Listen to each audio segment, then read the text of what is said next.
Welcome to Hojo Radio.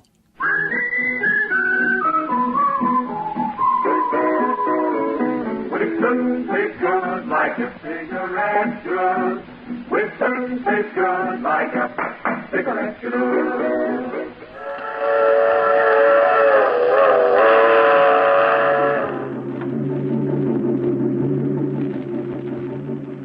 The Mysterious Traveler.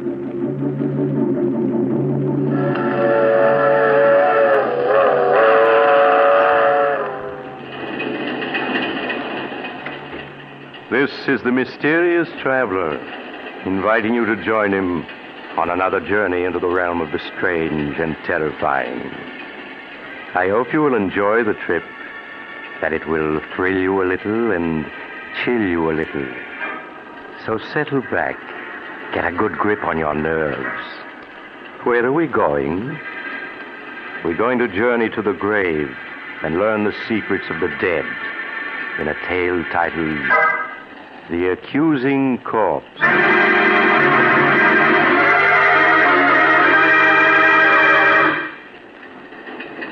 Some years ago, when I was a county coroner, I was called in on a most interesting case. A case which had begun in the country home of Philip Drake, the wealthy stockbroker.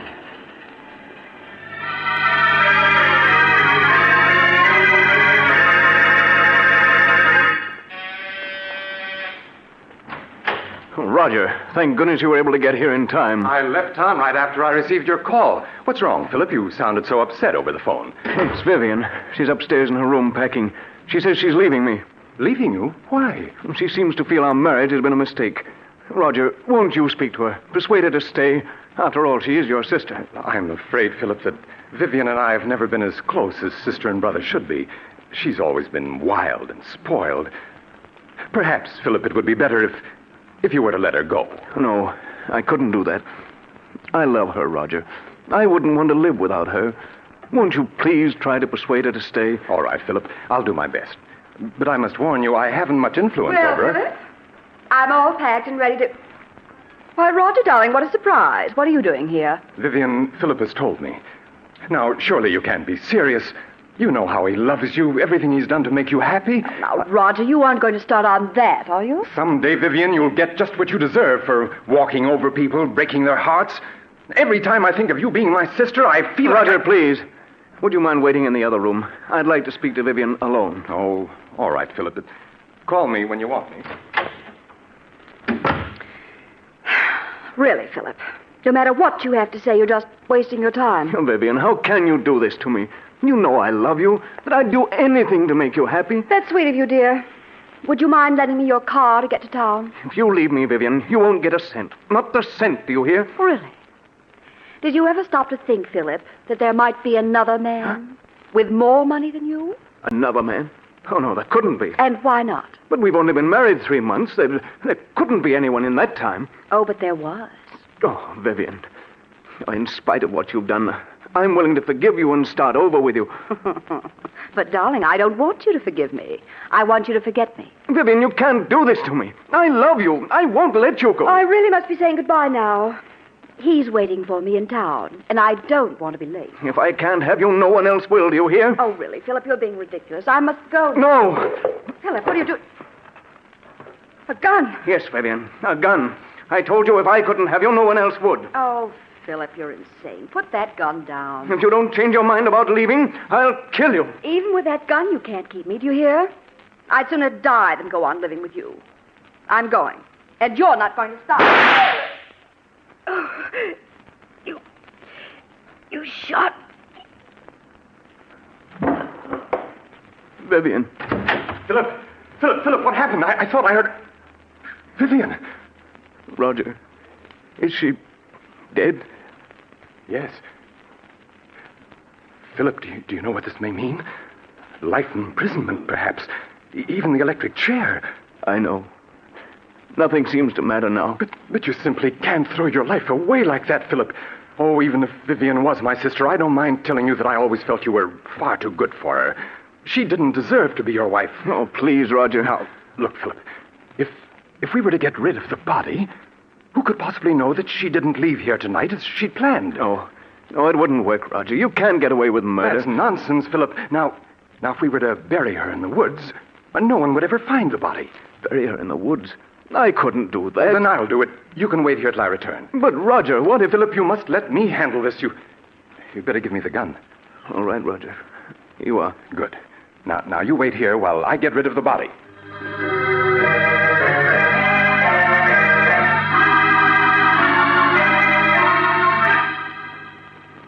Philip watched, spellbound, unable to say a word, as Roger picked up the body and left the room. As Roger, carrying his burden past the gardener's shed, he picked up a shovel. In a few moments, he reached the woods which began at the rear of the house and extended for miles. He carefully made his way through the forest underbrush until he was well out of sight of the house. Then he stopped and looked about. I think this is quite far enough. I think you can put me down now, Roger. I'm tired of being carried like a sack of potatoes. All right. Well, let me congratulate you on your performance as a corpse. Do you think he suspects anything? Of course he doesn't. He's positive that he shot and killed you. You've got the gun, haven't you? Well, certainly I've got it.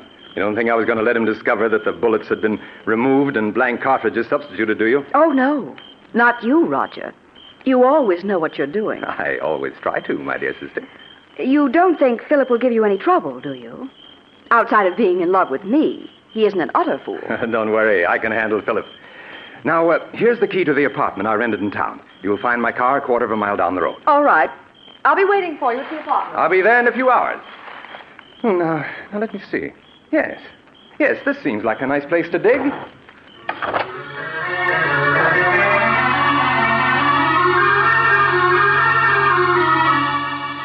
The next morning, Roger called on Philip at his office. With a calculating glance, he noted that Philip's eyes were bloodshot, that his hand trembled as the two shook hands. How are you, Philip? I couldn't sleep at all last night. I kept thinking of Vivian. And what if her disappearance is noticed? People begin asking questions. Now, all you have to do is tell them that Vivian left you and you don't know where she is. Or things like that happen every day. You've been very helpful to me, Roger. If ever I get a chance to repay you for it, rest assured I will. That's very good of you, Philip. Truth of the matter is, you could do me a favor if you would. Of course. What is it? Well, I'm in the midst of a business deal, and I find myself a little short of capital. If you could lend me some money, I'd appreciate it. Oh, certainly, Roger. How much do you need? 20,000. 20,000? That's quite a lot. Naturally, Philip, if you feel you can't lend it to me, I'll go to a bank and try to borrow it isn't that I can't lend it to you, Roger. It's just that the amount surprised me. Shall I make the check out to you? Yes, if you please. All right. I can't tell you how much I appreciate this, Philip.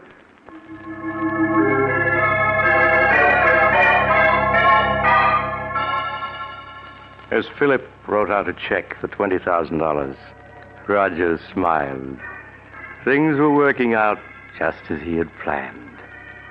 An hour later, Roger entered an old brownstone house and went to apartment 2C. Roger, did you get it? What does this look like? Oh, Roger, that's wonderful. Now we can clear out and... Why, there isn't 100,000 here. No, my dear. I only got 20,000 from him. But we were after 100,000. Why didn't you get it all this morning when you saw him? My dear Vivian, it simply isn't done that way.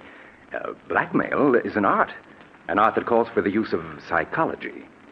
Philip will give us many times over the money I hold in my hand, all in due time, of course. You mean I'll have to go on hiding in this miserable apartment until you finished your little game with him?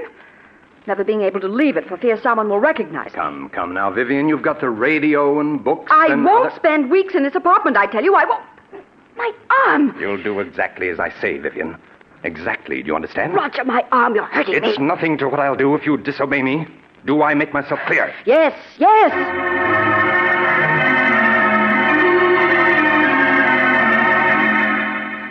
A week passed. A week in which Roger patiently bided his time. For time, he knew, was working on his side against Philip. Then one morning he called on Philip at his office. Good morning, Philip. How are you? How do you expect me to be? This past week I've been able to think of nothing but Vivian and what happened that night. Philip, you must stop brooding over it. Whatever happened was her fault, not yours. Yes, you're right. Perhaps what I need is a vacation. Yes, of course. A trip would do you a world of good. And if I could afford it, I'd go along with you. You mean you haven't any money? I'm afraid not, Philip. That's what I've come to see you about. I must have $40,000 at once. 40,000? Yes, I know it's a good deal of money, Philip, but without it, I'll be ruined. Well, naturally, I want to help you, Roger, but 40,000? If I don't get the 40,000, Philip, it may mean prison for me. Now, you wouldn't want to see that happen, would you? Well, of course not, Roger, but... After all, Philip, I saved you from prison. In fact, I made myself an accomplice to Vivian's murder by not turning you over to the police. Well, yes, I know, Now, but... you could hardly expect me to remain loyal to you if you weren't willing to help me, could you? I see. It seems I haven't any choice. Very well, Roger. I'll write you out a check.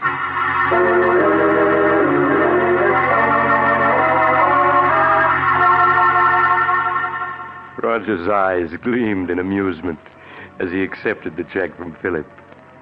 There was no longer any doubt that Philip understood him perfectly.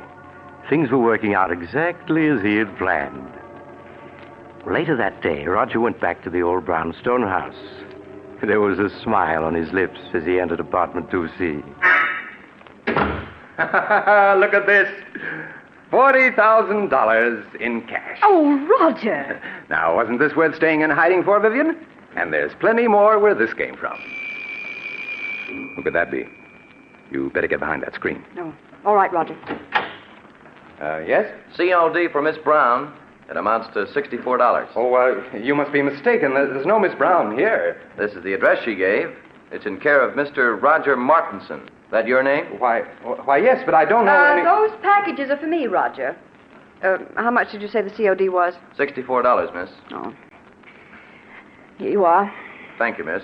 Here's your receipt. Goodbye. Goodbye. When did you buy those clothes? This morning? You mean you went out shopping in spite of what I told you? Well, I was sick of being cooped up in this apartment day and night. I had to do something for a change. And what of my plans? You risk everything with so much at stake. Roger, stop looking at me like that. I tell you, I couldn't stand being cooped up in this apartment any longer. But I gave you orders to stay here. Well, I won't. I want you to get the rest of the money at once so we can clear out. And if you don't, I'll go shopping whenever I feel like it. You can't make me stay. You'll do exactly as I say, Vivian. I won't allow anything or anyone to interfere with my plans. I've worked out every step perfectly, and there isn't going to be any slip-up.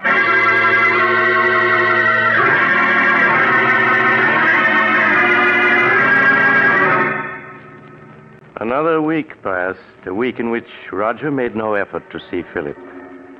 Then early one evening, he got into his car and drove out of the city to Philip's home in the country. Oh, it's you, Roger. Come in. Good evening, Philip. Oh, where are the servants? This is their night off. Oh. You're not looking well at all, Philip. You shouldn't remain in this house by yourself. What difference does it make where I am? Wherever I go, the memory of that night follows. It's hard to believe that it was only 2 weeks ago tonight that I killed her. 2 weeks ago tonight? Why, so it was. Oh, by the way, Philip, do you think you might possibly lend me $60,000? 60,000? You can't be serious. Oh, but I am. But I lent you that much already. Yes, I know, but I must have more. No. I won't give you another cent. You blackmailed me enough. Blackmail is a harsh word, Philip. What else can you call it? Now, you're just as hard and grasping as Vivian was. Yes, but you must remember I'm alive and she isn't. I suppose you're glad she's dead. In life, she was worth nothing to you. In death, you're able to get $60,000 for her. In death? How do I know she is dead? But don't be foolish, Philip. You saw her lying on the floor in this very room. Yes, but how do I know she's dead? It was you who examined her and told me so. And you buried the body by yourself. Well, I just wanted to spare you, Philip. Just exactly where did you bury Vivian? As a matter of fact, how do I know the whole affair isn't staged for my special benefit, so that you can extort money from me? Oh, surely you don't believe that, Philip. Why, you shot her with your own gun. Yes, and you took the gun away from me immediately after the shooting. Suddenly that whole affair is becoming very clear to me. I tell you, she's dead, Philip, and buried out in the woods. Then I want to see the grave and the body you say is in it. But this is ridiculous. I won't go searching for a grave in the middle of the night. You shouldn't have to search for it, Roger. Not if you really dug one. Come along, we can pick up a shovel at the tool shed. I won't do it. I said come along, Roger. Oh, very well. But I'm not certain I'll be able to find the grave. After all, the woods is fairly large, and it's been 2 weeks since I buried her. That's all right, Roger. We'll stay out there until you do find her.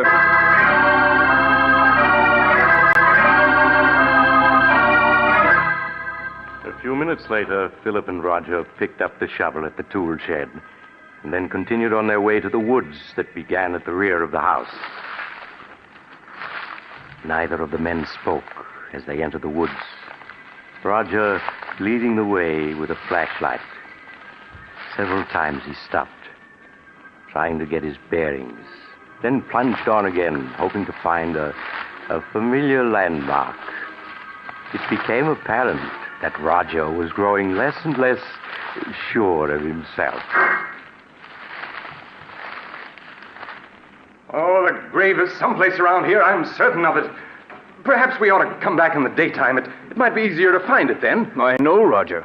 You shouldn't have any trouble finding it now, if it exists. It does exist, I tell you. It's just that the woods are so confusing at night. Everything looks so different. Just keep on searching, Roger. Perhaps this is the spot. It looks something like it. Well, is it or isn't it? I don't know. It looks like the place where I buried her, and yet I'm not certain. There's only one way to make certain, and that's to start digging. Here's the shovel. But suppose this isn't the spot. Then we'll dig somewhere else. In fact, we'll dig up the entire woods if necessary. After all, you're certain she is buried in the woods, aren't you? Go ahead, Roger. Start digging. Oh, very well.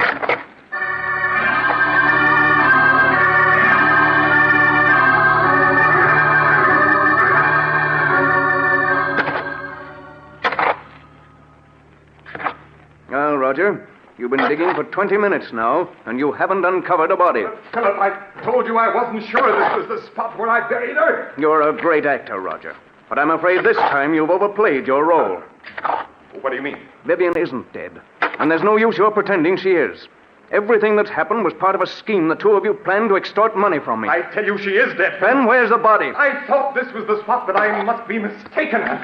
I'm sure I didn't bury her any deeper than this, but if I... Philip, turn the flashlight this way. What is it? Look. Do you see what I've uncovered? A hand? Yes. This is the spot where I buried her, Philip. Just a few more shovelfuls and I'll have her uncovered. Oh, it can't be. There. There you are, Philip. Of course, she's been in the ground for 2 weeks, but I think you can easily recognize that it's Vivian. Yes, it's Vivian. And look, Philip, here's the bullet hole under her heart. The bullet hole that you made. I don't want to see any more. I've had enough. You should trust me a little more, Philip. Everything I did was for your own good. After all, you don't want to go to the electric chair, do you? I don't care what happens anymore. I can't stand having her death on my conscience any longer. I'm going to call the police. Don't be a fool, Philip. You know it might well mean the electric chair. I'll take my chances. Anything's better than going on living the way I have these past 2 weeks. I'm going back to the house and call the police. Philip, come back, Philip!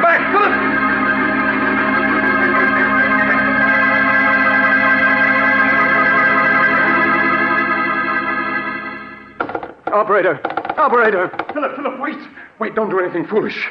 You cut me off. Take your hands off that phone, Roger. All I want you to do, Philip, is to listen to me for a few minutes. At the end of that time, you may do as you please. Now, that's fair enough, isn't it? Nothing you can say will make me change my mind about calling the police. Listen to me first. Then if you still want to call the police, you can.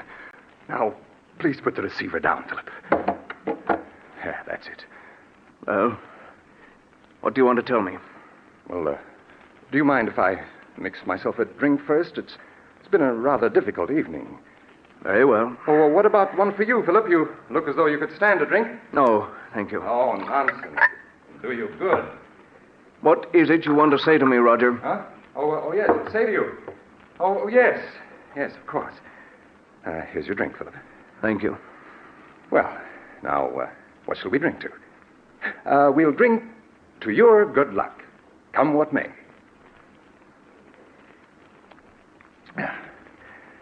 There. I feel a good deal better. All right. Now that we've had our drinks, what have you got to say? Oh, yes. What I wanted to say was I never let anything interfere with my plans, Philip. What do you mean by that? Simply that I can't allow you to go to the police, and therefore you shan't. It would spoil my plans. Oh, it would it? Well, I'd like to see you stop me. I have, Philip. In a very little while, in fact, in just a few seconds, you'll be dead. Dead? What are you saying? Yes, Philip.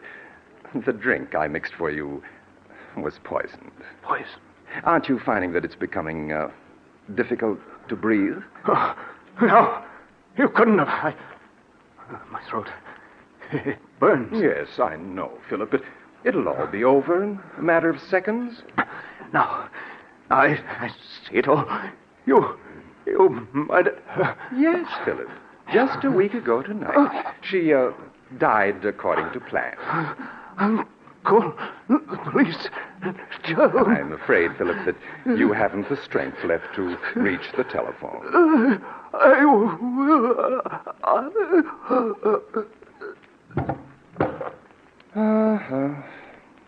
I'm afraid you and Vivian never had a chance, Philip.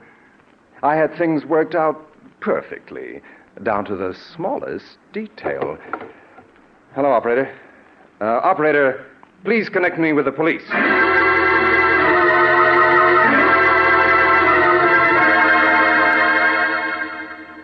It was at this point that I was called into the case. Inspector Carlton called me an hour after Roger Martinson had phoned the police. When I arrived at the Drake mansion, I examined the body of Vivian Drake, then that of her husband, Philip. When I had finished my examination, I entered the library, where Inspector Carlton was questioning Roger Martinson. Hello, Doc. Oh, Doc, this is Roger Martinson. Mr. Martinson, this is Dr. Smith, the county coroner. How do you do? Hello. I'll be with you in a few minutes, Doc. Just stick around. Now, Mr. Martinson, you were telling me how you came to this house 2 weeks ago tonight to see your sister and found that she was gone. Yes. Yes, my brother-in-law, Philip, told me that she'd gone on a vacation. Now, I thought it strange at the time that she should have gone away without saying goodbye to me, as we were always very close. But days passed, and I didn't hear from her. Tell me, was it like your sister to go away and not write? No, it wasn't, and that's what worried me so. These past 2 weeks, Philip kept putting me off when I inquired about Vivian's whereabouts. Well, tonight I couldn't stand it any longer. And I came to this house to have it out with him. What did your brother-in-law say when he saw you? Well, he was quite agitated at my unexpected arrival. When I couldn't get any satisfaction out of him regarding Vivian, I threatened to go to the police. Then he broke down and confessed that he murdered Vivian. When did he murder her? He told me that he'd done it 2 weeks ago tonight. Why, that was the very night I'd come here to see Vivian, and he told me that she'd left for a vacation. I see. Go on. Well, naturally, when he told me he'd murdered her, I was aghast. He led me to the woods and showed me the grave. We returned to the house, and before I knew what had happened, Philip had taken poison. Then I called the police. Well, it seems like a plain case of murder and suicide. Outside of a few questions at the inquest, I don't think we'll trouble you anymore, Mr. Martinson. That's quite all right, Inspector. I shall be at your service anytime. Just a moment, Mr. Martinson. Yes? I was very much interested in hearing what you had to say to the inspector regarding the murder of your sister. You say that your brother-in-law confessed to murdering her 2 weeks ago tonight? That's right. That would be April 2nd, wouldn't it? Yes, that's correct. Then you never saw her alive after the night of April 2nd? Why, no, of course not. What are you getting at, Doc? Please, Inspector. Mr. Martinson, would you mind telling me where you live? At 425 West 107th Street. Tell me, were some clothes delivered to that address in your care a week ago today, April 9th? Clothes? Yes. To be exact, a woman's sports suit, which cost $64 and arrived COD. Why, no. You're lying, Mr. Martinson. I have in my hand a slip of paper that not only proves that you're lying, but that will send you to the electric chair. Doc, what do you say? Yes, Inspector. Mr. Martinson's plan was perfect, but he slipped up badly. He forgot to search Vivian Drake's clothing before he buried her. When I examined her body just now, I found in one of her pockets this receipted bill bearing the date April 9th. That proves beyond a doubt that she wasn't murdered by her husband on April 2nd, as Mr. Martinson here claims. No. Yes, Mr. Martinson, the corpse has accused you from the grave of murder and has given us proof of your guilt. No, it can't be. I had everything planned perfectly. Perfectly, do you hear? Down to the last detail. I couldn't have failed.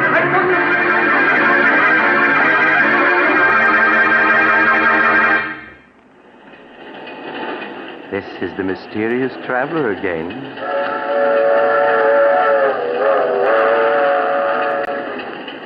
Have you enjoyed our little trip to the grave? Poor Roger. What a pity. After all that planning and hard work, to be tripped up by a sales slip found on a corpse.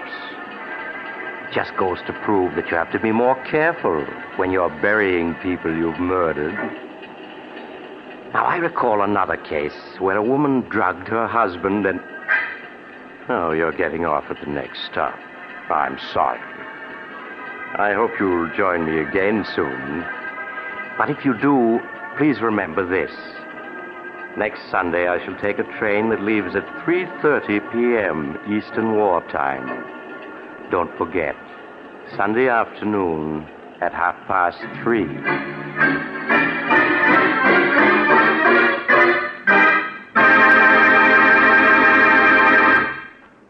You've just heard Chapter 20 of The Mysterious Traveler, a series of dramas of the strange and unusual, brought to you each week by station WOR. In tonight's program, The Accusing Corpse, Don Randolph played Roger. Also featured were Maurice Tarplin and Philip Clark. The Mysterious Traveler, written by Bob Arthur and David Cogan, is directed by Jock McGregor. Original music was played by Doc Whipple.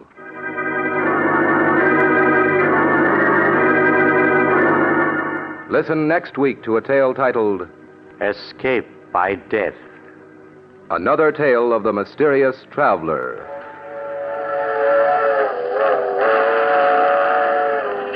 The Mysterious Traveler is presented by WOR Mutual every Sunday over most of these stations. But beginning next week, The Mysterious Traveler will be presented at a new time, Sunday afternoons at 3:30. Please note the change in time. 3:30 every Sunday afternoon, beginning next Sunday. This is Mutual.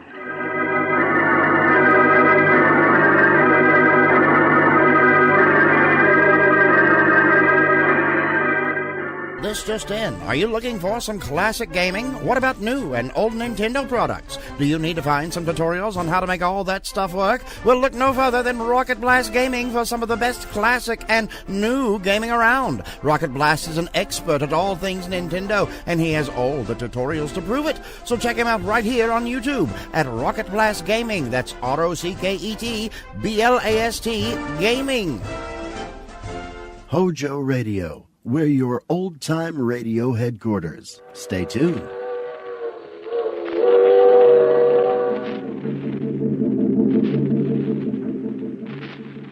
The Mysterious Traveler.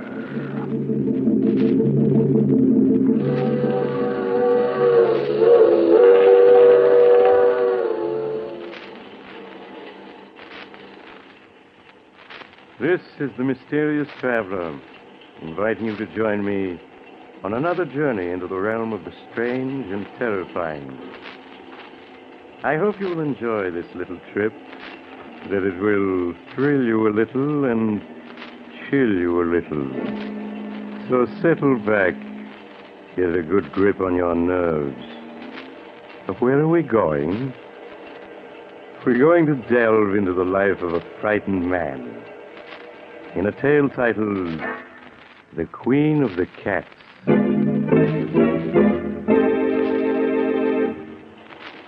Some years ago, when I was practicing medicine, I was called upon by a young girl of 22 or so.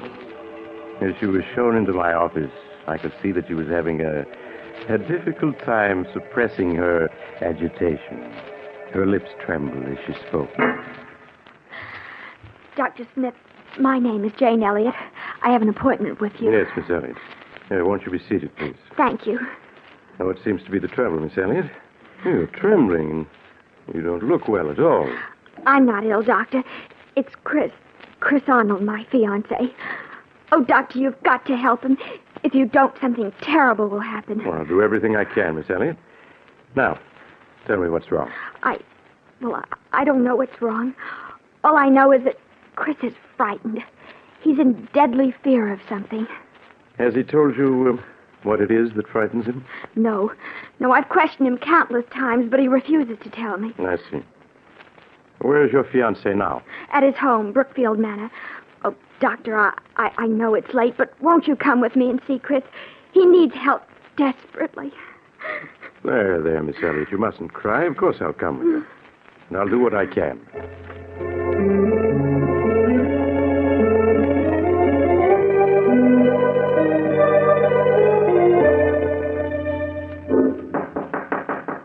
Who is it? Chris, it's Jane.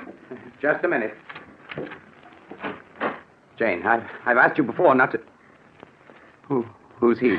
Darling, this is Dr. Smith. Doctor, this is my fiancé, Chris Arnold.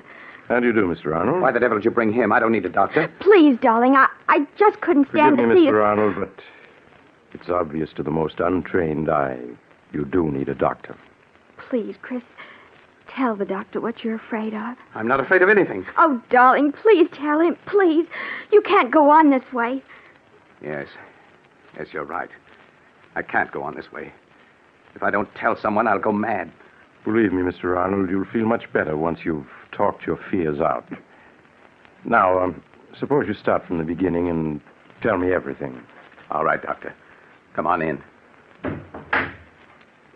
I suppose it all began 2 years ago at a party Jane and I were invited to.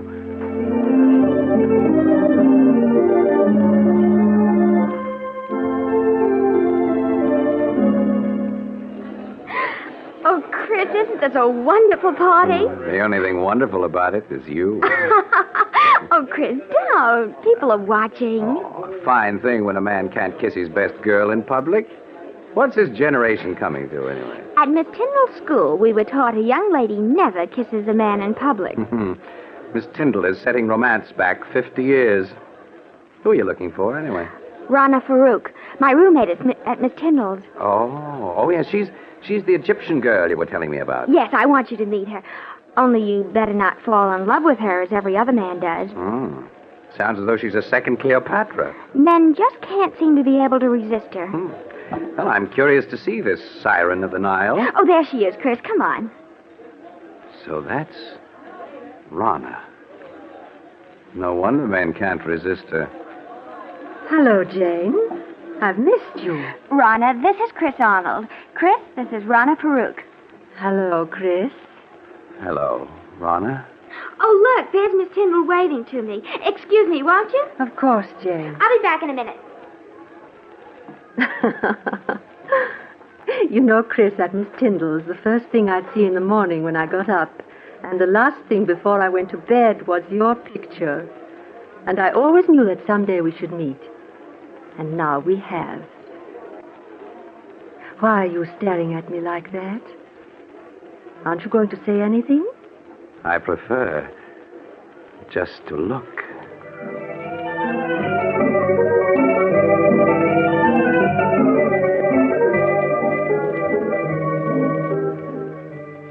Even now, Doctor, 2 years after our first meeting, I find it difficult to describe how beautiful Rana was. She had lustrous black hair that came down to her shoulders and sparkling green eyes that bewitched you. No words can do her beauty justice. I was captivated the moment I saw her. I see. What happened after that first meeting? Rana seemed also attracted to me. After that night, we saw each other constantly. You did? Nothing seemed to matter to me when I was with her. And it made me indescribably happy to learn she felt the same way. A month after we'd met, We were married. Please go on, Mr. Arnold. After we were married, we took an apartment in town. In the months that followed, I began to see Rana not as the image I'd been infatuated with, but as she really was, vain, selfish, and possessive. It was a possessiveness verging on madness. She couldn't bear to have me out of her sight, and when I was, upon my return, there would be questions, countless questions. I began to dread seeing her. And then there were the cats. The cats? Yes.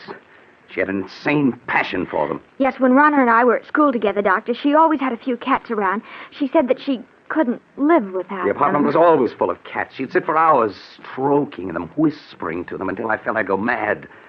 Life became a nightmare for me, a nightmare full of cats. And Rana asking questions, endless questions. One day, I realized I couldn't go on living with her any longer, that our marriage had been a mistake. I decided to tell her about it that very evening. May I come in, Rana? Of course, dear. Rana, there's something important I want to talk to you about. Oh, please, Chris. There's so little time just now. We can talk later after the party. But, Rana, this is important. I think that... Darling, whatever you have to say can wait. Now, please hurry. But... Well, all right. We'll discuss what I have to say later.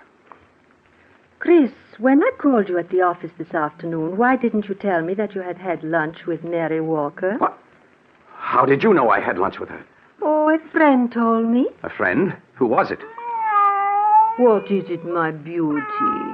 What are you trying to say? Rana, put that cat down and answer me.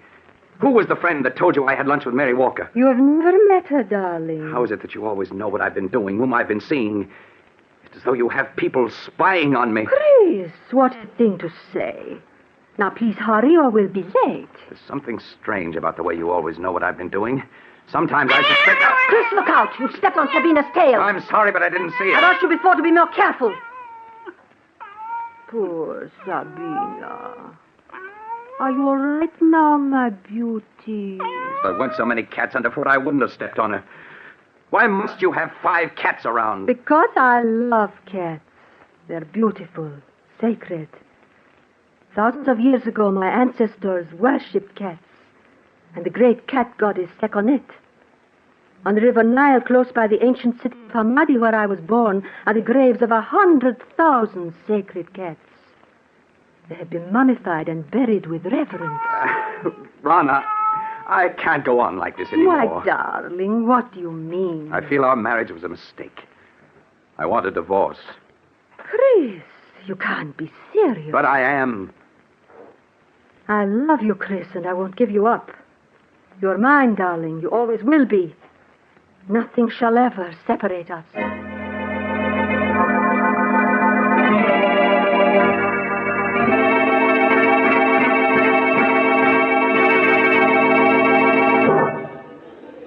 Would you care for a cocktail, sir? No, thank you. Well, even if you won't have one, Mr. Arnold, I will. Jane, it's good to see you again. Just let me look at you. Chris, you're not looking well at all. Are you all right? I am now. Jane, can't we go someplace and talk? What about the terrace? All right, Chris. Yeah, this door opens onto it. Yeah, this is much better. It's been quite some time since we've seen each other, hasn't it? Yes, the last time we saw each other was the night that... The night that I met Rana. Yes. How is Rana, Chris? Oh, she's fine. Jane, I've made such a mess out of everything. I was a fool to have married her. Please, Chris, you mustn't talk like that. But I was a fool, Jane. Mistaking infatuation for love. Can you ever forgive me for the way I behaved toward you? There's nothing to forgive, Chris. Well, Jane, this is a surprise. Rana. Hello, Rana. Really, Jane, the way you've avoided calling on us, I half suspect you are still in love with Chris. Rana, you had no right to talk to her like that. Please, Chris, I'm afraid I'll have to be leaving. It's getting quite late. Good night. Good night, Jane. I hope I didn't interrupt anything by coming out here so unexpectedly, Chris. Yes, Rana, you did. I was about to tell Jane that I love her. and that I always will. I suppose that's why you asked me for a divorce. You've been secretly seeing her. Secretly seeing her? Is it possible for me to see anyone or do anything secretly without your knowing about it? No, you are quite right. It is not possible. I know everything you do. So I would forget Jane if I were you. Rana, how can you possibly want me? Knowing how I feel about Jane. You've got to give me a divorce. I'll never give you a divorce. Never. Do you hear? You're mine. You always will be. Yes? Well, what's to prevent me from leaving you? Wherever you go, Chris, I'll follow. If I can't have you, no one else ever will. Remember, Chris, you're mine. You always will be.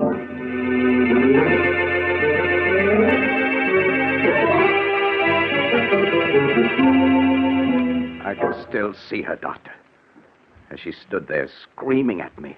Remember, Chris, you're mine, and you always will be.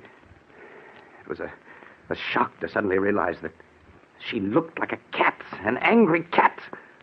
Her green eyes, cold and murderous, her long nails digging into my arms, her body tense.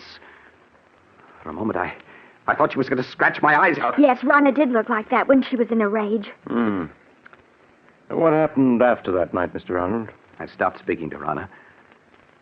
We lived in the same apartment, but that was all. Weeks passed, and Rana waited for me to come around as she felt certain I would. Yes. She had all the patience of a cat playing with a mouse. But when a month had passed and I still refused to talk to her, she made an attempt to win me back.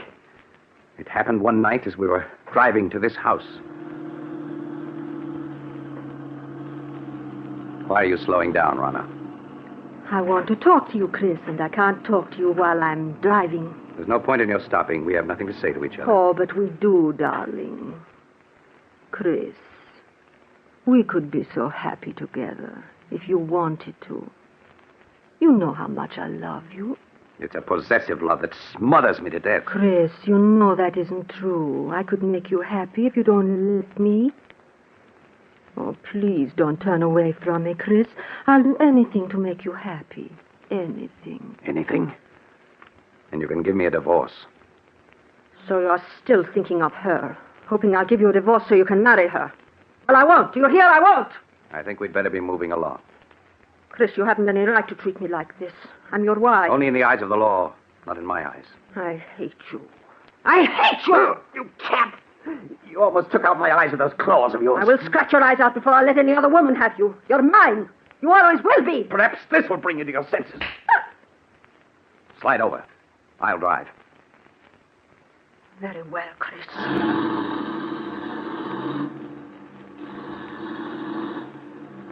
You think you've beaten me, Chris. But you haven't. In the end, you'll come crawling to me. It may take a year, 2 years, 5 years. But I can wait. I'll never come crawling to you. Never. But you will, Chris. Jane knows I'll never give you your freedom. In time, she'll marry. And when she does, all the heart will be gone out of you. Then you'll be mine. That'll never happen. But it will, Chris. And deep down in your heart, you know I'm right. Jane will never be yours. I'll see to that.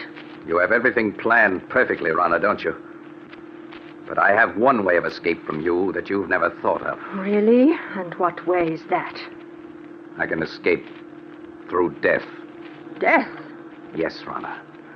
If I should fail to take the curve 100 yards ahead, we'd plunge off the side of this mountain. Chris, you would. Why not, Rana?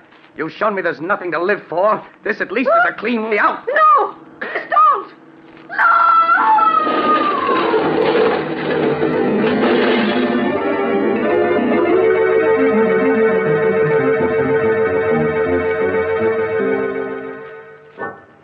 When I drove the car over the side of the mountain, Doctor, I thought Rana and I were going to our deaths.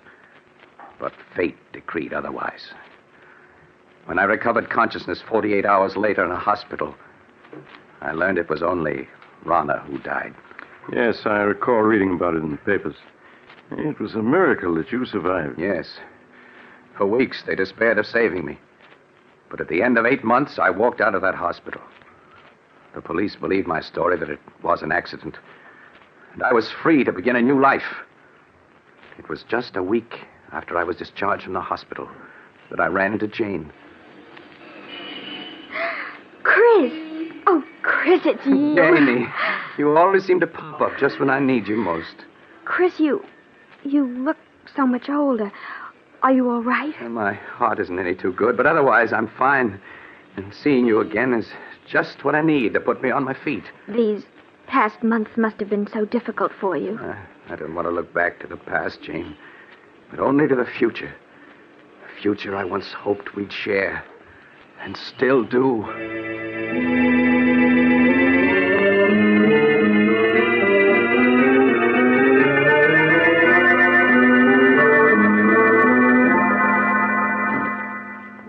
2 months ago, Doctor, Jane and I became engaged. It was just about that time that I first began to notice that everywhere I went, there always seemed to be a cat following me. Are you sure you weren't imagining it, Mr. Arnold? At first, I thought it was my imagination. But a week after Jane and I became engaged, I was certain I was being followed. Yeah. Now, tell me, Mr. Arnold, was it always the same cat that followed you? No. One day it'd be one cat, and another day a different one. Oh, I know you must think I'm mad, Doctor. And at the time I felt I was going mad. That is, until that night. What night, Mr. Arnold? The night I saw her. It happened in this very room 6 weeks ago. I had great difficulty in falling asleep that night. Suddenly, the silence was broken by the faint crying of a cat. The crying grew louder and louder. I lay in the darkness listening, realizing that the cat crying was real, living, and in my room. I could feel my heart pounding as I sat up in bed and looked about my darkened room. And then suddenly I saw her. 2 burning green eyes in the darkness. There was no mistaking those eyes. They were Rana's. I stared into those eyes for what seemed like hours. Then, as though listening to a stranger's voice, I heard myself speak. Rana. It is you, Rana, isn't it? Yes. I'd recognize those green eyes anywhere. So you've come back, and in the form I've always thought of you, as a cat. I know why you've come back. It's because of Jane. You always said that if you couldn't have me, no one else could. But I was yours, and always would be. Well, you're wrong, do you hear? Jane and I are going to be married. You came between us once, but you aren't going to this time. I will marry you, and there's nothing you can do to stop me. You fiend! Trying to scratch my eyes out. Well, we'll see about that. There. Perhaps that'll show you that nothing you can do will stop me from marrying her. I know that all those cats that were following me, spying on me, were doing so under your orders. You're the queen of the cats. Yes, I should have known. No wonder you always knew where I'd been, who I'd seen. You had your cats spying on me even then. Well, even if you are the queen of the cats, you can't prevent me from marrying Jane. Perhaps a bullet between those green eyes of yours is what's needed.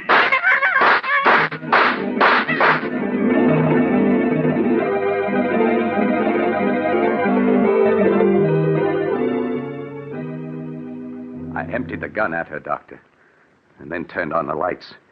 There was no sign of her. She'd vanished. All that I found were those 6 bullet holes in the wall. Tell me, Mr. Arnold, isn't it possible that you only dreamed all that? That actually you fired the gun in your sleep and the shots themselves wakened you? I tried to tell myself that, Doctor. But during the nights that followed, I knew it was not a dream. For night after night, she appeared in my room. I'd lie awake, waiting to hear her footsteps, her voice. And when she would appear, I'd plead with her to leave me alone. But she'd only stare at me with those burning green eyes, waiting. I knew she'd never leave me alone as long as I intended to marry Jane.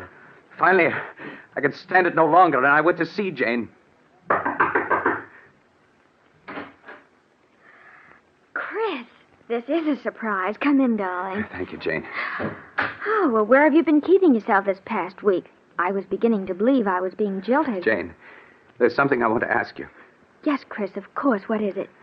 I know we set our wedding for next week. But couldn't we put it off for a while? Just a little while. Darling, what is it? There's something wrong. I know there is. Please tell me. I wish I could, but I can't. Please, Jane, just have faith in me. You know, I wouldn't postpone our marriage if I could possibly help it. All right, Chris, I do have faith in you. We'll consider our marriage postponed for the time being.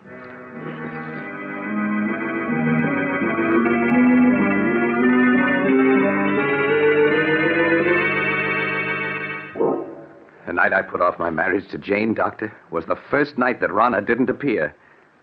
And the first night in a week that I'd been able to sleep. You think, Mr. Arnold, that she didn't appear again because you would postpone your marriage to Jane? I know it. Weeks went by, weeks in which I was able to sleep soundly without being awakened by her. And I came to think that perhaps it had all been part of a horrible nightmare, and that I was over it at last. A week ago, I asked Jane to set the date for our wedding. She did so. And that same day, we took out a marriage license. But that night, she appeared again.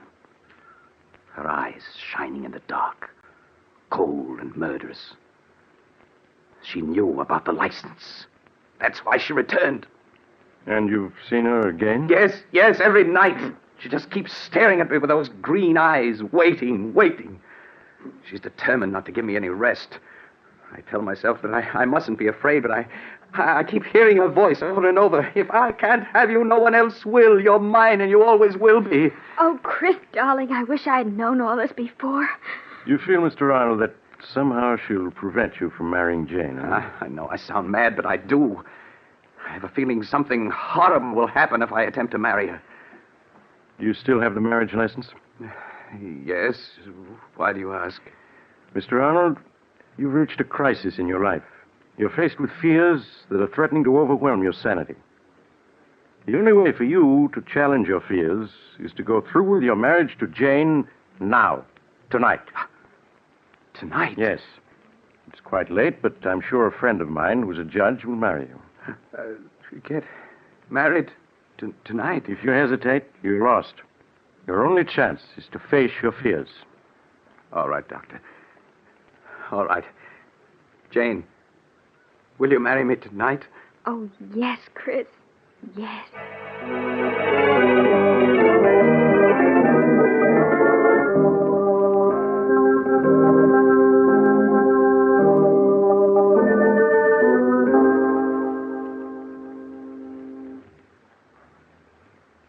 I'm sorry to get you up in the middle of the night, Judge, but for reasons I can't explain, it's important that these two be married tonight. That's quite all right, Doc. Always glad to oblige a friend. Have you got the license and the ring, young man? Yes, sir. Here's the license and the ring. Now, young man, if you'll take a right hand. That's it. Now, shall I give you the long ceremony or the short one? The short one, please. Just as you say, young lady. This is the shortest one I've got. Do you, Jane Elliott, take this man to be your lawful wedded husband, to love, honor, and obey as long as ye both shall live? I do. Do you, Christopher Arnold, take this woman to be your lawful wedded wife, to love, honor, and cherish as long as you both shall live? It's she. It's Rana. Chris, please, it's only a black cat. You mustn't pay any attention to it. Of course not. Now, It's Rana, I tell you. Look at her eyes. I told you she was trying to prevent my marrying Jane. Well, I'll get rid of her once and for all. Chris, what are you doing with that gun? Put it down. She got away. Well, wherever she's gone, I'll find her and kill her. Chris, come back.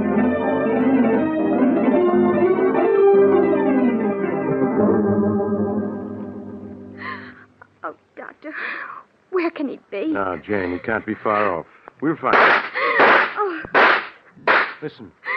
Doctor, that must be Chris firing that gun. Come on. Those shots came from close by. Hurry! We better take it easy now, Doc. It's pretty dark out here. Wait a moment, I'll light my cigarette lighter. Doc! Look, a dead cat! Yes. It was shot through the head. Say, look. Here's another one that's been shot to death. Neither one of them is the black cat.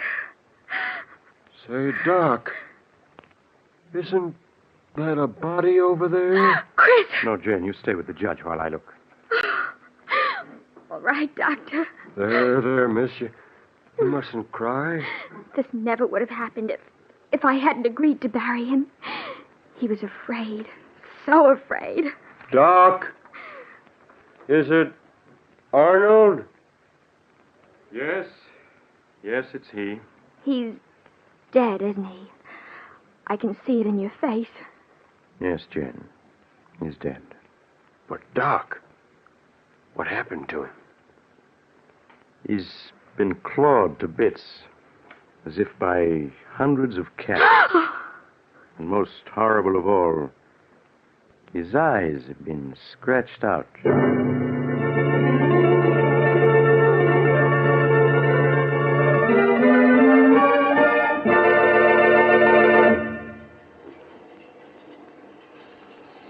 This is the mysterious traveler again.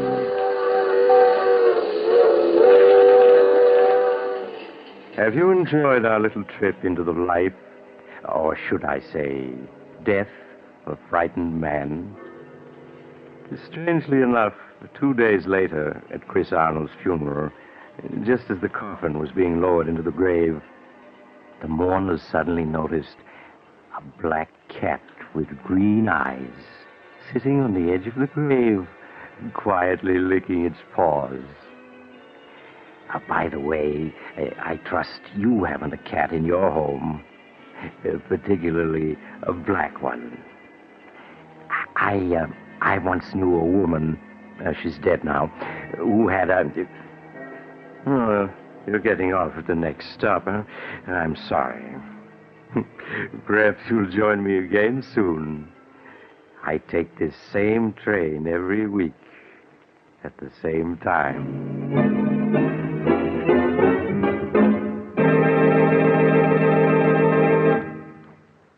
You have just heard Chapter 31 of The Mysterious Traveler, a series of dramas of the strange and terrifying. In today's story, Queen of the Cats, Stutz Cotsworth played Chris, Sarah Burton played Rana, and Sandra Gould played Jane. The Mysterious Traveler is written by Bob Arthur and David Cogan, and original music was played by Doc Whipple. The entire production was under the direction of Jock McGregor.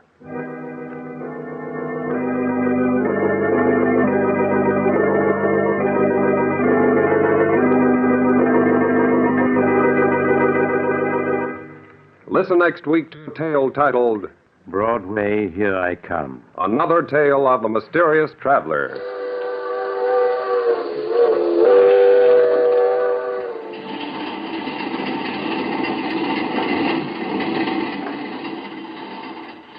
The Mysterious Traveler is presented by WOR Mutual from the WOR studios in New York. It is presented over most of these stations every Sunday afternoon at 3:30. This is Mutual.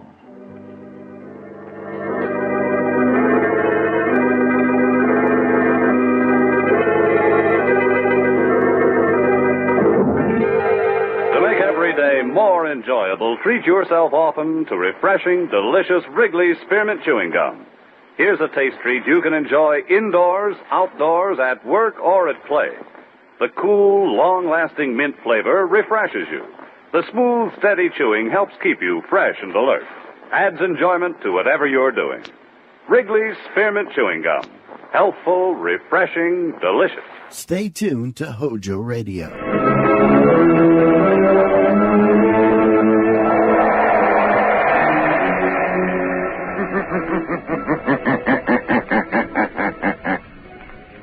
The shadow knows.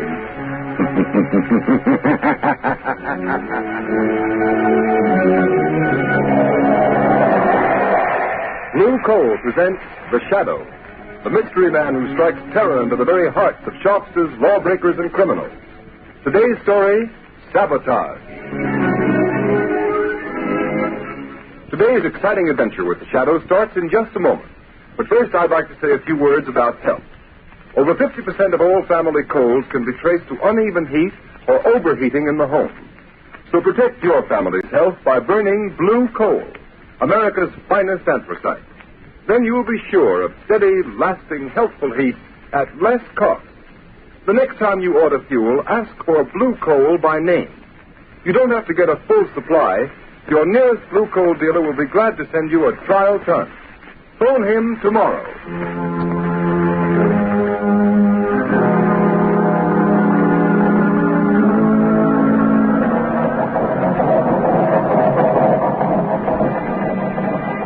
Engine room. Stand by for test number 11. Engine room standing by, Commander. Ship full speed ahead. What the? Engine room. Hello. Hello, engine room. Chief Engineer Swain reporting. Boiler explosion, sir. 3 casualties, sir. Good Lord, what happened, Commander? Boiler explosion, Lieutenant. Hard luck, sir. Luck nothing. You mean another case of sabotage? Yes, sabotage.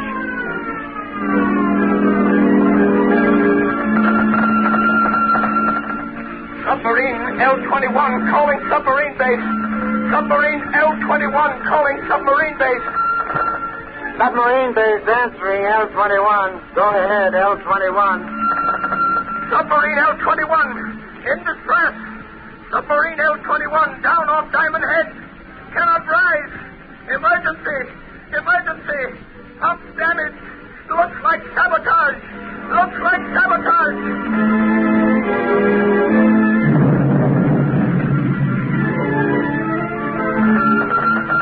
Cruiser returning to base. Cruiser returning to base. Explosion. Explosion in after gun turret. 3 dead. 6 wounded. Suspect sabotage. Suspect sabotage.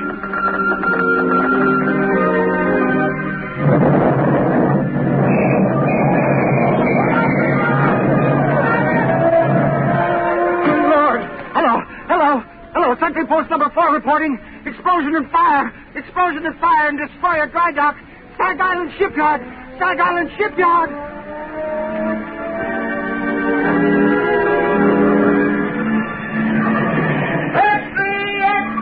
Sabotage ring strike Stag Island Shipyard. Lead all about it. Mysterious explosion and fire.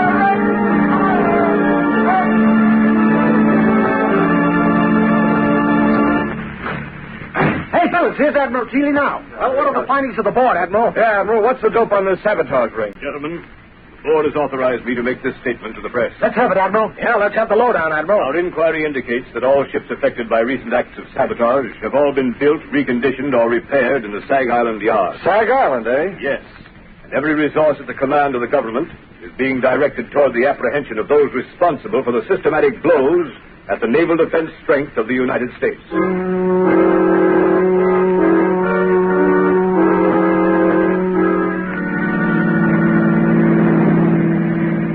Lamont Cranston, would you mind telling me where you've been for the past 5 days? I was nearly frantic until I got your call asking me to meet you.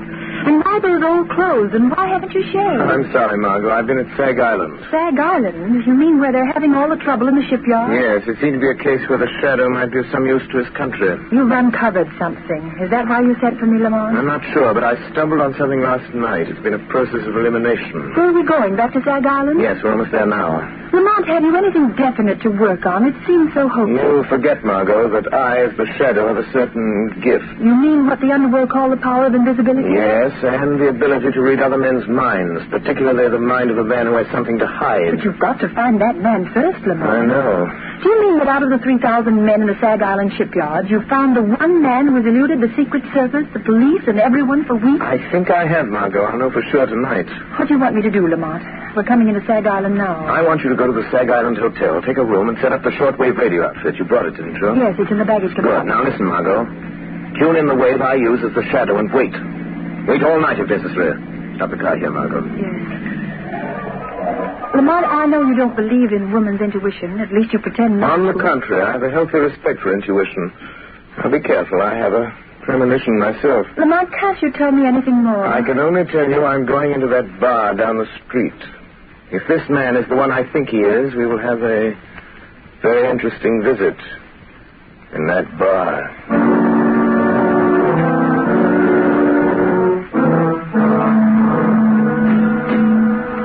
Bartender, set him up again. Yeah, one more round. I'm doing, boys. Closing time. All right. Come on, Jake. Okay. Good night. Come on, Bill. Let's go. Good night, boys. Good night.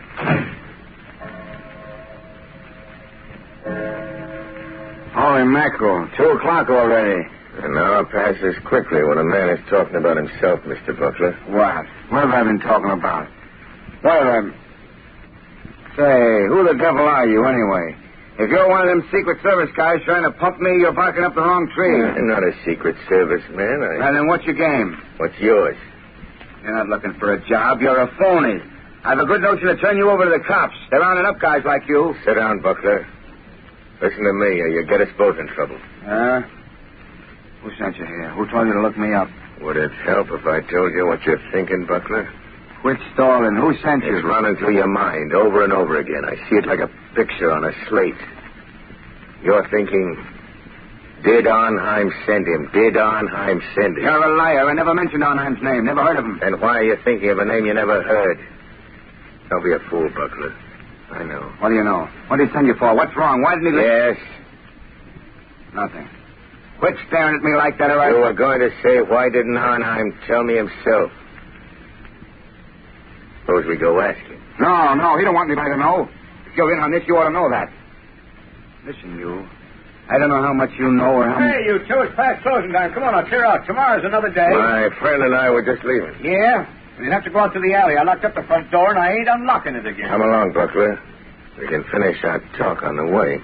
On the way to where? Come along, I'll show you. All right. We can cut through the alley. We can talk on the way. Yes, we can talk. After you, Buckler. Okay, come on. Hey, come on, what's the idea? We're going down the dark alley, ain't we? Hey, you, cut the comedy and come on. Your companion has left you, Mr. Buckler.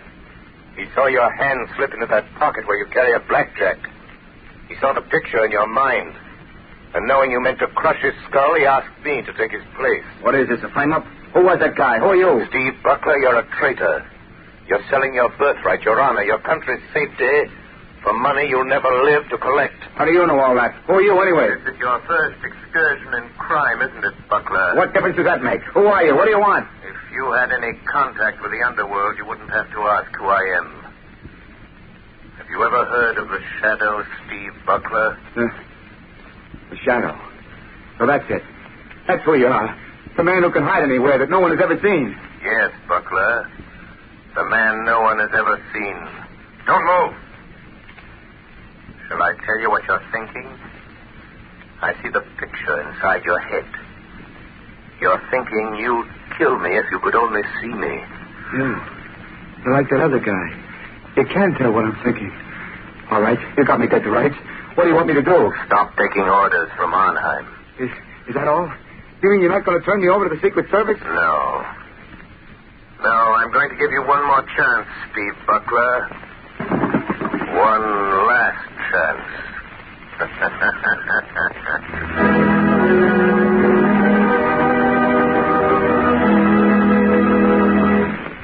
The Shadow's adventure will continue in just a moment. Meanwhile, thousands of homeowners are engaged in another kind of adventure. An adventure in home heating involving the health of your family. I am referring to the purchase of fuel. You know, if you order just any kind of coal, it's a gamble. But it's a gamble you don't have to take. Baltimore families, for example, have found out how to eliminate the risk in fuel buying. They order blue coal by name. That's why the sale of blue coal in Baltimore so far this winter is 40% ahead of sales for the same period a year ago. And this is happening in many other cities. Here is real proof that blue coal, the cream of Pennsylvania anthracite, is by actual test the best of all fuels. It is the only solid fuel actually trademarked with a harmless blue color, so that you can tell at a glance that it is the fuel that gives low-cost heating. It is the fuel to buy for cleanliness. Baltimore homeowners like the steady, long-burning qualities of blue coal. This is a decided advantage compared to other fuels requiring so much attention. The Glen Alden Coal Company prepared blue coal especially for home use in 4 home sizes: egg, stove, chestnut, or peat. So I urge all homeowners throughout this area to find out what thousands of Baltimore families have already learned about the greater comfort, convenience, and economy of blue coal. Order your trial ton of blue coal tomorrow. You will find the name of your nearest blue coal dealer in the Where to Buy It section of your classified telephone directory under the name of Blue Coal.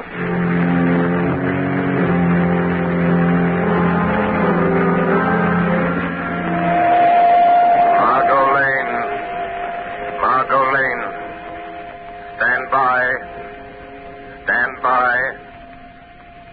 I have found our man. He is meeting someone. The Shadow will be with them. Stand by.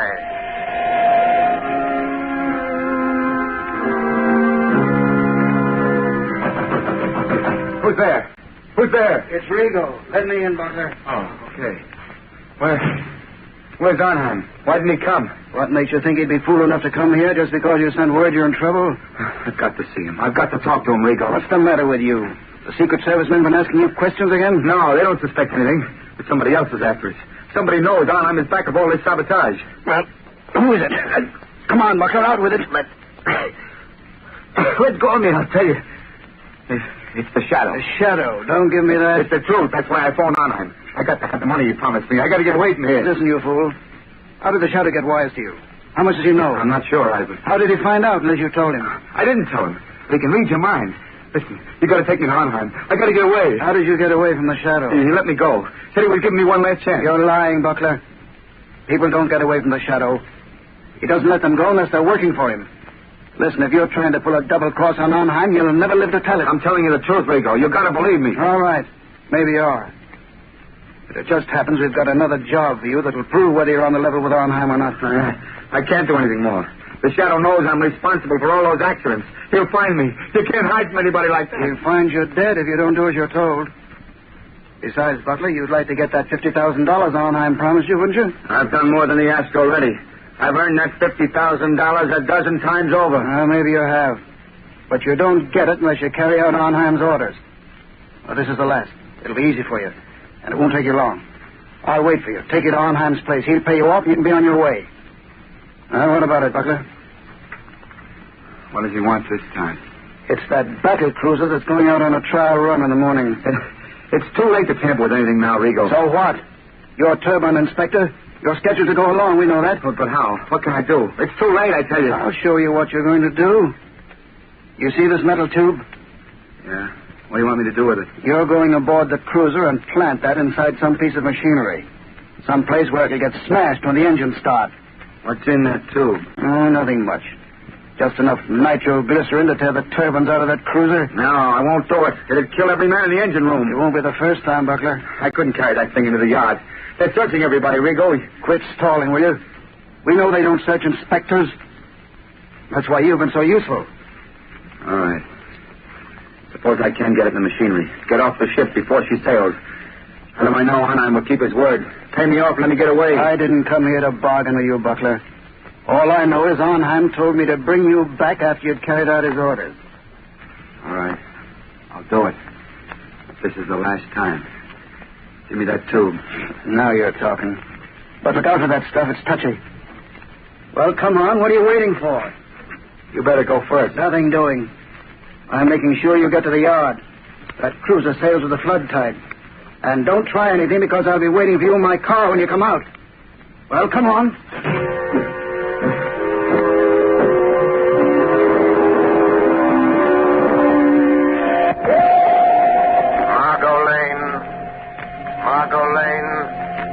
Drive to shipyard.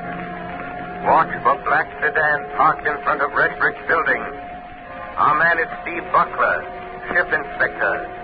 I am following him into shipyard to prevent another accident. Margot, don't lose sight of that black sedan. It will lead us to the real head of the sabotage ring.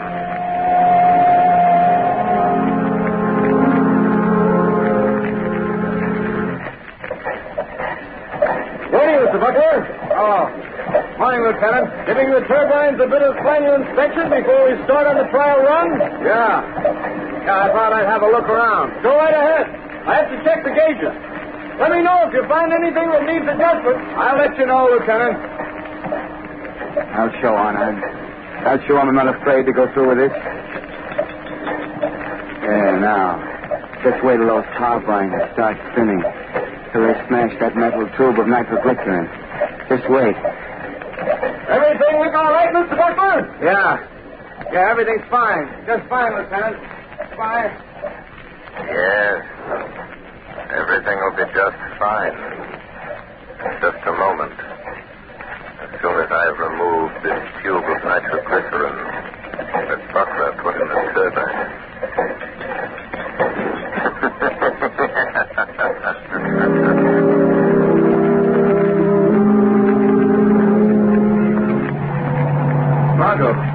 Margot, wait a minute. Oh, Lamont, thank heavens you're here. There goes that black sedan. Buckler and a man named Rigo. Follow them and don't get too close. What happened in the shipyard? Buckler tried to carry out another sabotage job for a man named Arnheim. He's the man we want. Did you stop Buckler? Yes, but he doesn't know it. Don't have an accident, Margot. We'll be scattered all over the landscape. Careful, Margot. What do you mean? Just as this metal tube I'm carrying contains enough nitroglycerin to blow us to Kingdom Come if it's jolted hard enough. Where'd you get it, Lamont? From Buckler? Yes, he left it in a gearbox at the battle cruiser. Oh, so that's why you followed him into the shipyard. Slow down, Margot. You're getting too close to that car. Yes. I had to stop that murderous scheme, even if it meant losing track of Buckler and Rigo. But do you think they'll lead us to this man who seems to be behind all this, Arnheim? I'm sure of it. Look, Lamont, they're turning in that big estate. Quick, Margot. Go up the road and stop. Yes. Lamont, look at the sign. Redland Sanitarium. This doesn't look like a place where Arnheim would have his headquarters. That's probably why he selected it. Well, Margot, this is it. Lamont, you're not going in there alone. Yes, the Shadow is going to return this little metal instrument of death to Dr. Arnheim in person. Doctor? Yes, just look at that sign, Margot. Redland Sanitarium, Dr. Felix Arnheim, resident physician. Oh, please don't go in there alone, Lamont. Let's notify the state police. We can. I have the radio transmitter in the car. Good, and I want you to call the state police on the regular wavelength 5 minutes after I've gone in the house. Well, why not call them now? Margot, we're not dealing with amateurs. They're undoubtedly prepared against police raids. If the police blunder in there, they'll only find an empty house. I've got to go in there alone. Don't take that nitroglycerin with you, Lamont. Well, Margot, I must. This tube of concentrated death is an important part of my plan to hold those men in that house until the police break in. Oh, don't, Lamont. You said you had a premonition, remember? Don't, Margot, worry. Call the police, and in 5 minutes, which is in the lap of the gods. And in the hands of the shadows.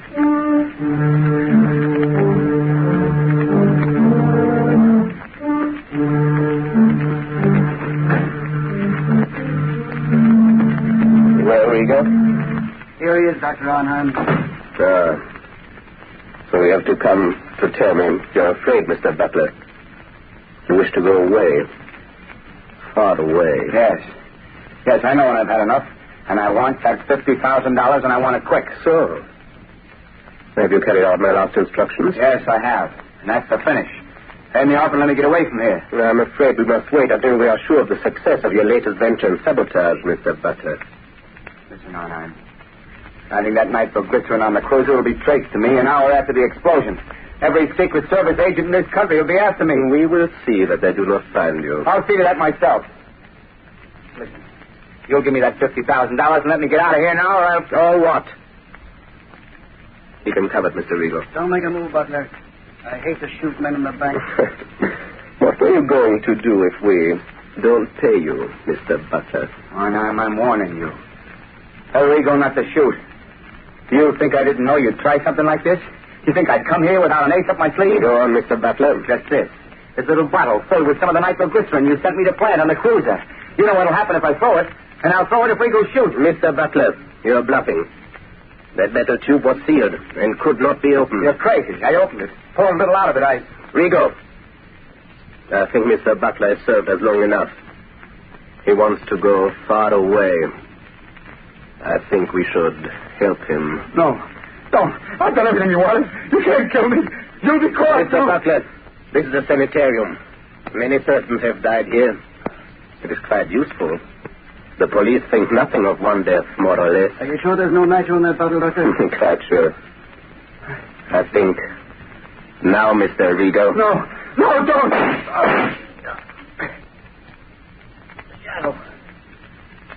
The shadow warned me.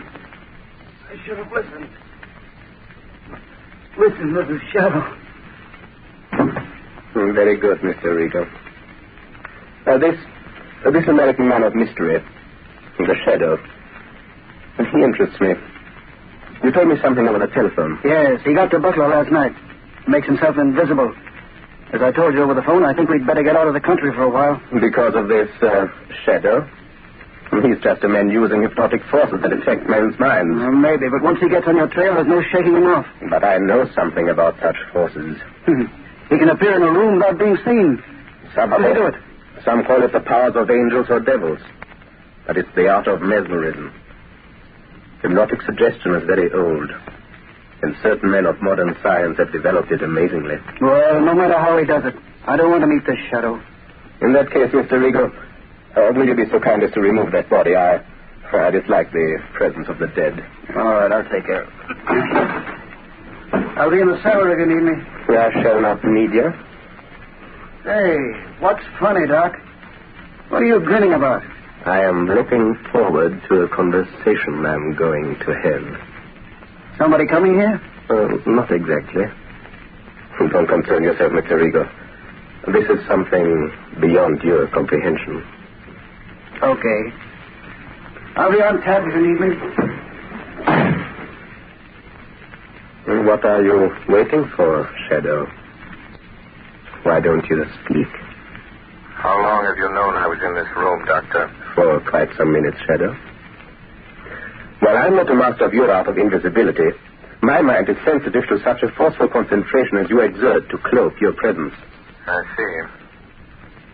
Since you sent Rigo away, it is evident you are not afraid of me. Fear is a luxury I do not allow myself, Shadow. Your career of sabotage is over, Dr. Arnheim. I think not.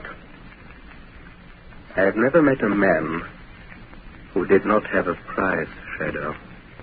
I have only one prize for your kind, Doctor. Prison. You could be very valuable to me, Shadow. Don't reach into that drawer, Doctor. A gun is of no use. A gun? That is a crude way of settling a difference of opinion. But, money, I can pay well. Money won't help you. Then you leave me no alternative. You see that little wheel set into this wall? Yes. I turn it, and... Gas. Yes, Shadow, gas. The room is airtight. Has served me well on other occasions, Shadow. You can't get out. The door is locked on the outside. What good will it do you to kill me if you also die? I'm not going to kill you or myself with this gas. What then? Just enough gas will be liberated to numb your powers of concentration. Enough to destroy your ability to remain invisible. You can't resist it, Shadow. And just the moment you will weaken, become visible, and the moment I see you, the moment I catch the faintest glimpse of a shadowy form, I shoot. The air's becoming quite heavy, Shadow. Yes, but...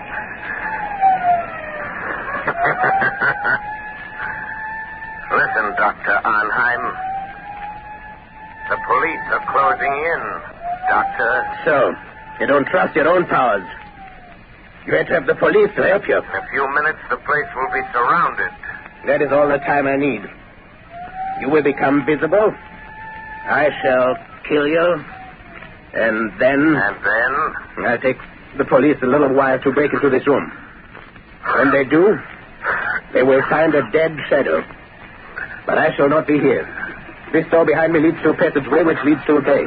A speedboat awaits me there. I know about the speedboat, Dr. Arnheim. You see? The gas is doing its work. You're weakening. Your power of invisibility is losing its... What is it, Rigo? Doctor, quick, the police. The passageway. The speedboat is ready to make it. Hey, what are you doing with that gas? What's the idea? Wait, Rigo. The Shadow. He's here in this room. In just a moment, he will become visible. But you haven't time to wait. The police are already in the house. Don't try to escape in that speedboat. I have turned it into a death trap, Dr. Arnheim. Come, quicker. It'll be too late. Wait, Dr. Arnheim. Death is waiting for you in that speedboat. A violent death of your own making. No, you can't bluff me. Don't listen to him, Doctor. Hurry. All right. But remember, Shadow, we shall meet again. I'm afraid not, my friend. But first, let me turn off this gas. Search the place. Round up everybody you find. Wilson, Harvey, Davidson, you men take me upstairs. Rest of you follow me. Try that room, Sergeant. Okay. Captain, this room's full of gas. Sergeant, that iron door there. Try it. Looks like they skipped. What's that? Sounded like an explosion down near the water. Yes, it was an explosion, gentlemen. And there will be no more wrecking of warships. It was the tube of nitroglycerin intended for the new battle cruiser by Dr. Arnheim. and placed in the tears of the good doctor's own feet with the compliments of the shadow.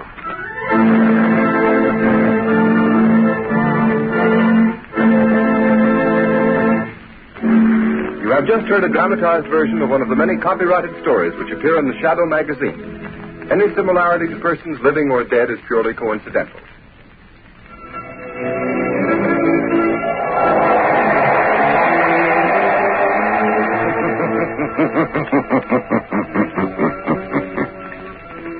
The weed of crime bears bitter fruit. Crime does not pay. The shadow knows. Next week, same time, same station, Blue Coal, America's finest anthracite, will again present another thrilling adventure of the Shadow. Be sure to listen. Cause champions are made, not born. Yes, sir. Get on your way. Get on your way. Get on your way with Wheaties. It's good to know that champions are made, not born. Gives us all a chance. For instance, let's go back to 1943 and listen to the story of champion Mickey Mantle of the New York Yankees. Mickey worked hard to learn the game. As he got on his way to fame, he practiced batting, learned to throw. And Mickey knew what champions know. Wheaties for breakfast, away you go. No wonder Mickey's got all that steam. Mantle and Wheaties, they're still a team. Why, Mickey Mantle grew up on Wheaties, been eating them since he was 12. So good for a guy. There's a whole kernel of wheat in every Wheaties flake. Come on, Mickey, belt that ball. He's on his way, on his way. He's on his way, on his way. Get on your way with Wheaties. Cause champions are made, not born. Yes, sir. Get on your way. Get on your way. Get on your way with Wheaties. Breakfast of champions. Hojo Radio, we're your old-time radio headquarters. Stay tuned.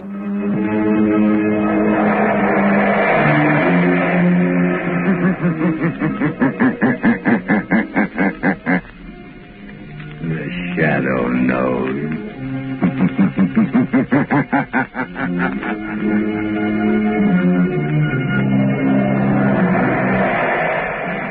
Blue Coal presents The Shadow, the mystery man who strikes terror into the very hearts of shopsters, lawbreakers, and criminals. Today, the poison death. Today's exciting adventure with The Shadow will start in just a moment. But first, I have an unusual free offer of great interest to all listeners. John Barclay, Blue Coal's heating expert, has written a book, How to Reduce the Cost of Heating Your Home. And you can obtain a copy of this attractively illustrated 24-page book absolutely without charge. Just address Blue Coal, 120 Broadway, New York City, or write to Blue Coal in care of the station to which you are listening. Drop a postcard in the mail tonight for your free copy of How to Reduce the Cost of Heating Your Home.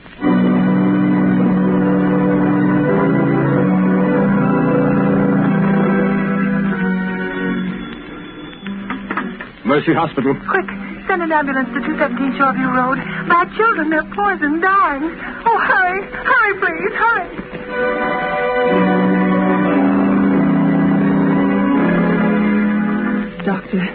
Doctor, what's wrong with my husband? He's been poisoned. Poisoned? Isn't there something you can do? Some way of saving him? No, I'm sorry, my dear. It's too late. Your husband is dead.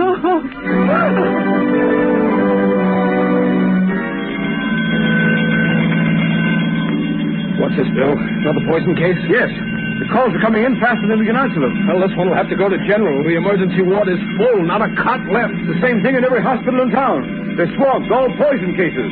And nobody knows how they're getting it or what it is.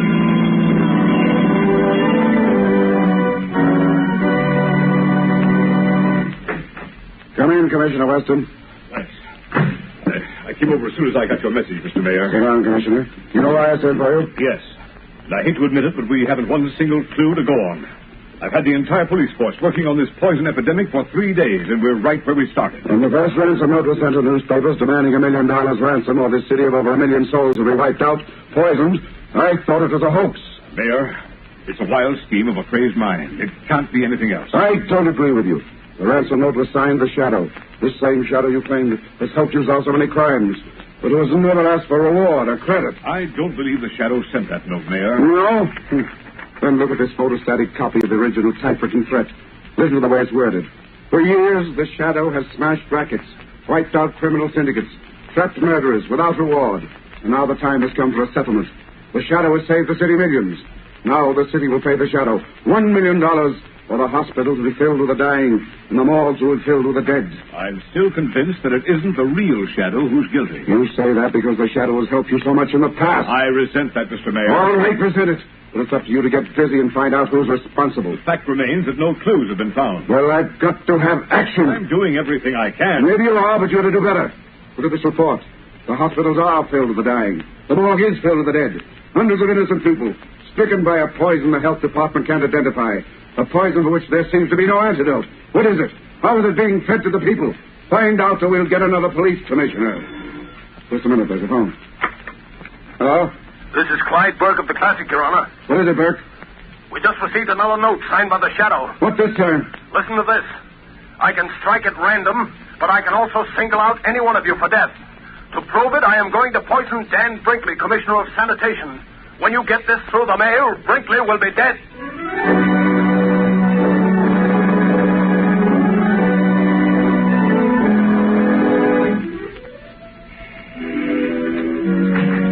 Lamont Princeton. Hello, Margot. Thank heavens you're back. Have you discovered who's poisoning all these people? Who's using your name, the name of the Shadow? Oh, no, Margot. Every theory I've worked on has led nowhere. Whoever he is, this man masquerading as the Shadow must be absolutely insane. There's no doubt about that, Margot, but it's the insanity of a genius, not of a money-mad fool. What strange, distorted mind could devise such a terrible scheme?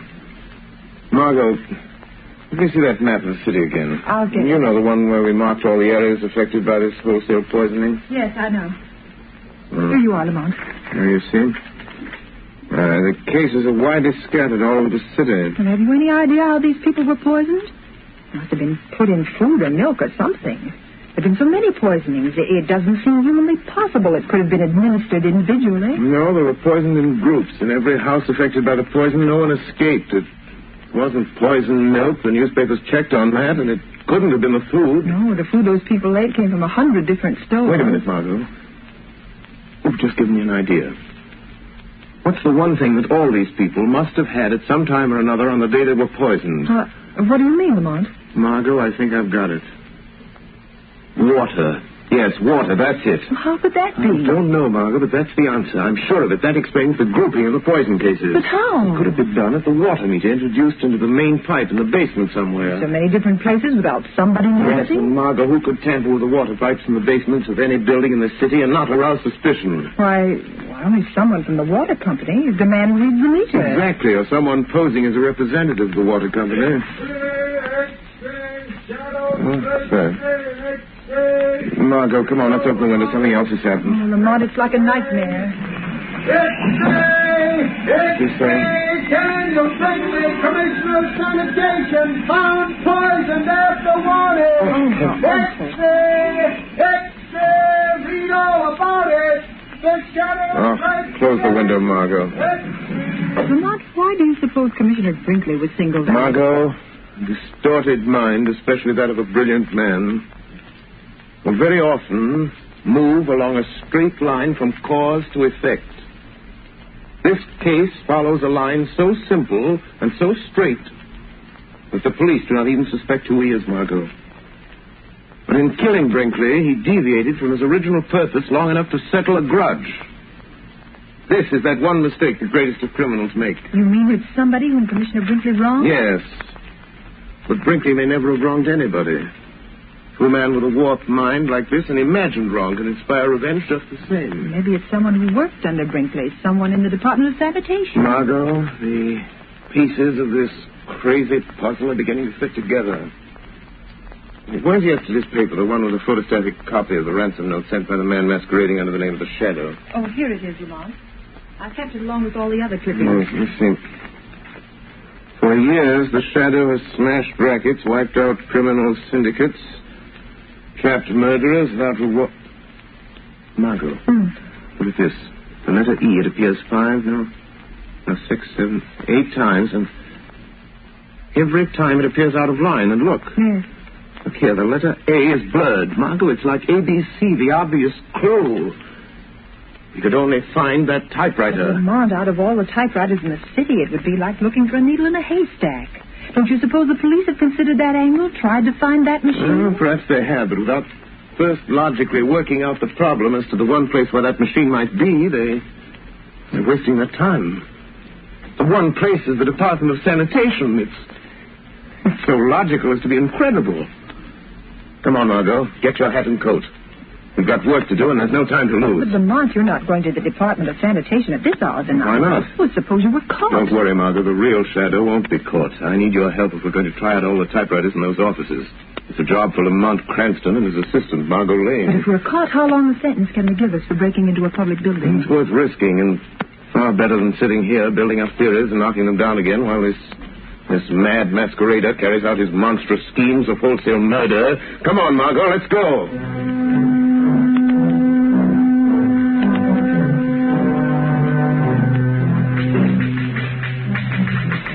Margot. No, this isn't the machine. Yeah, it's the last one in here. Let's try the next office. Be careful of that flashlight, Lamont. Must be a watchman here in the building somewhere. He's down in the basement sweeping. I made sure of that before I signaled you to come in. Looks like another exploded theory, Lamont. We've tried dozens of machines, and none of them have the characteristics of the letters in those ransom notes. We're not going to stop until we've tried them all, Margot. There's a door there leading to the back part of this floor, Lamont. Yes, it says, Private Office of Chief Chemist A.D. Gerber. Let's look in there. Yes, there's the machine. It's the only one in here. Try it, Margot. Here's some paper. Thanks. I'll be glad to get out of this place. Type the same words, Margot. That's it. For years, the Shadow has smashed rackets, Lamont, the earrot. wiped out criminal syndicates. Margot, the A blurred. Go on, finish it. Trapped murderers without reward. Now the time has come for settlement. This is the machine that typed the warning notes to the papers. The office of the city's chief chemist. In Gerber's office. It might not have been Gerber. Other people could get to this machine and use it. Margot, everything's beginning to fit together. Who would know more about poisons than a chemist? You know, I felt all alone. What was that? Someone in the next room. Turn your light over on that door, Lamont. There's lettering on it. Laboratory. Keep out. Who would be in the laboratory at this time of night? Margot, I don't know. I'm going to find out. It may be the man we're looking for, Lamont. Margot, I think it'll be best if you get out of here. Go back to the car. Wait for me. Oh, please, Lamont, let me stay here till you come out, and I might be able to help you if it's that crazy maniac. No, Margot. Go out to the car and wait for me. Lamont Cranston and Margot Lane have done all they can. The time has come for me to be the Shadow. The real Shadow must open that door.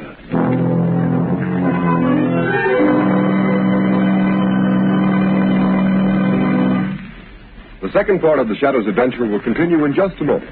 In the meantime, let's talk about how to save money. You will begin saving money when you use blue coal. Blue coal is Pennsylvania anthracite. It is an American product mined by the Glen Alden Coal Company. Unlike many other fuels, blue coal is especially prepared for use in American homes whose heating plants were designed to use anthracite. And to be sure of getting the best anthracite, order blue coal. Its blue color identifies it at a glance. Blue coal is a long-burning fuel that sends a steady, continuous flow of uniform heat into the living quarters of the home. There is no waste because blue coal burns completely to a fine, powdery ash, and it is such a clean fuel to use. These are just a few of the reasons why sales of blue coal in Stroudsburg, Pennsylvania this winter are 22% greater than last winter. Stroudsburg families have been using blue coal in increasing quantities. These are the families that not only enjoy more comfortable homes, but now save money on fuel bills as well. So I urge all families who have not yet tried blue coal to order a trial ton tomorrow. Find out for yourself how much better this specially prepared home fuel is than any other solid fuel. Order blue coal by name in any one of 4 popular sizes: egg, stove, chestnut, or pea. The name of your nearest blue coal dealer can be found in the Where to Buy It section of your classified telephone directory under the name Blue Coal.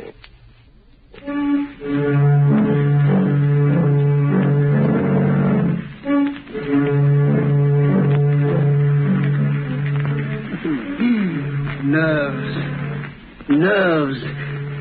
Why should I be nervous? No one knows. I'm here all alone. And who would suspect me, Gerber, the city chemist? I'll never tell them. They'll never know that Brinkley is dead. They'll make me commissioner of sanitation. I should have had the job when they gave it to him. I guess he knows it now. Gerber, bring me that report. Gerber, why didn't you do this? Gerber, why didn't you do that? Treating me like dirt. All that's over now, though. Over and done with. How did that door get open? Must have forgotten to close it. Must be getting absent-minded. Got to be more careful. Someone might come in. Might ask me what I'm doing. What I'm making. What are you making, Gerber? What was that? Who said that? Who laughed? The shadow spoke. The shadow laughed, Gerber. Shadow? Yes, Gerber. I am the shadow. You know my name. You've been using it as a cloak to cover your excursions into the realm of murder. Oh, you can make yourself invisible, Shadow. Or are you hiding? I happen to be master of the ancient art of hypnotism, by which I can blind your eyes to my presence. But you are really here in this room. Physically, I mean. Yes, I opened that door. I walked into this room. I am here. Quite near you, Gerber. How did you find me? By a process of elimination. Because you made one mistake in your admirable train of logic. A mistake? Yes. When you murdered Brinkley, the commissioner of sanitation, I knew it must be someone who had a grievance against him, real or imaginary. Real or imaginary. Oh, I see. You think I am insane, Shadow? The sanity of a brilliant mind is not measured by ordinary standards, Gerber. Yes, that's it. My co-workers know I'm brilliant. They don't think I'm eccentric because when anybody's around, I'm on my guard. What were you doing when I came in, Gerber? Filling this bottle. What is in that bottle, Gerber? What is that crimson-colored fluid? That is the poison, Shadow. I'm supposed to be analyzing the blood taken from my first batch of poison victims, but instead I've been making more poison. You see? It's all ready now. Would you like some, Shadow? I'll be glad to give it to you. What are you going to do with that bottle of poison, Gerber? Or are you afraid to tell me? No, I'm not afraid. You can't stop me. The devil himself couldn't stop me. Listen, I'm going to drive to one of our fashionable suburbs where all the important people of the city live. There's a high steel water tower there. I'm going to climb that tower and pour this little bottle of poison through the trap door at the top. It will be diluted in the water, carried into the homes of all those prominent people. And by tomorrow night, they will all be dead. It is fortunate I found you in time. Time for what, Shadow? In time to stop you. Who can't stop me, Shadow? You're not going to leave this laboratory with that bottle of poison, Gerber. Yes, I am. And I'm going this minute, Shadow. You see this test tube? Yes. It's filled with acid. Acid that will burn you beyond recognition. You forget you can't see me. Yeah, but the only way you can stop me is by physical means, with your body that seems to be not even a shadow. And to do that, you must drop your cloak of invisibility. How do I know that isn't a blind to make myself become visible to you? No, it isn't a blind, Shadow. See, I pour a little on the floor. You see? Think what that would do to human flesh. And you say you are human. Yes. Yes, I am human. Then I dare you to stop me. At the first touch of your hands, I'll throw it at you. It is better that one man be injured than you should kill another entire community. I'm willing to take that chance. All right. We'll see if you're as brave as you sound, Shadow. Stop where you are. No! I'm leaving unless you stop me physically. Then I have no alternative but to fight you man to man. Oh, so you are human. All right. Take this.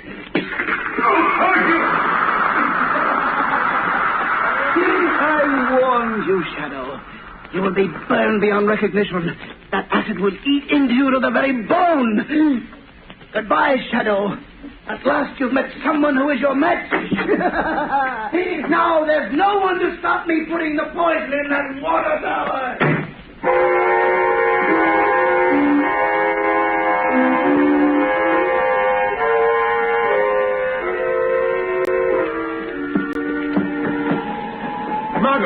Margot. Yes, Lamont. Did you see a tall, powerful built man come out of the sanitation building just now? Yes, Lamont. He got in the car. There he goes, going down the street. You can still see the tail. Follow me, Margot. In heaven's name, don't lose him. That's the man, Gerber. He won't get away. Margot, it's the first aid kit. It's in the car. Yes, it's in the side pocket. Oh, Lamont, your clothes. They're smoking. Yes. And your hands bleeding. Oh, Lamont, my dear, what happened? Acid, Margot, acid. He was getting away with a bottle of poison. I tried to stop him, and he threw the acid. Oh, Lamont, your face. Let me look at your face. I didn't get anything on my face. I threw up my arm in time. It's all right. I'll bandage my hands as best I can. Keep your eyes on that car, Margot. Yes. Far more important. Don't lose him. He's heading for the suburbs. This time, Gerber really means business. Margot, we set the poison the whole community. Is going to dump a bottle of that deadly stuff in a water tower. Oh, Lamont.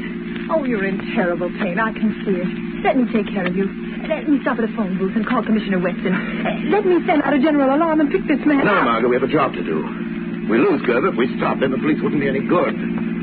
We'll find out where he's going, and then we can call the police. All right, Lamont. You know best. I'll try not to lose him.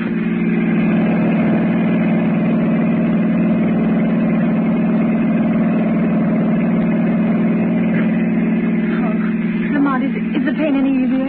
You've got to get to a doctor as quickly as possible. Infection might set in. I will as soon as... Margot, look. Yes. I think Gerber is nearing his destination. He's taking that road up the hill. If I remember correctly, the water tower's at the top. Lamont, how will you stop him now? You with your bleeding hands. He's a powerful man. Crazy with the strength of a maniac. I've got to do what I can to delay him. Keep him from putting that poison in the tower until you can get the police. The police? Lamont, how is he going to get the poison in the tank? He said there was a trap door on top of the tower. The door they used when they cleaned the tank. Oh, Lamont, that means you may have to climb that tower. Now, you can't, not with your hands in that condition. It's snowing. There'll be ice on the rungs of the ladder, and in this wind, you're liable to slip and fall. I've got the chances. Stop, Margaret, stop. There's the water tower. There's the car. Lamont, look, it's Gerber. He's starting to climb the tower already. Margot, go on, I'll get the police. Hurry. Tell them to get someone to shut off the water in this tower in case I fail. Hurry, Margot, hurry! I'm going up there after him. All right, Lamont, I'll get him. Who is that? The man you thought you'd left in your laboratory. Burnt and blind with acid. The Shadow. Yes? Well, I thought I had you. But all right. Keep on following me. You're a long way behind me by the sound of your voice. Yes. Yes, but you have to stop when you get to the top. And I shall catch up with you. Yes. By that time, I shall have poisoned the water. You forget the trapdoor to the tank may be locked. It will be rusty and easy to break. But it will take time, and I shall be gaining on you. You need to hurry, Gerber. That's too bad you missed my face with that acid, isn't it, Yeah, Gerber? but some of it went on you. I heard it sizzling into your flesh. On my hands, that's all. Don't you want to see them? Then you must be suffering holding onto the ice-covered ladder. Not as much as you'll suffer once I reach you. All right, hurry, Shadow. I'm on the top already. Now, you were right, Shadow. The trapdoor is locked. But that won't stop me. I'm going to blow it open with my revolver. The lock is broken, Shadow. You'd better hurry up. I'm not far below you now, Gerber. Now I'm opening the trapdoor, Shadow. Yes, I hear it, Gerber, but you'll never put the poison in the water. I have the bottle in my hand. I'm pulling out the stopper. And I'm here to knock it out of your hand. Ah! Yes! You broke it! You spilled the poison! You spoiled my revenge! You spoiled it! But you'll pay for it! You're leaving blood marks on the snow with your hands. You can't get off the top of this tower. You can't get past me to the ladder. I don't need to see you to find you. The blood marks will show me where you are. Come and get me, Gerber. I'm waiting for you here on top of the tank. I know you are. And you can't go any further, or you'll slip and fall to the ground, hundreds of feet below. Don't be so sure, Gerber. There. I touched you, Shadow. Oh, you squirm very cleverly. But I've got you. I've got hold of you. You won't get away from me, Shadow. And you won't get away from the police. Hear them coming? You warned the police? Yes. But before they get here, I'm going to throw you off the tower, Shadow. You might fall off yourself if you try to do that. If I do, I'll pull you off with me. Come on.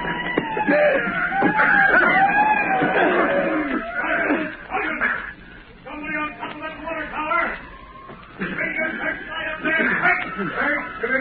There's Commissioner Weston.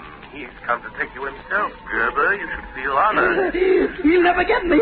He'll never take me alive. There it is, Commissioner. Hang on the edge. That's clear. He seems to be struggling with somebody. Hang your searchlight on him. You're caught, Gerber. You're trapped. You're trapped. There's no escape, Gerber. Listen to me, Commissioner Weston. You'll never get me. Never. I did it. I killed all those people. I made you think it was the Shadow. Get back, Commissioner. He's trying to jump. You'll be killed, Gerber. I'm not afraid. I'm not afraid. Because you're coming with me, Shadow. Come on, Shadow. Come with me. Come with me. He did it. He jumped. Throw your light over there to the foot of the tower. See who it is. That's our man, the poisoner. There's the body. Then he must be dead as a doornail. Yes. No man could fall that distance and live.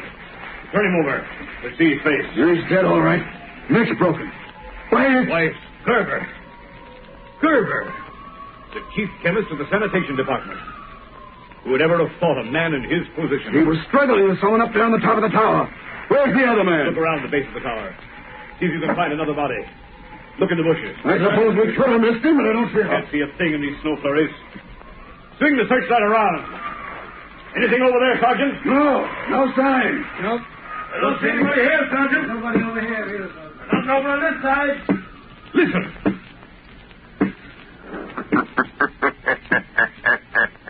Shadow. Yes, Commissioner Weston. The Shadow. I am walking down. And, Commissioner, don't bother to search anymore. I am the man Gerber was struggling with up on the tower. So, you trapped Gerber? Yes, Commissioner. I trapped him. Gerber's your man. The man who tried to poison the people of this city into paying him $500,000. Well, he won't poison any more by the looks of him. And now, would you do something for me, Commissioner? By all means. If you don't mind, Commissioner, I'd like to publicly take the credit for solving this mystery.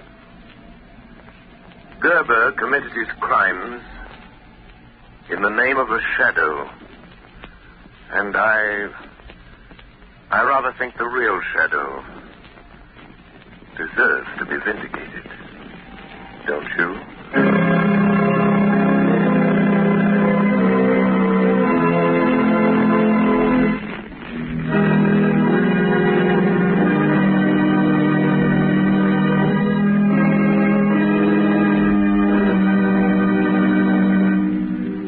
You have just heard a dramatized version of one of the many copyrighted stories which appear in the Shadow magazine. All the characters and all the places named are fictitious, and the similarity to persons living or dead is purely coincidental.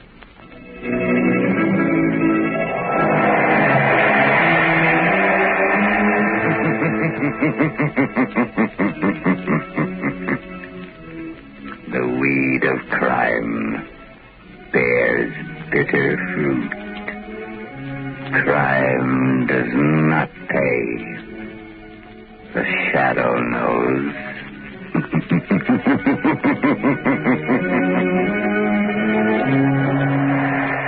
Next week, same time, same station, Blue Coal, America's finest anthracite, will again present another thrilling adventure of The Shadow.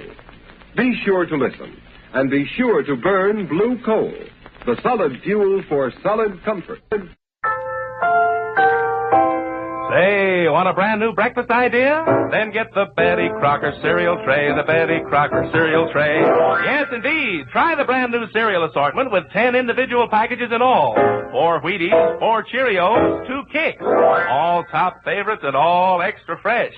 Yes, it's fun to take your pick from Wheaties, Cheerios, and Kicks. Get the Betty Crocker cereal tray, the Betty Crocker cereal tray. Get that tray today.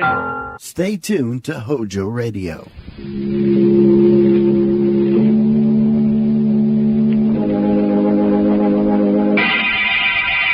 Lipton Tea and Lipton Soup present Inner Sanctum Mystery.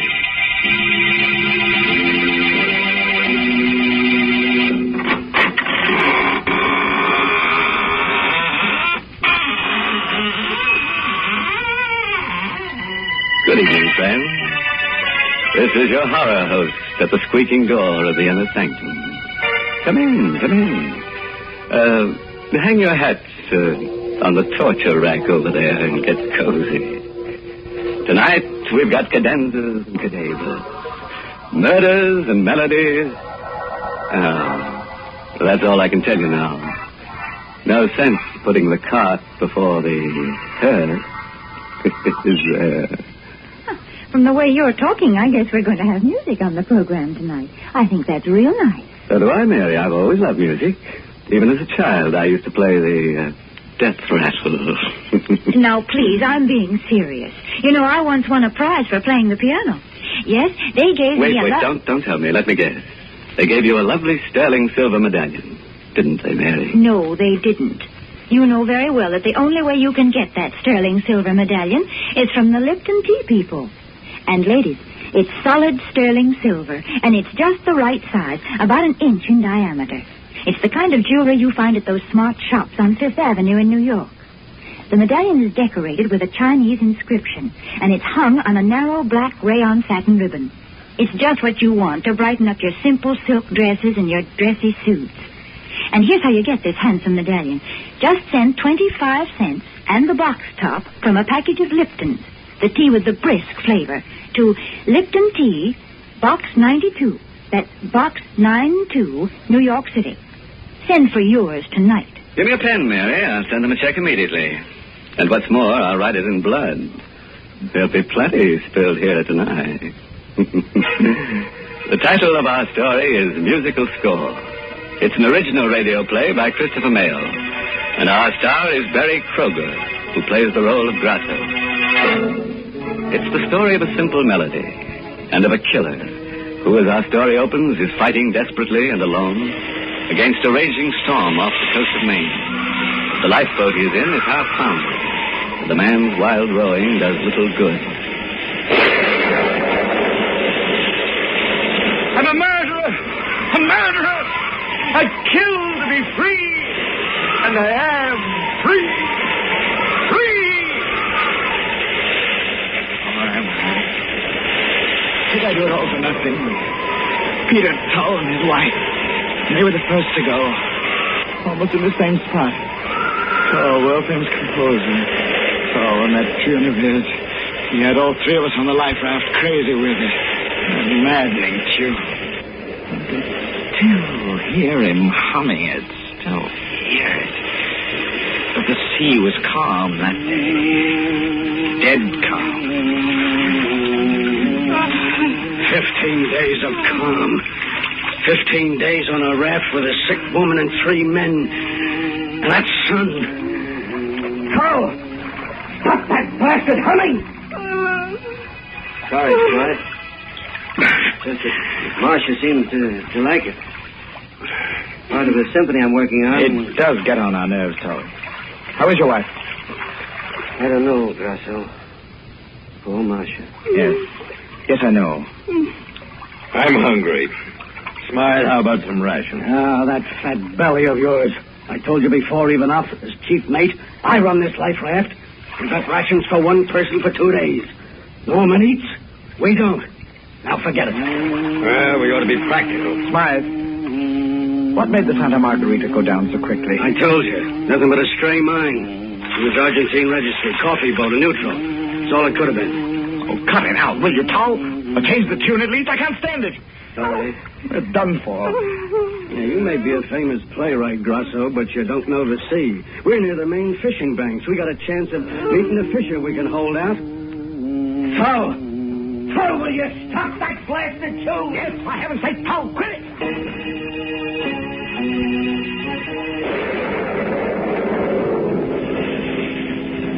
What a trio. A perfume manufacturer, a playwright, and a sailor. We all wanted food. We all wanted water. Sweet. An end of Toll's humming. Well, I wanted all that more than the others did. Without Marcia Toll, I could eat a little. Without Peter Toll's song, I could rest. The 17th night it was. The moon painted us all in silver and black. The others slept. Toll had his wife's head cradled in his lap. I crawled over to Toll. How is she, Toll? You know, I think she's getting better. She smiled at me a minute ago. My singing helps. Go on, Toll. Hum your song.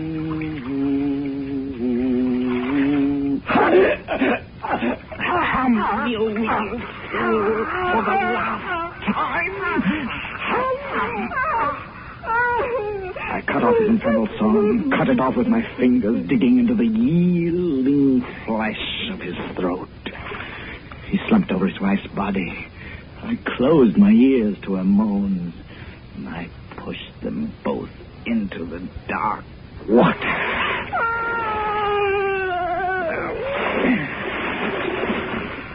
I was a murderer.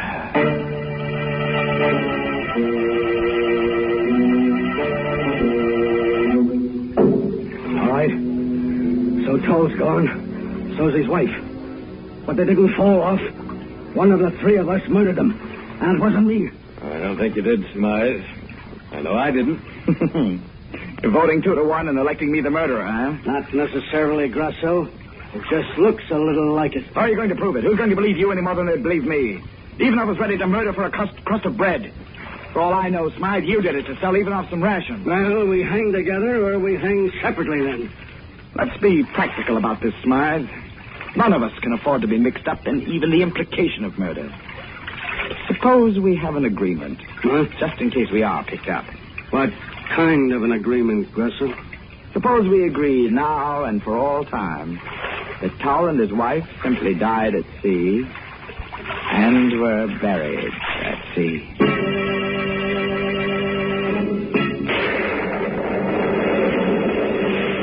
On the 21st day, the rations were gone. And the song, we could all hear Toll humming it from the bottom of the sea. We watched each other like animals. On the 23rd day, a fishing boat picked us up, half dead, cooked alive. But we lived. I lived to fear and to kill again. Fear began with a little scene in the Portsmouth hospital where we were being treated. Well, you got your belly full of food even now? Yes, no more hunger pangs, Smythe. How about you, Grosso? Pretty normal now, I guess. Oh, by the way, a friend of mine, second mate on another ship, was in to see me yesterday. Yes? Yeah. They picked up a couple of survivors from the Santa Margarita before we were rescued. Not interested, eh? They were a man and his wife. Well, don't be such a dramatic ass, Smythe. Was it... No, not poor Marcia and Peter Toll, but the friends of theirs, the Abraham Davises. You know him? Davis? The symphony conductor? Yeah, that's him. Wouldn't he like to know about the Tolls, huh? You've got a flair for the dramatic, Smythe. Sometimes it's dangerous to be so talented. I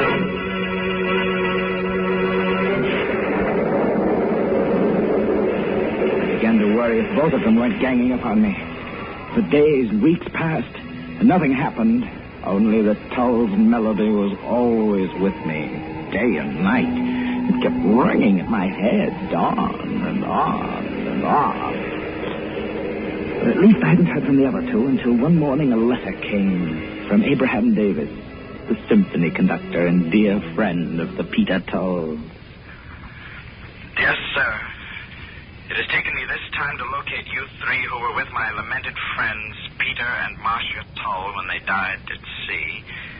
I'm giving a reading from the score of Peter Toth's last symphony, my home prior to his first performance, and thought you might like to hear it.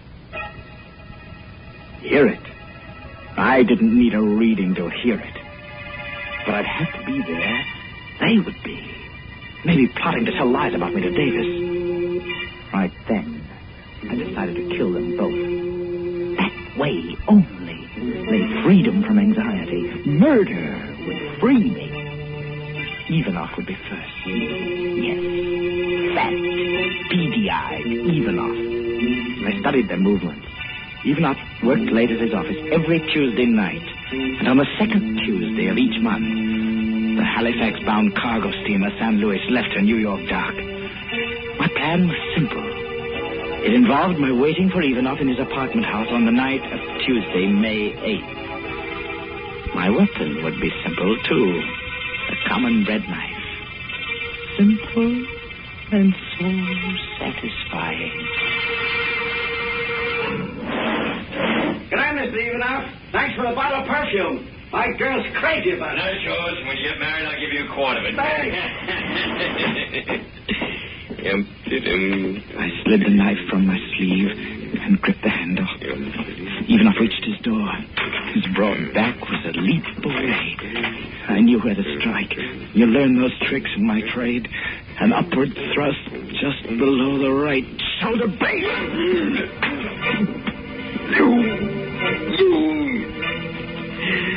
It was you. I watched him gasp out his last, feeling no remorse, no pity, just relief that I had nothing more to fear from Ivanov at least. One more to kill, to be free. One more. I turned my back on the cooling mass at my feet and reached the street. I walked fast. I had only a little while to reach the docks and make my boat. Toth's melody kept beating its tireless notes against my brain.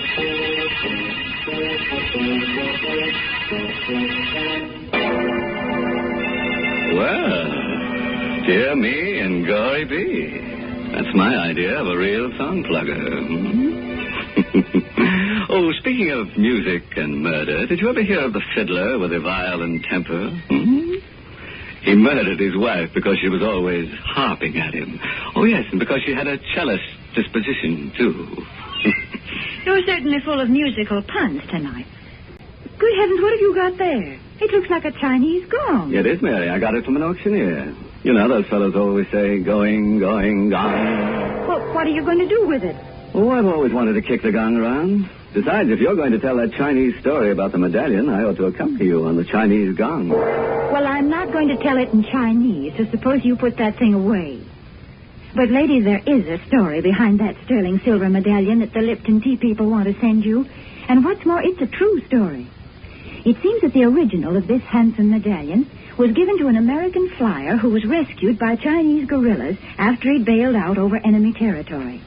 The flyer was told that the Chinese letters on the medallion would identify him and bring him safely through the lines. Well, he did get through.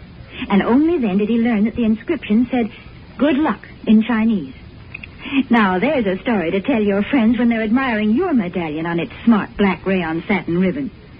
And to get this good luck charm, just like the one the flyer carried, all you have to do is send 25 cents and the box top from a package of Lipton's, the tea with the brisk flavor, to Lipton Tea, Box 92, New York City. How about hitting that gong now so they'll remember? Yes, that's box 92 in New York City. All right. Now let's go back to our murderer who's being haunted by a song. Remember what happened? A composer named Tell and his wife Marcia were thrown off a life raft and drowned by one of 3 other men on the raft. The killer has been telling us his story as he fights the sea in a lifeboat. You remember that he just murdered Ivanov and is now heading for a Halifax-bound cargo ship.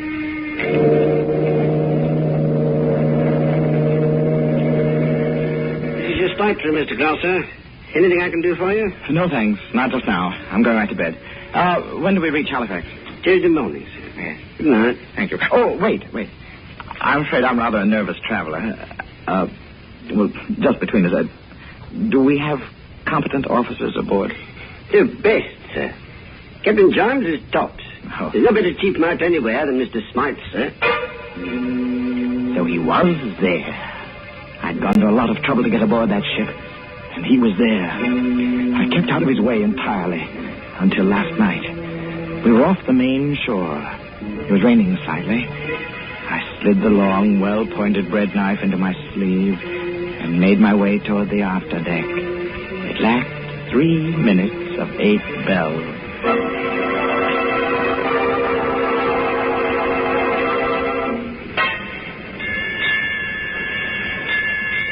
8 bells, skipper. I'm going after a smoke. There he was, just where he had been every night, smoking, leaning against the rail near the small lifeboat. I could barely see him. It was so dark. But I stole toward him a foot at a time. Now I held my breath. I was so close. Slowly, I brought my arms straight to my side, flexed my muscles, tensed for the thrust. I calculated the lunge. The cigarette told me where his mouth was. Then he turned his head a little, his cigarette flared and lit his face, and his eyes were on me. I thought you'd look me up if I came to the same spot each night. Turning out to be quite a killer, aren't you? How did you guess? Can you still hear me smile? Now nobody knows what happened on the life raft. Nobody. I'm free. You fool. You'll never be free. A song will...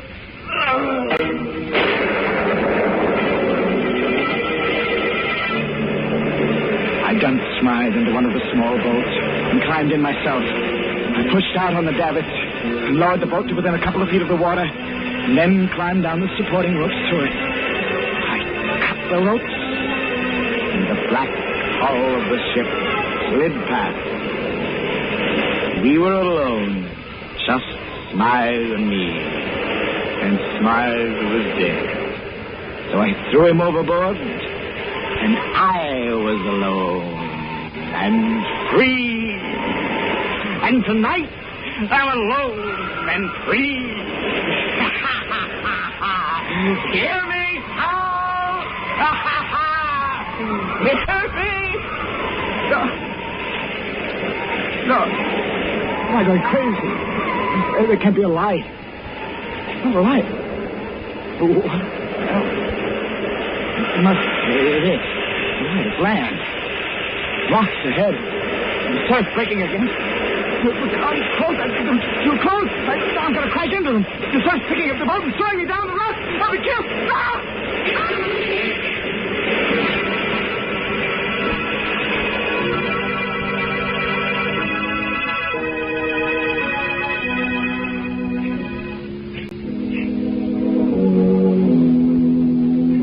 Wait, darling. I think I hear something outside. What? Stop a minute. I think I hear something. You don't have to shout. What is it there? Listen. Isn't that our door? Don't you hear pounding? How could it be? This is the lighthouse. Who would come out to an island in this storm? Just the same, I'm going to see. All right, I'll go with you. What did he... No. Not you. Stay away, Towel. Leave me alone. You're dead. Here, take it, Marcia. Here, give me a hand. We'll put him in the living room bunk. Peter, Yes? how did he know our name? What did he mean by what he said? He's changed a lot since we saw him last. Since I saw him last. He was on the life raft with us. The Santa Margarita? Yes. I'd know him better than you would. You were ill. His name is Grasso. His was the last voice I heard before we fell overboard.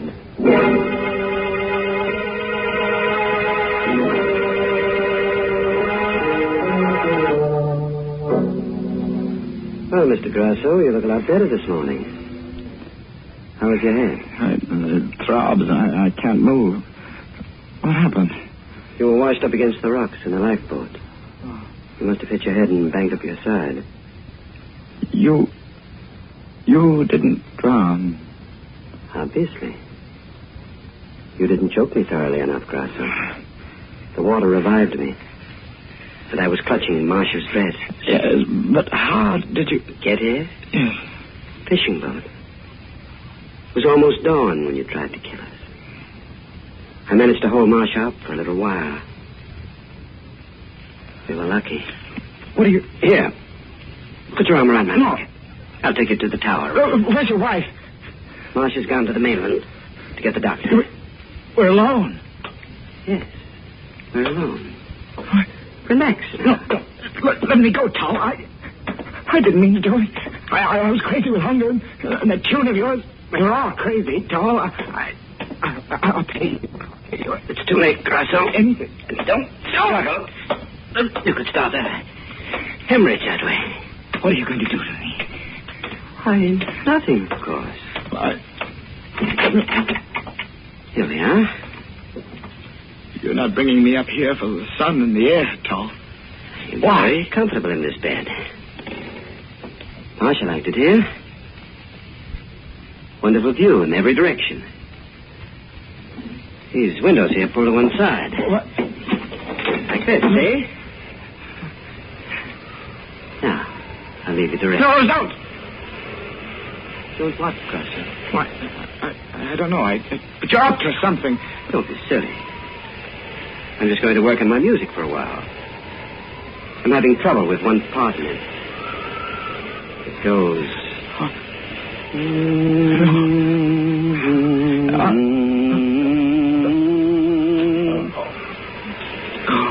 Remember it, Grasso?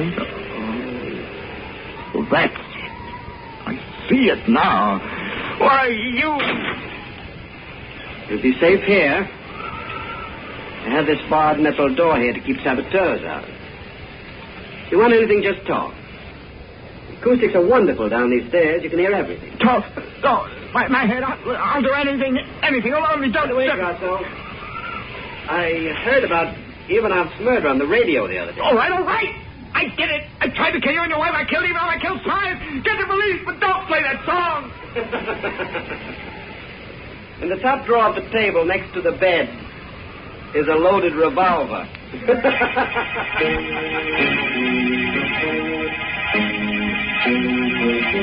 Stop, Paul! Stop! I can't. Stop! Can I go on? Revolver. Good. Yeah. It'll stop it. Now I'll never hear that song again. Never. Play it! Play some melody soul! And the blaze is in you!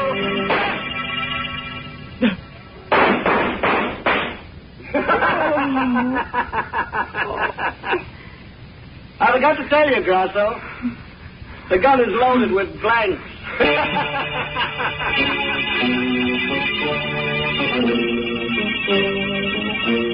It's still a way out.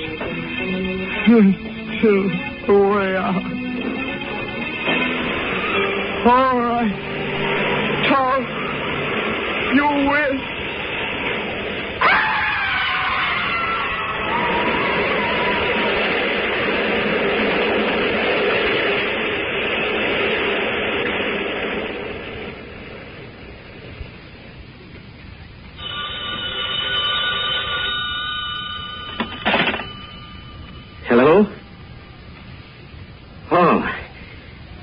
Hello, Marcia, darling.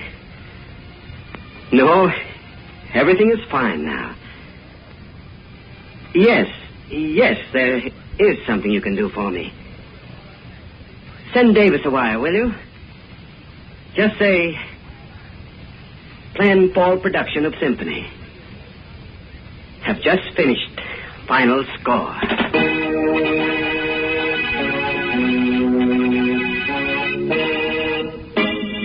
Say, how would some boogie-woogie sound to you right now, I'd settle for a nice, cozy fife and drum corpse.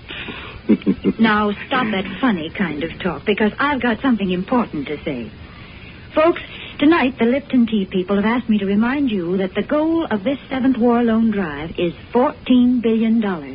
I guess sums like that are just too big for you and me to understand. But every one of those dollars has a purpose behind it, and that purpose is to end the war in the Pacific as quickly as possible. Yes, that $14 billion is needed to move our soldiers halfway around the globe, to build new ships and faster planes. We've promised our fighting men the very best weapons that can be made. That's the least we can do. And we're helping to fulfill that promise when we buy war bonds, when we support the 7th War Loan Drive with every penny we can spare. So, folks, please buy all that you can when the Victory Volunteer comes to your house.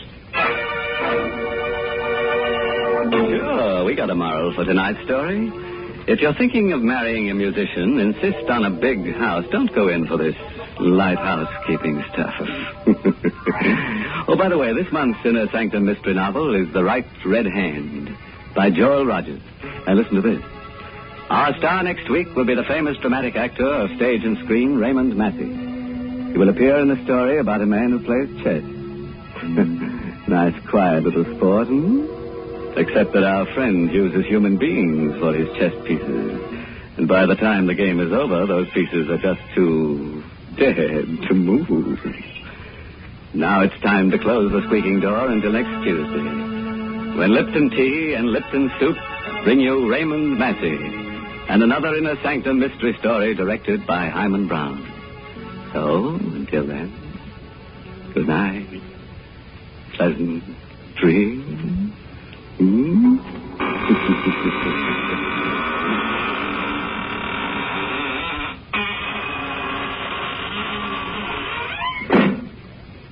Folks, there's a modern food with an old-fashioned homemade flavor. It's Lipton's Noodle Soup.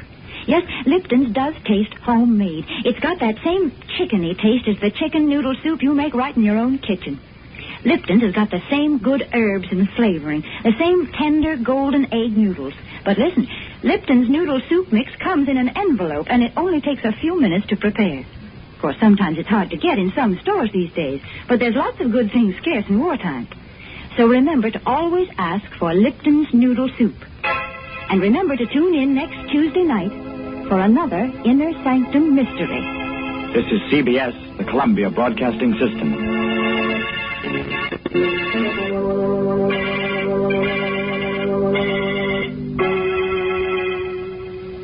I'd like to tell you folks about Kraft's golden cheese food, Velveeta. Velveeta is such good eating.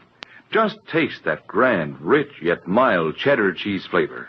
And Velveeta is so good for you. It's rich in important food values from milk itself.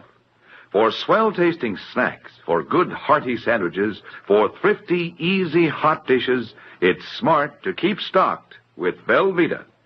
Get it tomorrow in the handy quarter-pound package or in the economical 2-pound loaf. The cheese food of top quality. Velveeta is made only by Kraft. Keep it tuned right here to Hojo Radio for more classic old-time radio.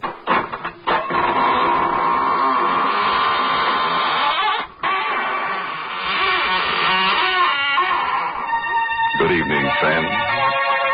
This is your host of the Inner Sanctum inviting you in through the squeaking door. Come on in, have your picture taken with the corpse. You'll look good next to him. Poor fellow was a photographer. Passed on last winter while taking a picture. Yes, died of overexposure. Awful, isn't it? Enough to make your camera shutter. Well, let's gather around the coffin now for a nice, happy picture. Watch the body. Watch the body. Oh, dear. We'll have to take that again. Someone moved. And I think it was the court. Portrait of Death. It's an original radio play by that ghastly ghostwriter, Robert Sloan. And our star tonight is Miss Leslie Woods, who plays the role of Miss Snyder.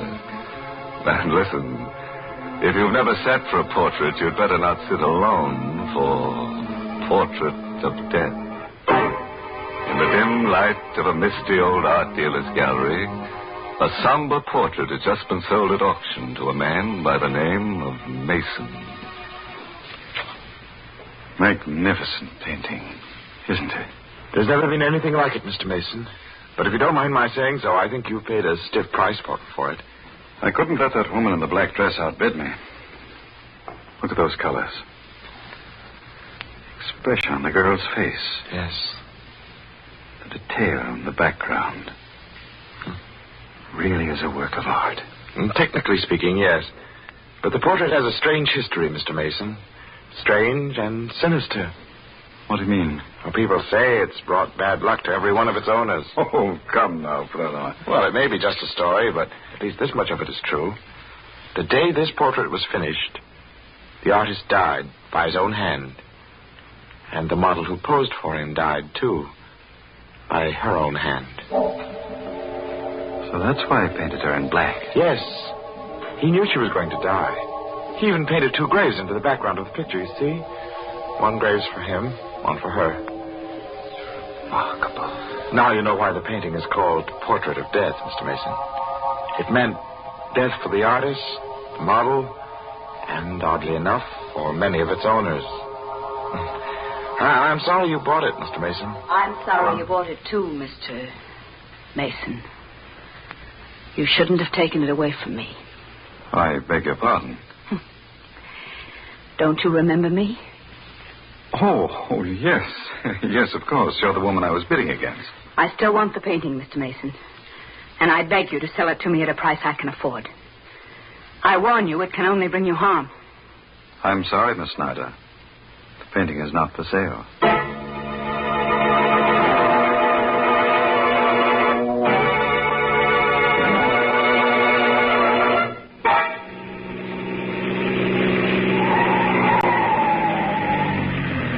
Really, Mr. Flournoy, you didn't have to drive me all the way home with this painting.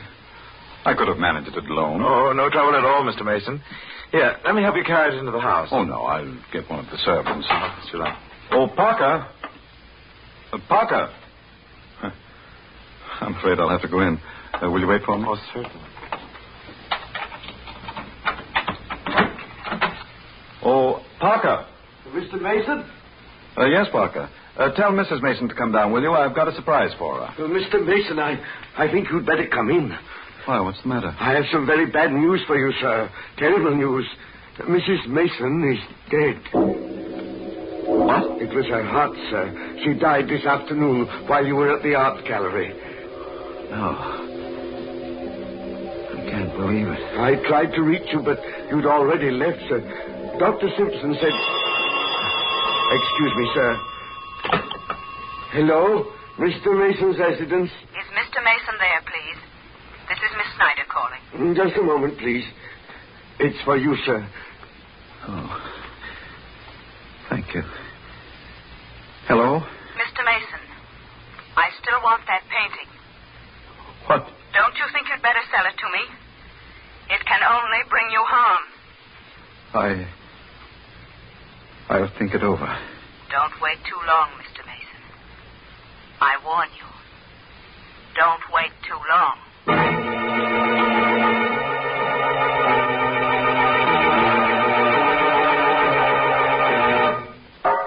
You ought to go to bed, sir. You haven't had any sleep for days. I'm all right, Parker. But it can't do any good to sit in this room and stare at that painting. Parker,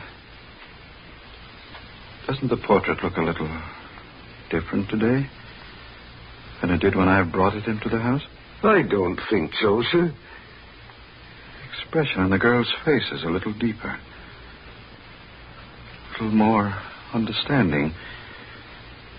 The background... Good heavens, Parker. What is it, sir? Look. The graves in the background. Weren't they there, sir? When I bought it, Parker, there were 2. Now there are 3.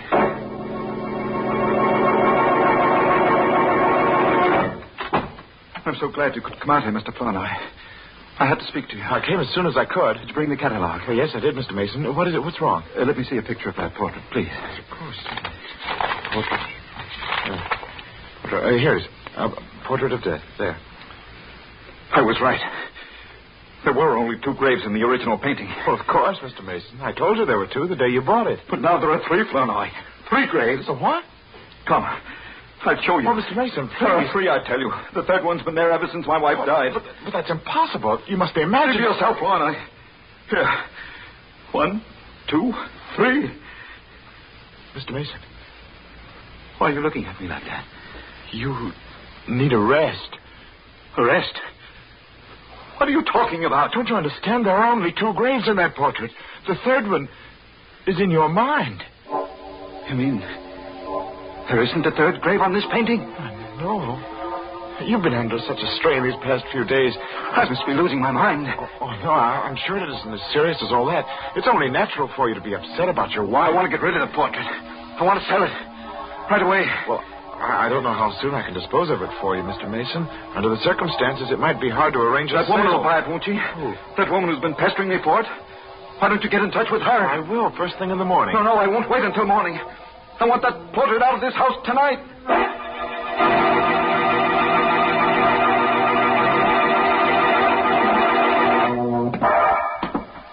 Parker. Where are you going with that painting? Why, I was taking it to the garage, sir. What for? You said you didn't want it in the house tonight. I thought I might return it to the dealer. Mr. Flournoy hasn't called back yet? No, sir. Well, I'll take it to him myself. Is the car ready? Yes, sir, but I hardly think you ought to go alone, Mr. Mason. You're in no condition. I brought that portrait into this house, and I'll take it back. Alone.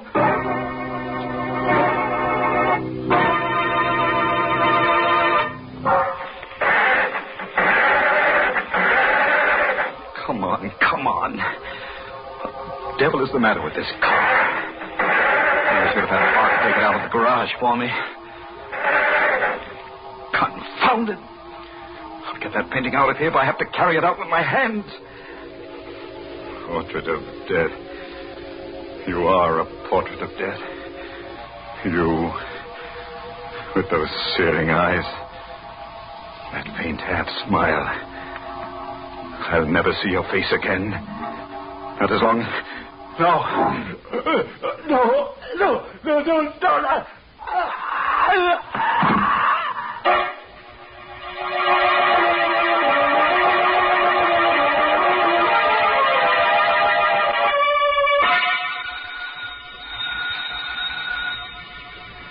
This is a strange time of night to go calling for a painting, Mr. Flournoy. Mr. Mason told me to get in touch with you right away, Miss Snyder. He was determined to have you pick up the portrait tonight. Well, I hope he isn't asleep. Yes. Nobody seems to be answering the door. Oh, wait a moment. There's a light in the garage. Oh, good heavens, what was that? It sounded like a scream from the back of the house. Come on, we better hurry. Come on, Miss Snyder. There's somebody in the garage. Why, Parker. Yes, What's the matter, Parker? Why'd you scream? It's Mr. Mason, sir. He's dead. What? I just found him, sir, slumped over on the floor of the car.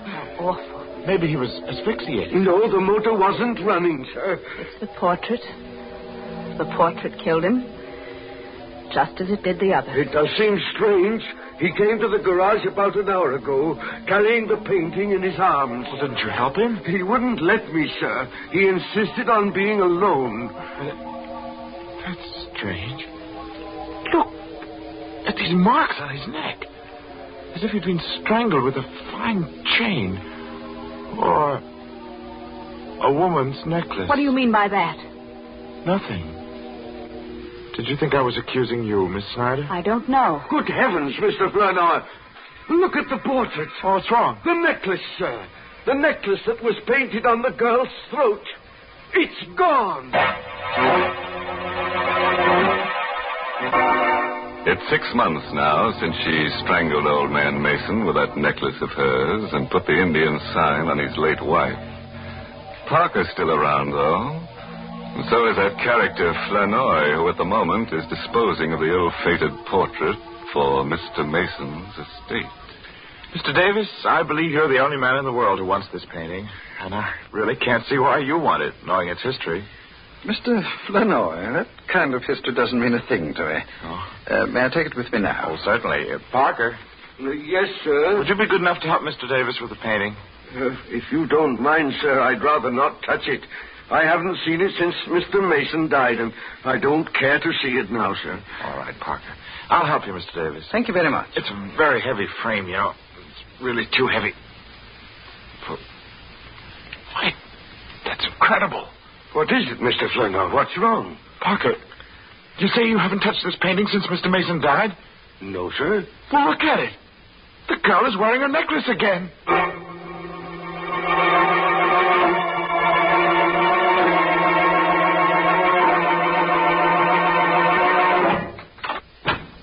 Miss Snyder, how do you do? We haven't seen you here at the gallery for some time. What's the meaning of this, Mr. Flournoy? Beg your pardon? Why did you let that painting go without telling me it was for sale? Well, I tried to tell you, Miss Snyder. I called you home several times to let you know about the auction.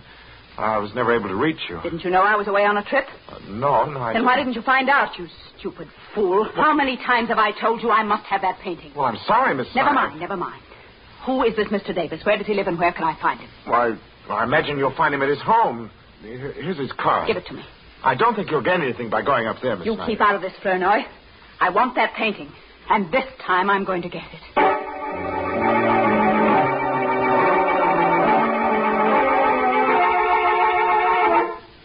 I'm very sorry, Miss Snyder, but nothing you can say will persuade me to part with the painting. Mr. Davis, your stubbornness may cost you your life, you know. I'm afraid I'll have to risk it. I'm very anxious to find out exactly how he died. And if he was murdered, I'm going to see that the killer is brought to justice. The killer is the painting, Mr. Davis. And you will find that out very soon, just as the others did. Are you threatening me? I am giving you one more chance to live. One more chance to sell me the portrait at the price you paid for it. If I refuse? If you don't sell it to me now, Mr. Davis, I will buy it after your death. Forgive me for not showing you to the door, Miss Snyder, but I hardly think... Never mind, I'll go myself. No, you don't have to. Parker. Yes, sir? Parker, what are you doing here? Oh, didn't you know, Miss Snyder?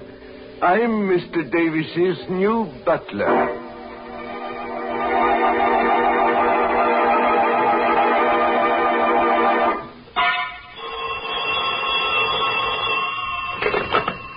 Hayden Art Company, Mr. Flournoy speaking. Mr. Flournoy? Yes, this is Mr. Flournoy. You had better come over to Mr. Davis's house right away. And don't tell anyone you're coming. Huh? Who's this? It's important, Mr. Flournoy. Don't ask a lot of questions. Just come over. Who is this? Don't you know? It's the girl in the portrait. What? You... Hello? Hello?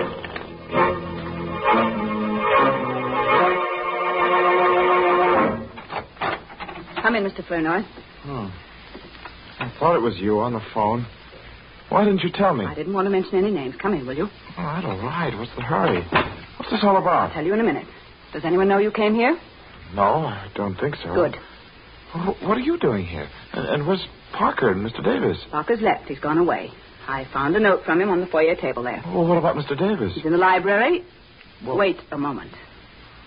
Don't go in there yet. He's dead. Mr. Davis? Yes, Mr. Davis. It's horrible, Flournoy. His head has been cut off. What do you mean? What happened? I don't know. I found him lying there on the library floor when I got here. He must have been killed with the axe from that suit of armor you see. The armor's toppled over, and the falling axe must have landed on his neck. It would have to fall from a good height to sever his head, Miss Snyder. Well, the armor was mounted on a pedestal, and you can see for yourself how heavy that axe is. Yes, I see. You don't think I killed him, do you? I don't know. What are you doing here? I received a strange phone call telling me to meet Mr. Davis. When I got here, the door was open and everything was just as you see it. Have you called the police? No, not yet. Why not? I wanted to speak to you first. You wanted to speak to me with a murdered man lying there on the floor? It wasn't murdered. It was an accident. The portrait killed him. I'll let the police decide that. Now, wait a minute, Mr. Flournoy. You are not going to phone the police until you've heard what I have to say. Go on, say it. I called you because I wanted you to help me. I want that portrait before it's passed on to Mr. Davis's heirs. What do you mean? I may never be able to buy it if it becomes part of his estate. But if you tear up his check and take mine, it doesn't have to become part of his estate. It will be mine, once and for all.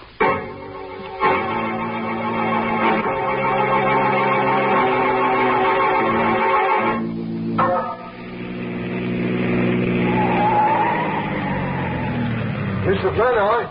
What? Mr. Flournoy? Why, Parker. What are you doing outside Miss Snyder's house? I've been waiting for her, sir. Have you any idea where she is? Why do you want to know? She left a photograph at Mr. Davis's house last night, and I've come to return it. Well, I'll take it to her, Parker. If you don't mind, sir, I'll return it myself. Is it that important? The photograph is a picture of the woman in the portrait. And if Miss Snyder can explain why she's been carrying it around, we might have an answer to this mystery. You suspect her, don't you, Parker? Not any more than I suspect you. What's that? You've got the portrait in your car, Mr. Flournoy. Yes. Don't try to conceal it. I recognize that frame anywhere. I'm not trying to conceal it. I'm trying to find out what your game is. I have no game. Then why did you leave that note saying you were going away? What note? Oh, don't lie to me, Parker. I saw it myself on the foyer table. You must be mistaken, sir. Today is my day off. I left the house early this morning, and I didn't write a note. Oh. If you're telling the truth, then I know who did write that note. Only I've got to prove it before I can take your word. Oh, wait a moment, Mr. Flournoy. Where are you going? I'm going into the house for this painting. I'm going to set a trap for Miss Snyder. I'll go with you. What for? To help you carry the painting, Why, of course. But you'll spoil everything if you're seen, Parker. Then I won't be seen. I'll hide. What's the matter, Mr. Flournoy? You're not afraid of me, are you? I don't know. Every time this painting has brought misfortune to anyone, you've been alone in the house with the victim.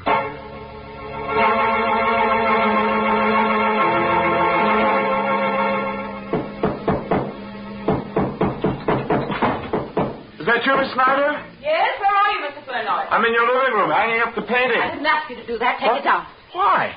Take it down, I say. I don't want it in my living room. I don't want it in this house. Well, I don't understand. Then why did you buy it? Mr. Flournoy, I have been after that portrait for years. And now that I've got it, I'm going to destroy it. You're going to do what? There is a curse on that painting. There really is. You see, I know. Because I'm related to the girl who posed for it. Well, you never told me that. I never saw any reason to. That girl was a sister of my grandmother. And ever since her death, my family has been haunted by that portrait. But now we'll be haunted no longer. But you can't destroy a work of art like this.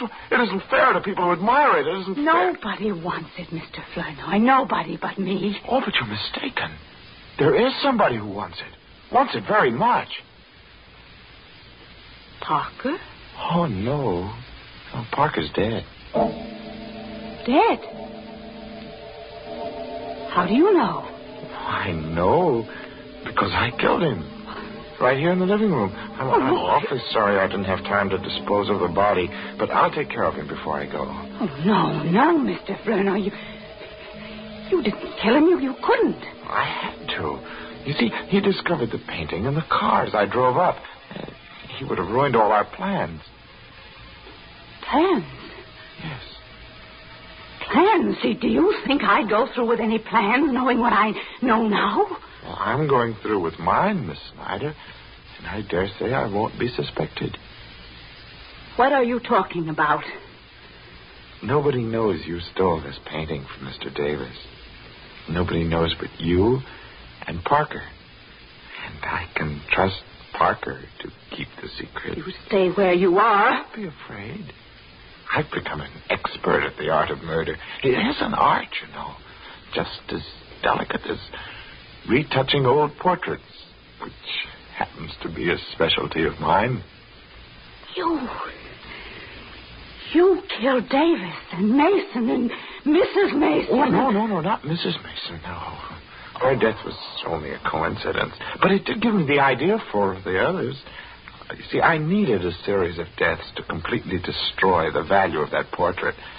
The legend was already there. All I had to do was help it along. Why? I wanted the painting, Miss Snyder. I wanted it more than anything else in the world.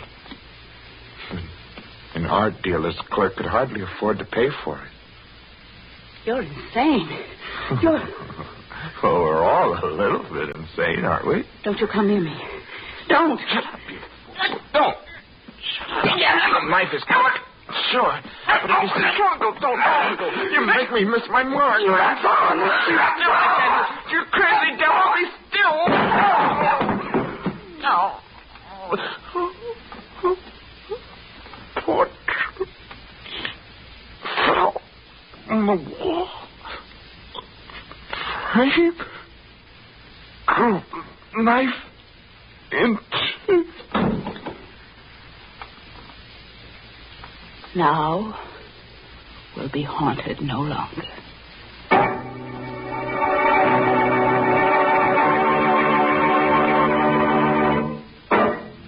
Poor old Flournoy, framed by a portrait. Still, it's better than being boiled in oils. But Davis is a guy who really had an interesting death. Yes, that armored axe did a smooth job. And the police might have thought it was purely accidental. That terrible picture. It was always changing around. I guess it wasn't what they call a still life. In fact, I'm surprised there's still life left in any of the people in the story. Well, drown me in a cup of Lipton tea if Mary didn't make a joke. So I did.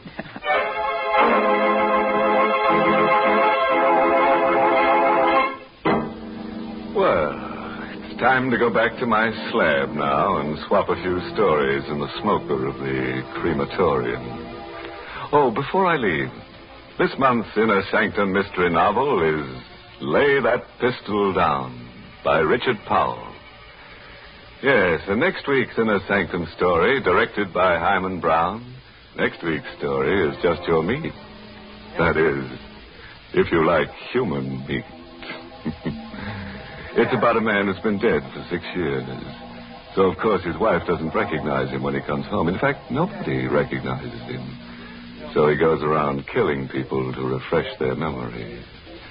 I guess he figures that if they can't remember him, they might just as well remember nothing.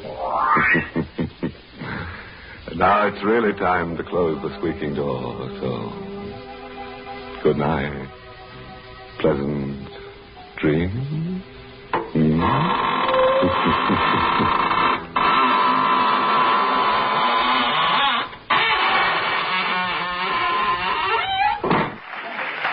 You know, everybody's working at top speed these days. The times demand the best we've got.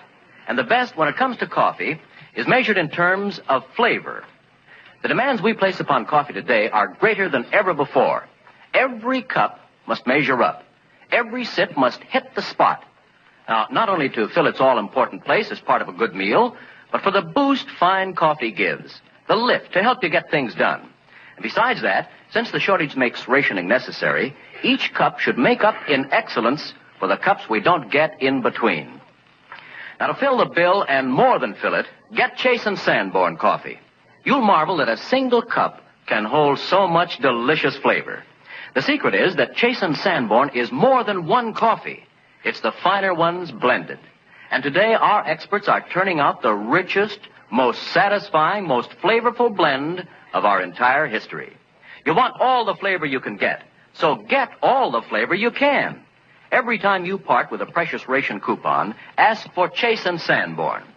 Naturally, nowadays, with so many others buying Chase & Sanborn, too, your grocer may sometimes run out. If he should, please understand and cooperate.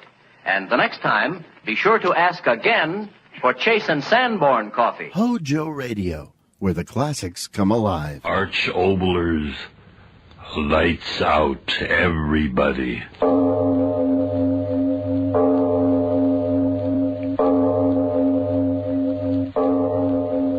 We bring you stories of the supernatural and the supernormal, dramatizing the fantasies and the mysteries of the unknown. We tell you this frankly so that if you wish to avoid the excitement and tension of these imaginative plays, we urge you calmly but sincerely to turn off your radio now. Who among us, and you're included, has not had the dream at one time or another of being superior to his or her fellow beings, to jump higher, to run faster, to dance better, to be more beautiful? We've all run the gamut, all of us, at various ages, of standing out from the crowd of humanity. That's what our story is about today, being different in a very special manner. And now, if you haven't already done so, turn off your lights now.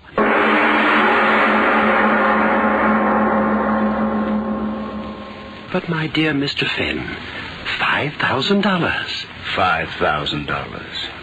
$5,000. What do you think you're doing, bidding at an auction sale? I am bidding for your services. And if a $5,000 retainer isn't enough, why, name your own price. I'm not here as an individual. I'm the representative of a group of casualty insurance companies who handle practically all of the burglary insurance in this entire area. Well, if you're that important, talk important money. $10,000 cash. Very well. I'll write you a check. Fenn Detective Agency. Fenn. Yes. $500,000 stolen in broad daylight and no witnesses. A very clever criminal, whoever he is. But surely you don't believe only one man has committed all these crimes. Whenever there is greatness, even in crime, the answer is a man. One man. 25 places robbed both sides of State Street, 25 stores robbed in the space of 30 minutes, and you talk of one man? He is very clever. No one man could rob 25 places, spreading over a distance of 3 blocks in the space of 30 minutes. No? Of course not. Banks and department stores and loan companies. Cash registers cleaned out. And not a clue, not a witness. The devil alone knows what this is all about. The devil alone.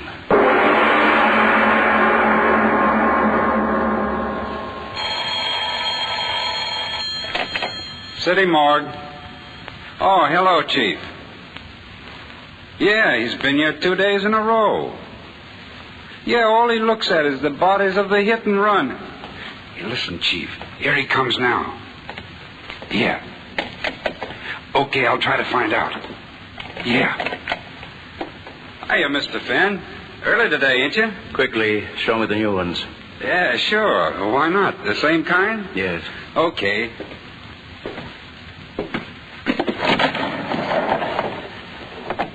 This one's name is, it's on the tag here, Morrison something. Relatives ain't claimed him yet. Look at him. Smashed up pretty, ain't he? He never knew what struck him. I'll say he didn't. The way that skull... Well, I bet you he went out just like that. I'm no longer interested in this one. Where's the next? Coming up. Wait till I put this fella back on ice. Let me see. Where'd I put the dame? Oh, yeah, here she is. Kid. Whoever the rat was, his hair must have bust the front end of his crate. Look at her. Ain't much of her left to tell who she was, is there? Only identification on her was her first name in a book. Let me see, Libby. Yeah, that's what it was, Libby. Gosh, if this was my girlfriend and any hit-and-run rat did this, I'd find him even if I... Hey, Mr. Fenn, what's the matter? What are you laughing about? It ain't funny. The girl's face, it smashed her. What are you laughing about? I know. Now I know.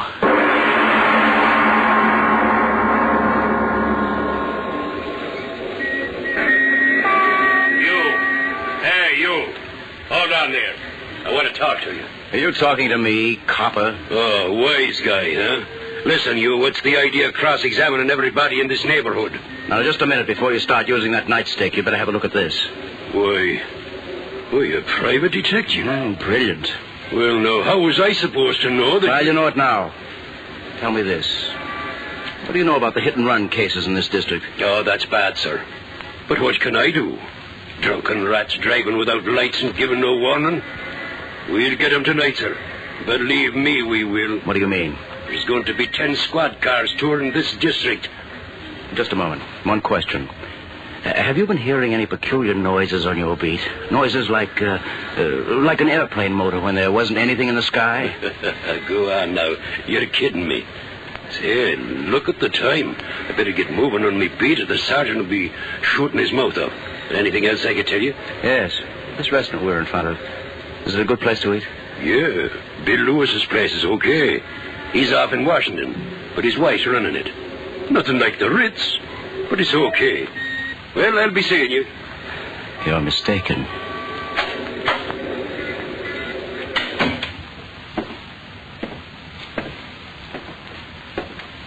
What'll you have, sir?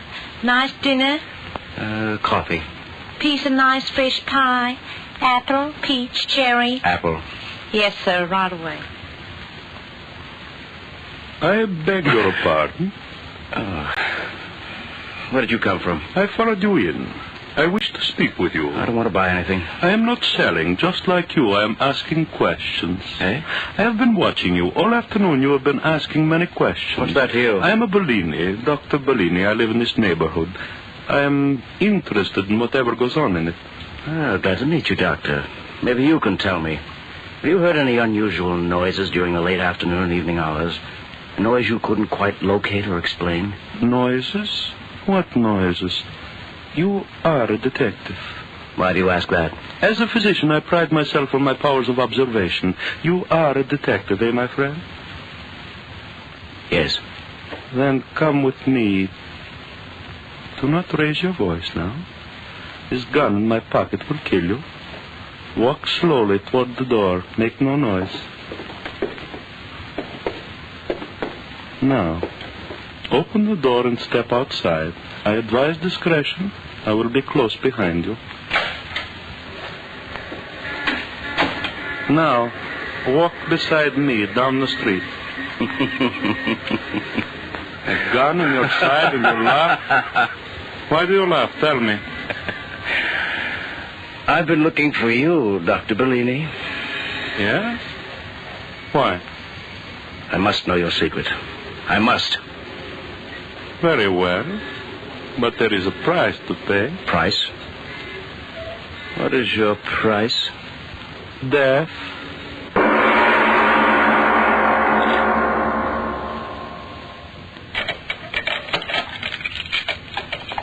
So, now we will not be disturbed, Mr. Fenn. Mark Fenn. Mark Fenn. The man who is willing to die to learn my secret. I'll take my chances. Just tell me, how did you do it? But first I will ask you questions. You are either a very clever man, Mr. Fenn, or a very lucky one. How did you suspect it was only one man? I knew. It had to be one man. But how did you correlate the missing money and the dead in the streets? 30 minutes to collect $500,000 and cover 25 stores. I knew you'd have to move fast. I figured someone would get hurt. You are very clever. You did do it, didn't you? Come, I will show you. You will be the first to know. And the last. Here. Sit here. Yes. Now, what do you see in my hand, Mark Fenn? A bottle. It's full of oil. Not oil, you blind fool. Power. The key to the world. Listen to me, Mark Fenn. One drop of this and the world is mine. You believe, Mark Fenn? You believe what I tell you? But what does that stuff do? You've got to tell me. Speed. That's what it gives. Speed. Faster, faster, faster. Every atom in me faster. You do believe, Mark Fenn. You've got to believe. But what? I don't understand it. What does that stuff do to you? Oh, you fool. Why don't you listen? But speed. That's what it gives me. Speed. Every physical process, every mental activity, it speeds them up 10, 20 times the normal rate. Faster, faster. Every molecule. Listen. The average man walks 3 miles an hour. One drop of this, and I walk 60 miles an hour. Now you know my secret. A chemical which speeds up my activities until I am a god among men. A drop of this, one drop, and I walk and I run and I talk and I think 20 times faster than any other man in the world. Oh, no, that can't be. No? Then watch. I drink. Dr. Bellini. Where are you, Doctor? Where are you? Bellini. I've never seen Bellini, what are you talking about? What are you saying? I don't understand. Stop it. Stop it, I say. Stop it. Bellini, you went away. Where? What happened to you? Why do you talk like that? I told you all physical, mental processes speed up. Wait a second. Chemical effect will wear off completely. That stuff, it makes you talk fast, is that it? There. Effect is worn off. I'm back to normal rate again. Where did you go? Where? To prove to you that what I say is true. Look what I have in my hand. Diamonds. Diamond necklace. Where did you... From the window of that jewelry store 3 blocks away. You were there and back in these few seconds? 20 times faster than any man can run, I ran in those few seconds. 20 times faster than any man can think, I thought in those few seconds. Now, do you believe, Mark? It was you moving at 100 miles an hour that knocked down those people and killed them. It was you moving so fast, they were not hurt. Well, they were hurt, but not you. Yes, it was I. It was you moving so fast they couldn't see you who took that $500,000 in cash from those stores. Yes, I. Me too. You? Yes, me. All my life I wanted. Bellini, the power you've got now, Bellini, I want it too. But why? Why should I share it with you? Because I can help you. Yes, that's it. I can help you. There's so much to do. You can rule the world, but you cannot conquer it alone. You'll need help, and I'll need help. You hear me, Bellini? I'll help you. I'll do anything you say, but you must let me join you. With the dream of all my life coming true. Power like God. Let me join you, Bellini. Let me. Yes. I need a man like you. Together we will help the world.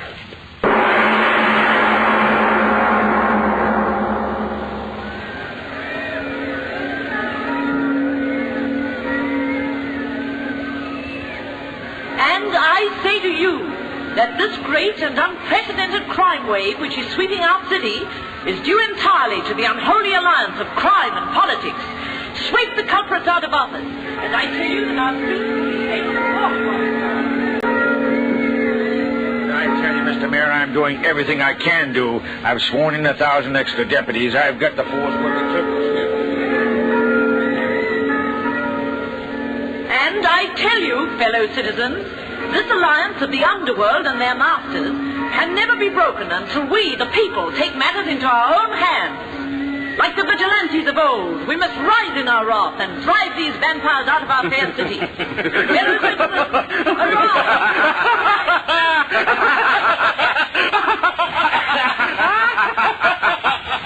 Destroy these vampires. A revolutionist plot. Unholy alliance of crime and politics.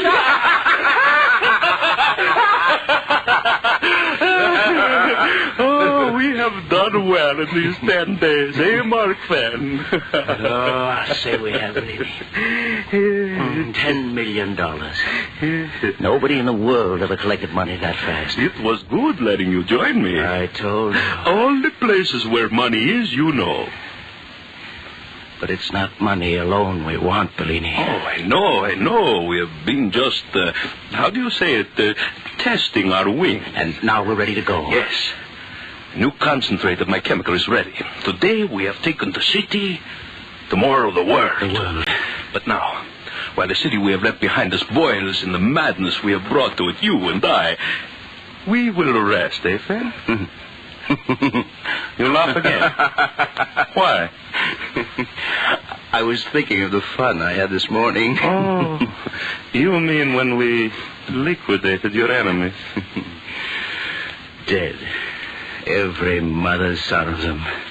Everyone that ever laughed at me. Yes, dead, every one of them. And you go on to new triumphs. They never knew what hit them. That's the only trouble with moving so fast, Bellini. You mean when you struck them at 50 times the normal rate? Yes, it was like hitting them with a 6-inch shell. Their skulls smashed in like empty eggs. And you are disappointed because your revenge was over too quickly, eh, Mark Fan? Yes. What if I were to tell you that my new concentrate, the one we will use tomorrow when we arrive at the seat of your government in Washington, what if I were to tell you that this new concentrate is infinitely more powerful than the one we have been using? More powerful? How can that be? Listen. The one we have been using increases the physical and mental rate 20 times. Is that not so? Yes, talk, walk, run, and think 50 times faster. So there you have it. With the new concentrate, talk, walk, think, and run an infinite number of times faster than normal. You mean there's no limit? No limit. We'll move faster? As fast as we're like. Say. 200, 300, 500. The limit will be our desires. A blur of light here, there, the next place. Masters of men. Because compared to us, men are snails who crawl while we run. Masters of men. Look, I brought the bottle. The new concentrate. It looks the same. Yes. Shall we try some, Mark Van? I don't know. We must try it sometime. Yes. It is the same basic formula as the other. Sure. I do not ask you to do what I will not do myself. We will take equal amounts and compare reactions. How much will it? 2 drops each. I have 2 medicine droppers ready. Yes. The moment we swallow the drops, we will move toward you see that barn across the field? Yes. We meet there and see how fast we can move. Here are your drops, Mark Fan. Surely you're not afraid, my friend. Afraid? Me? Well, no, of course not. Give me those drops. We drink together. Yes.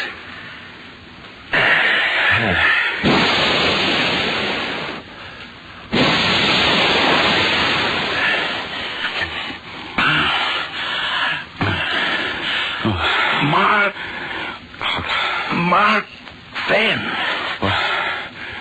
What? Mark Fan. Bellini.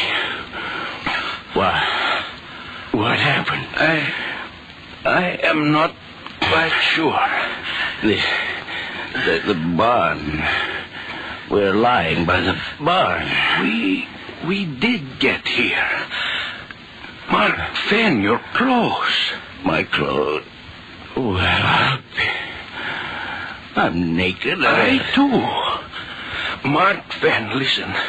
We moved so quickly through the air, our clothes were torn off. Yes. The new concentrate, infinitely more powerful.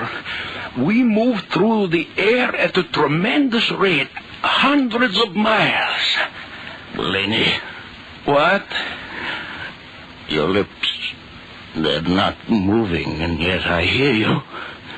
Your lips, they do not move either, and yet I hear you too. That cannot be. What is it, Bellini? Our reactions. The concentrate has speeded them up so intensely we read each other's thoughts. No, do not move. Why not? The concentrate, it was too powerful. We must lie quietly until its effects wear off. Yes, but... Bellini. Van, why are you looking at me like that? Your face. My face? Something's happening to it. What? Speak up. What is wrong with my face? What? Yours. What? Your face. Creases in it. Lines. And yours. That's what's happening to yours. Bellini. I feel... Bellini. What's happening? Tell me. Age. That is it. Age. Age? Age. What? We are aging. We are aging. Aging? What are you talking about? Concentrate. Our physical reactions, they have been speeded up too much. Tell me, what's that got to do with... Listen to me. The concentrate, it has speeded up our life processes to infinity. Every second is aging us a year. Every second. No, I'm a young man, Bellini. You're lying. I'm not getting older. I'm not. We are dying, my friend. Dying. No, you lie, Bellini. I won't die. I won't die.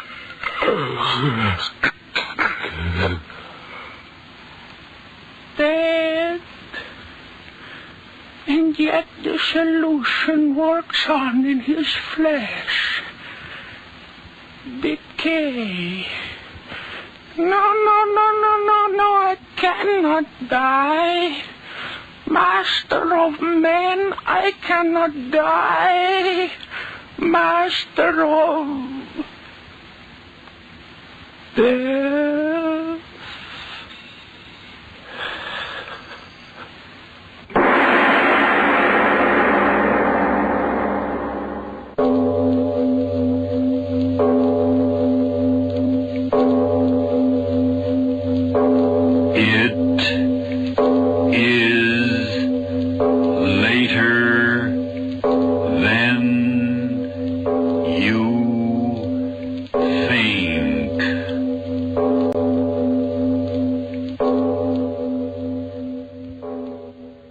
Just in. Are you looking for some classic gaming? What about new and old Nintendo products? Do you need to find some tutorials on how to make all that stuff work? Well, look no further than Rocket Blast Gaming for some of the best classic and new gaming around. Rocket Blast is an expert at all things Nintendo, and he has all the tutorials to prove it. So check him out right here on YouTube at Rocket Blast Gaming. That's ROCKET BLAST Gaming. Stay tuned to Hojo Radio. Ironized Yeast presents Lights Out, Everybody.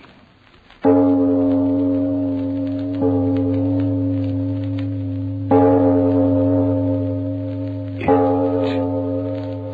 is later than you think.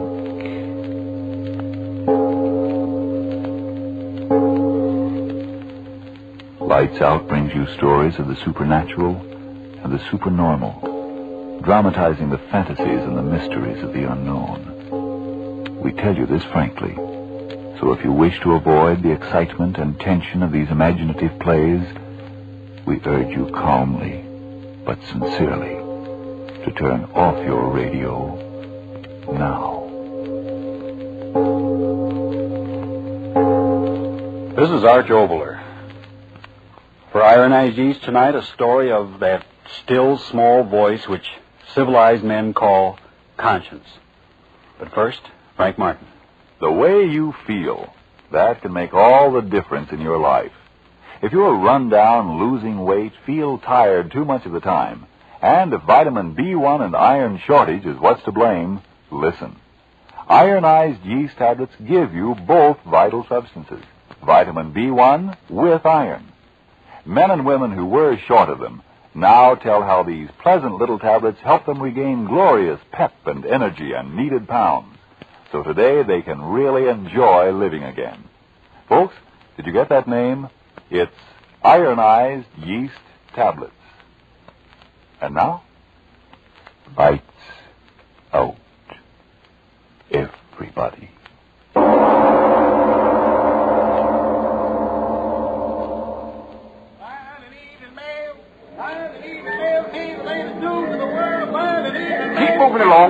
along, ladies and gentlemen. Keep moving. There ain't no loitering here. Keep moving. Hey, officer, what's going on in the hall? What's the bloomin' attraction? Read the signs, my man. Read the signs. Huh? Oh. The great Peter Stransky, world-famous explorer, appearing in person in lecture on headhunters of the Amazon. Go, Brian. Now, move along, fella. Move Oh, along. no, officer. Will you tell a bloke what that headhunting is referring to? Who's on to name? Now, look here. You're obstructing traffic. It's lecturing, the man is. Lecturing on these heathen tribes that hunt their neighbors' heads. Now, move along, man. Move along, or I'll take you in. Ladies and gentlemen, now you know the story of these strange motion pictures I have shown you this evening. For the first time in history, motion pictures taken of the lower Brazilian region. Someday soon I hope to return to Brazil and bring back more cinematic records of the customs of these almost legendary savages, including actual specimens of heads and bodies taken and preserved in their bloodthirsty wars.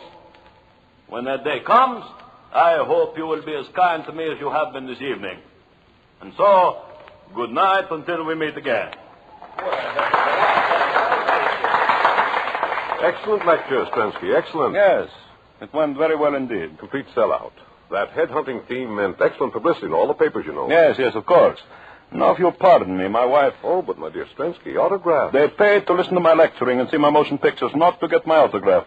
I'm sorry, my wife, she will be waiting. Come, don't worry about her. She's well taken care of. Eh? What are you talking about? I just passed her backstage, and she had a handsome young gentleman having quite a tete-a-tete, don't you know? You will pardon me. John. Oh, come now, Ellen, you must do it. Oh, but John, that's ridiculous. Who ever heard of such a silly thing? I did, and that's why I'm telling it to you. Well, I won't listen to another word. I really won't. Oh, yes, you will. No, I won't. If I might be so bold as to interrupt. Oh, Peter, it's you. I'm sorry to interrupt your most interesting conversation, my dear wife, but we must go. But, Peter, we... Come, I said. The automobile is waiting. But I'd... Very well, Peter. Good night, John. Good night, Ellen. Come. Good, Ellen.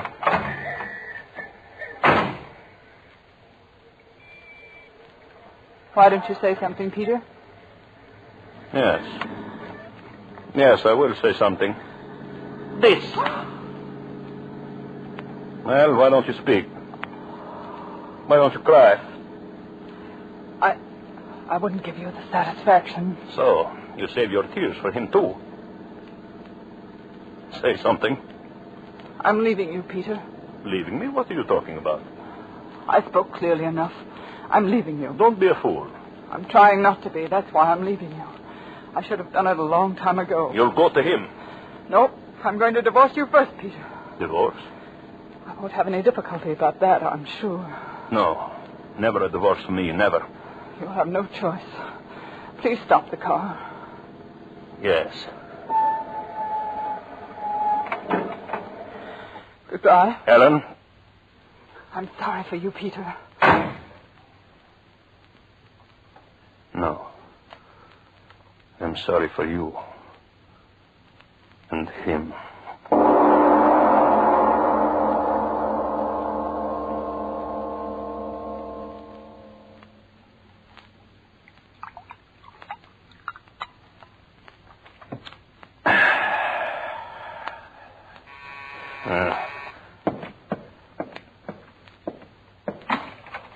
Well, come in, Ellen. Come in. And you too, young man.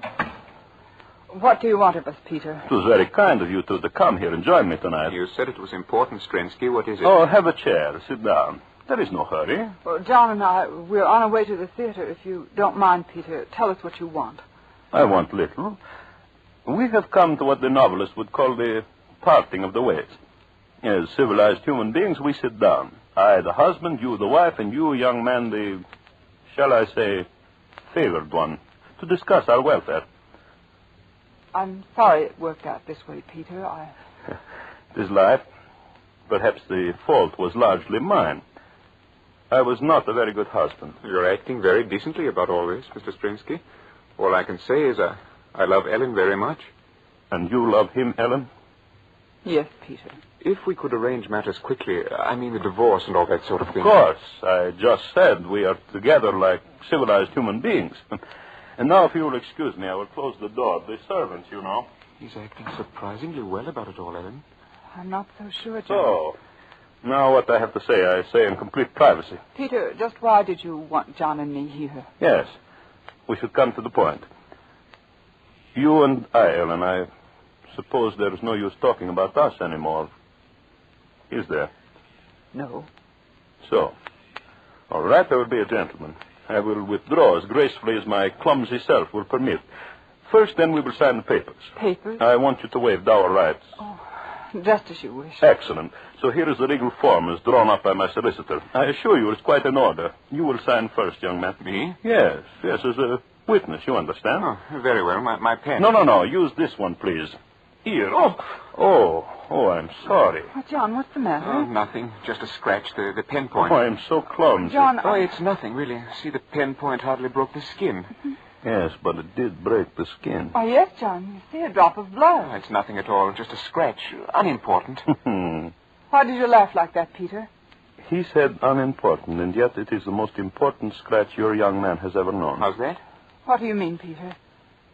What's wrong? You feel something, John? What? A constriction between the eyes, perhaps? Peter. Or maybe a strange pounding of the heart? Peter, Or what have you perhaps, done? John, your vision blurs. You hear strange sounds in your ears. A great lover? Peter, answer me. What have you done? John, are you all right? Tell me, are you all right? I don't know. My head, it's so strange. I John, what think is I'll it? sit down. Peter, what's wrong with him? What's wrong? John, what do your lips... You cannot speak, can you, John? If you open your mouth, the words will be your last. A great lover? Peter, tell me. Tell me, have you done something to him? Have you? John, look at me, darling. Speak to me. Tell me what's the matter.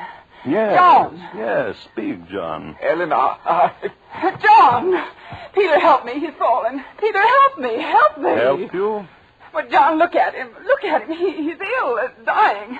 Doctor, get a doctor. Not a doctor, my little wife.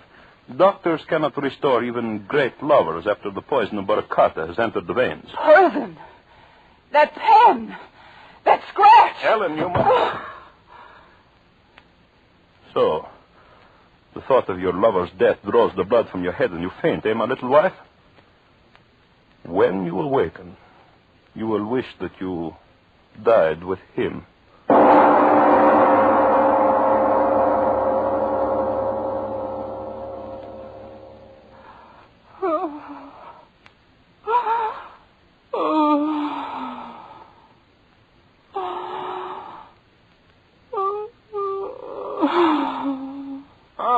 You are awake again.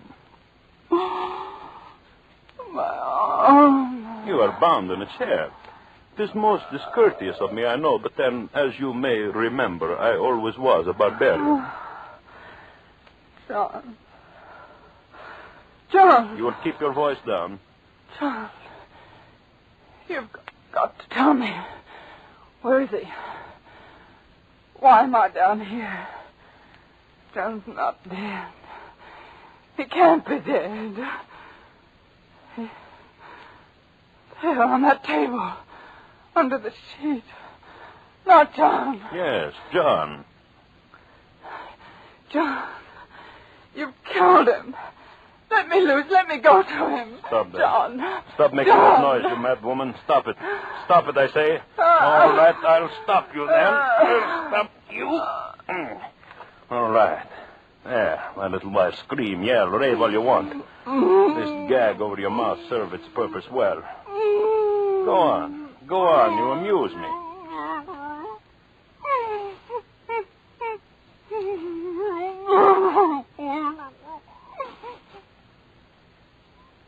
So, now you have discovered it is useless to talk to the gag, eh, Ellen? It is such a waste of effort, is it not? So now that you are silent, I can go on with my work. Most important work. Yes, you were right about what was on this table here. See? I throw off the sheet. And he was such a handsome man. Well, I must get to work. You no longer try to speak, my little Ellen. Does the sight of these beautiful surgical instruments frighten you? They need not. They're not for you. They are for John.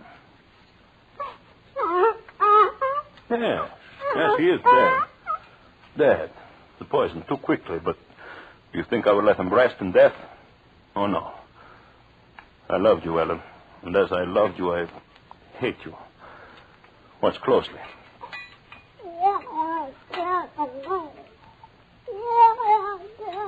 What? I'm sorry, I cannot understand you.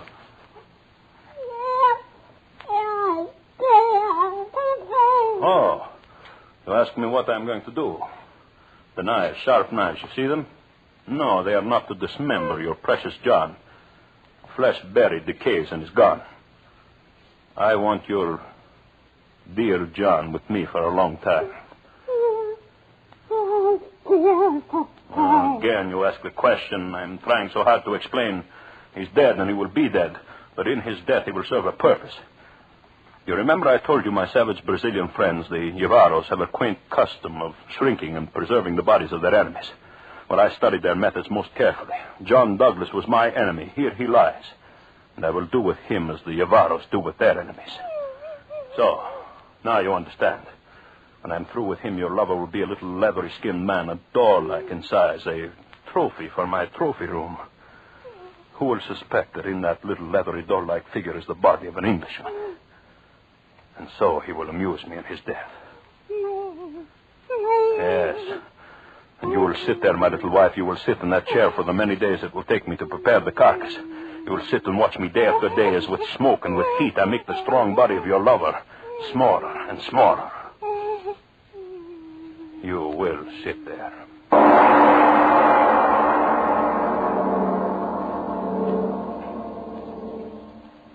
Ladies and gentlemen, a deep breath, please, before we go on with this story of a jealous husband and the strange and terrible revenge he took against his wife and the man she loved. Yes, before we go on with tonight's Lights Out story, a moment for relaxation and a return to the realities of today. The place is a shipyard, and a worker is saying, I quit my desk job because I wanted to help build ships to win the war, but I'm afraid I can't keep on. I'm losing weight. I'm so restless I lay awake most of last night again.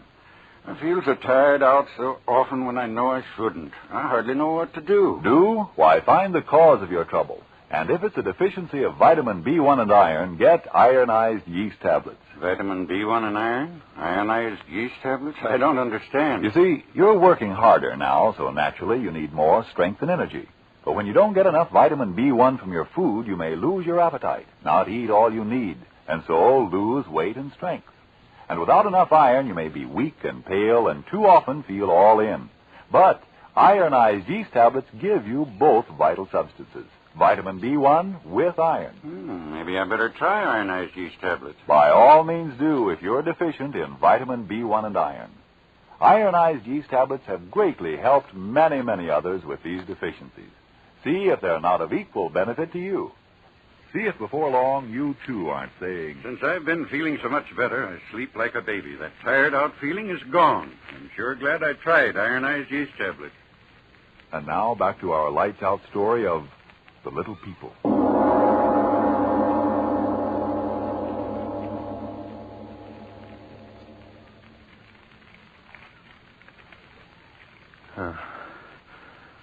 Fire is warm.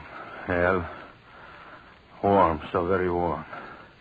The air filled with smoke. Dry, swirling smoke. See how it coils around him. At first, how often you cried out when I talked like this, but now you're silent. Weeks. How many weeks has it been? 4, 5, 6? It used to take my savage friends 10 weeks to dry and cure the bodies of their enemies. 10 weeks. And I have done it in 5. Look at him. 6 foot strong and broad he was, but now a doll in size, a small brown doll. Oh, what weary days they've been, filling the body full of sand and slowly turning in the smoke and the heat, not too quickly, not too slowly, not too close to the flames. And now, the man that was John Douglas, a doll, a brown doll of death. The flames are noisy. Noisy as you are silent, little Ellen. You are... I hadn't noticed. Your eyes are closed. Wake up. Wake up! Wake up, I say. You've got to look at him. Your eyes have got to see him. You've got to see him. You're speaking. I cannot understand you. The gag, yes, I will take it off. Sitting there all these weeks, you haven't got the strength. There, that does it. Your lips are free. Well, look at him, Helen. Look at him and tell me what you think of John Douglas now.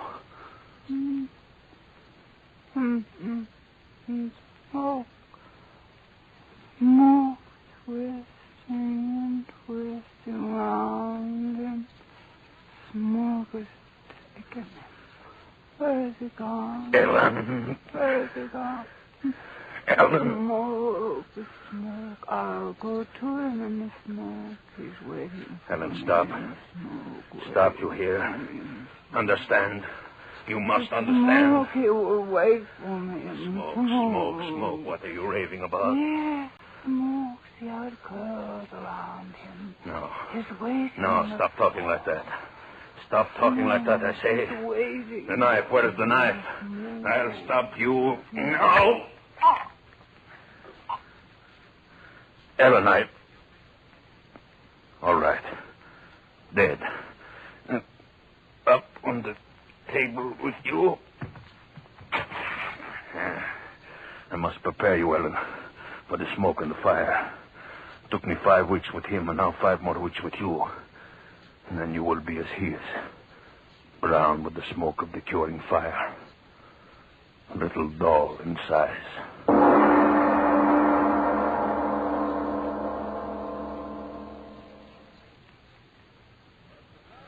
The Kayans, the Borneo, and the Celebes are not the only savage tribes which indulged in this most curious pastime of collecting human heads as trophies. In my travels in far-off places, I have come across at least 20 other races who participate in this strange custom. Let's get out of here, Mamie. Why, the man's as dry as dust. Oh, but who cares about headhunting men and the likes of that? Let's get out of here and go to a cinema. Quiet. All right. They went raiding and killing their enemies, generally in nocturnal surprises. These savages severed the heads of the dead and returned with them to their villages. Members of the tribe believe their rank in the next world depends upon the number of heads secured. But, unquestionably, the most curious custom is found among the Yavaros of South America, who not only sever the heads of their enemies, but also are known to shrink the bodies of the dead until they are small, almost doll-like in size. These bodies are kept in the large huts and treasured highly. And now, ladies and gentlemen, I have a surprise for you. In my recent trip to South America and my visit to the Yavaros, at great personal risk, I was able to procure 2 of the macabre specimens.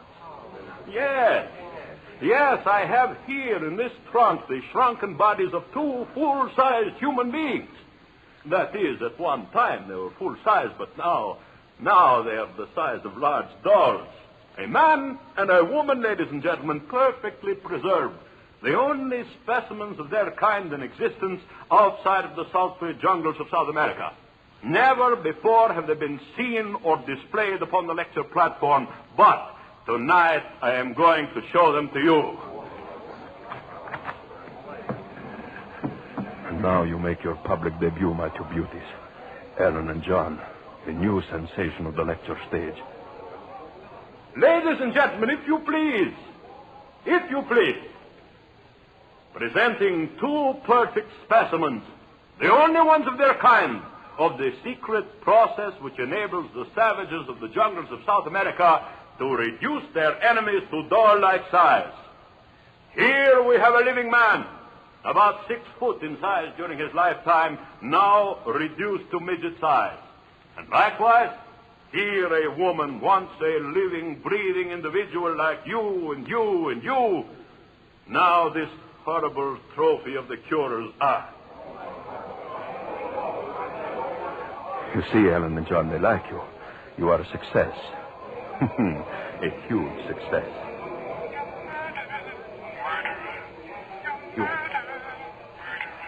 You're talking. No. No, you cannot talk. Dad, you cannot talk. No. You cannot talk. You're dead. You're both of you dead. Stop talking. Stop. Stop.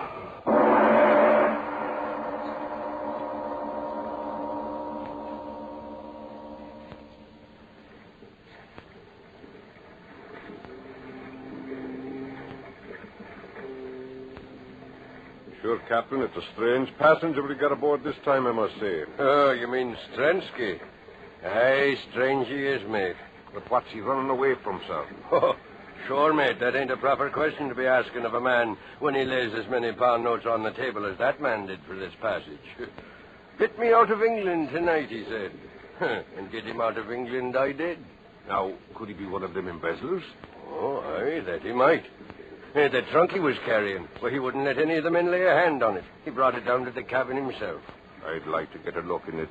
Aye, and so would I. But he stays in that cabin of his all the time. He's down there now, and I'll bet he's looking in that trunk this very minute. The cabin door is locked. No one can come in when the door is locked.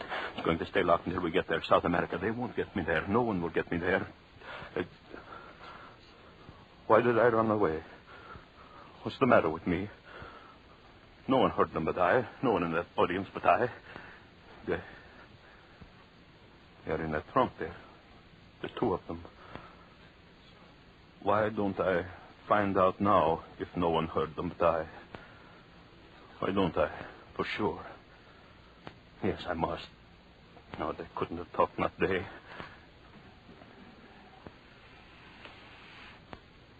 The two of you lying there. You didn't talk, did you? No. No, of course you didn't. You're dead. You're more than dead. Hollow flesh shrunk by the smoke of heat until you're smoky little dolls. Alan and John, I'm free of you forever. Forever. You, Alan. Thing that was Alan. Why don't you say something? Again. I heard you again, the two of you. I heard you. No. Stop it. Stop it. Stop it. Stop it, you little things. You can't speak. You're dead, burned in the flames. Stop it. All right, I'll stop you. I'll stop you. Into the sea. I'll throw you into the sea. Come, you and you. I've got you in my hands. I'll throw you into the sea.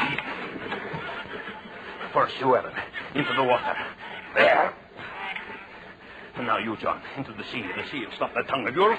There. Now I'm through with you. Through with you. The water will stop your mouths. It stopped it.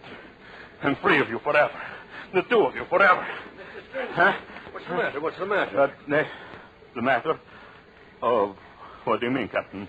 Nothing's the matter. Oh, I thought I saw you throw something in the water. In fact, I'm sure of it. Oh, just some old things. Yes, that's it. Some old things I didn't want. Oh, I see. Well, as long as everything's all right. Yes. Everything's all right. No. It's a weird night, isn't it? Weird? Why do you say that, man? Yeah, it's so dark. No moon, not a star in the sky. It's like we were sailing at the black of a tomb without even candlelight to lead us. You know, if I was a superstitious... What in the devil's name is that? What? What are you talking about? There, to starboard, see? Two lights. Take it, what lights are those? They're coming closer. Stars, ship lights? No, that can't be. Why, I've sailed these waters for 15 years. It's they. What? The two of them, their faces. See them gleaming faces. Ellen, John, get back. Back to the water. I threw you in. Back. Trensky, what's come over you? Back. Stop bleeding over the rain. You'll fall in, man. Look out!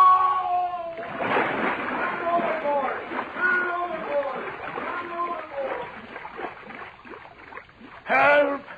I fell in. Help me! Here! I'm here! Save me! Save me!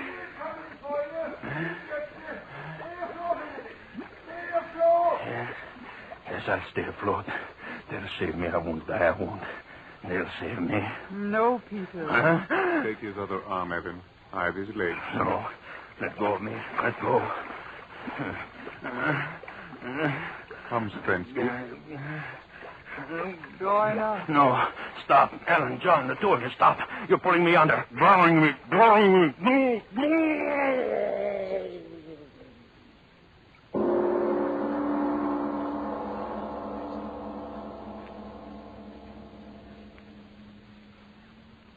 Well, Mr. Obler. Well, Mr. Martin, what are you looking for tonight? Rationalization, morals? For, of course, the moral of tonight's story is a healthy and a hopeful one. That evil is its own undoing. That reminds me, Frank, outside of Hitler, Hirohito and Company, have you a nomination for the evilest man of the year? Well, leaving Hitler and his fang-toothed friend out of it sort of restricts me, doesn't it? No, because anyone who thinks that evil is impersonated only by the militarist is quite naive. But you have your say, and then I'll have mine. Do people say you're slipping, that you can't take it anymore? Well, if you're short on vitamin B1 and iron, if that's why you're losing your pep and sparkle, remember, ironized yeast tablets supply both vital substances. Of course, a rundown condition may be due to other causes. If in doubt, see your doctor. But if you simply need more vitamin B1 and iron, get ironized yeast tablets right away. They've been of great help in scores of such cases. In fact, ironized yeast has been so successful that it's sold on this no-risk, money-back basis. If you don't begin to eat better, to feel better, and so sleep better, the cost of the first bottle will be refunded to you in full by Ironized Yeast, Box IY, Rahway, New Jersey. And now, what about this Mr. Evil of 1943? Well, I'd like to tell you about the evil now. I feel like it, but I'm going to tell about him in a play called Murder Castle. Yes, Mr. Evil of 1943. It takes place, as usual, at a time called next week. Yes, tune in next Tuesday again for Arch Obler's eerie story, Murder Castle. And if you need more vitamin B1 and iron, be sure to try ironized yeast. But remember, there's only one ironized yeast. You'll know it instantly by the yellow and orange package and by the big letters IY on the container and on each tablet.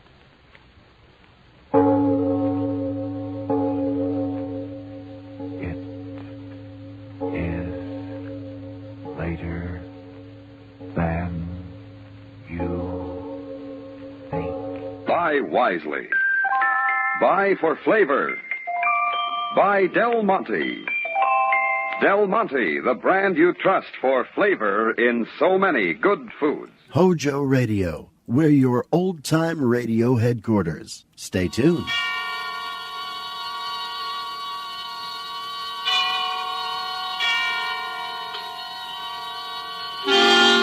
Suspense.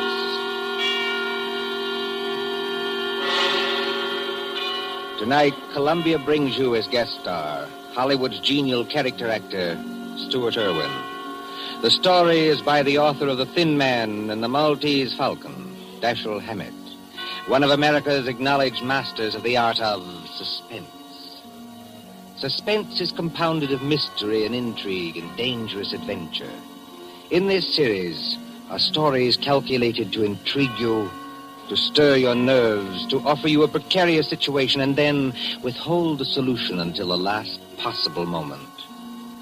Tonight, for instance, Stuart Irwin plays for us a pleasant, easygoing assistant chief of police in a small town who, to everyone's surprise, was instrumental in solving a murder. We trust that with this tale we shall keep you in suspense. For Suspense tonight, CBS presents Stuart Irwin in Two Sharp Knives by Dashiell Hammett.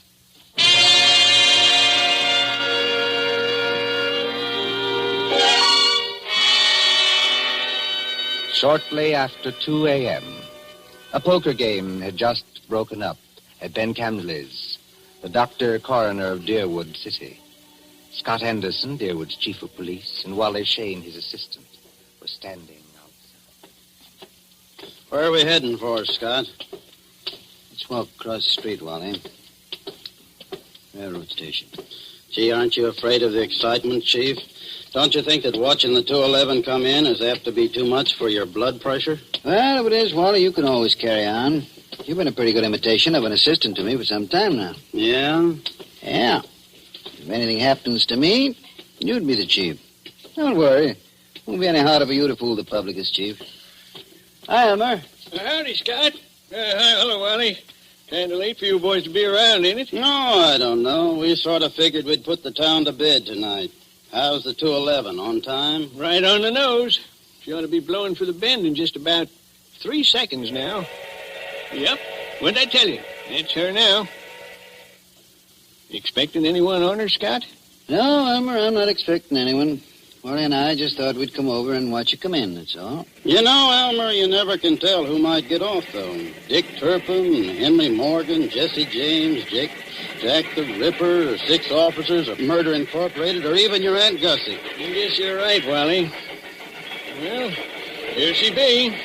Pardon me, gents, but I gotta be rolling the wagon out to the baggage car. Hi, Elmer. How's it going? Well, can't complain, Cap. Well, maybe you can't, Elmer, but I sure can if you hold us up with that freight there. You got much more? Nope, this is the last piece now.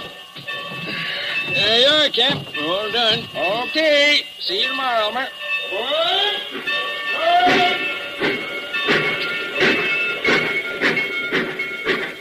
Hey, Scott, do you see what I see? I mean, do I see the man who just got off that train? The answer's yes. Well, he's a ringer for the guy we got a picture of. That is the guy. Well, then, what do we do now? We take him, Wally. My car's at the corner of the alley. But, Scott... We'll tail him up the street. Okay, Scott.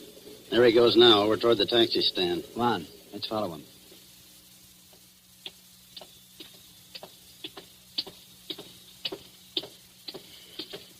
Hello, Furman. Huh? Why, I don't believe You're Lester Furman, aren't you? Yes, I am. Philadelphia? Yes.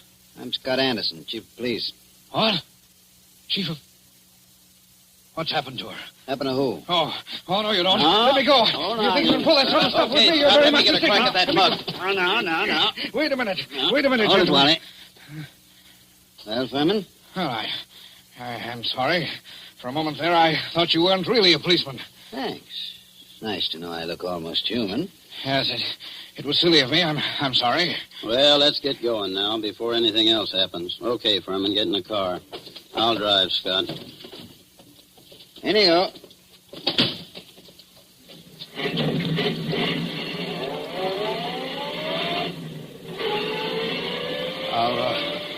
Are you taking me to police headquarters? That's right. What for? Philadelphia? I don't think I understand. You understand that you're wanted in Philadelphia for murder, don't you? Murder? Why, that's ridiculous. Who told you that? Well, it's a cinch he didn't make it up. But wait, there must be... Take it easy now. Just wait till we get down to headquarters.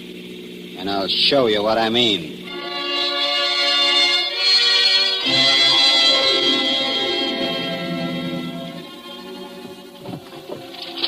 Now then, here's the circular on Lester Furman. It was sent out by the Trans-America Detective Agency in Philadelphia. Take a look at it. Oh, yeah. $1,500 reward for the arrest and conviction of Lester Furman, alias Lloyd Fields, alias J.D. Carpenter, for the murder of Paul Frank Dunlap in Philadelphia on December 8th, 1942. Well? It's a lie. You're Furman, aren't you? Oh, yes, but... That's your picture on the circular, isn't it? Oh, yes, but I... Well, Scott, I see you and Wally got Furman, huh? Oh, hello, George.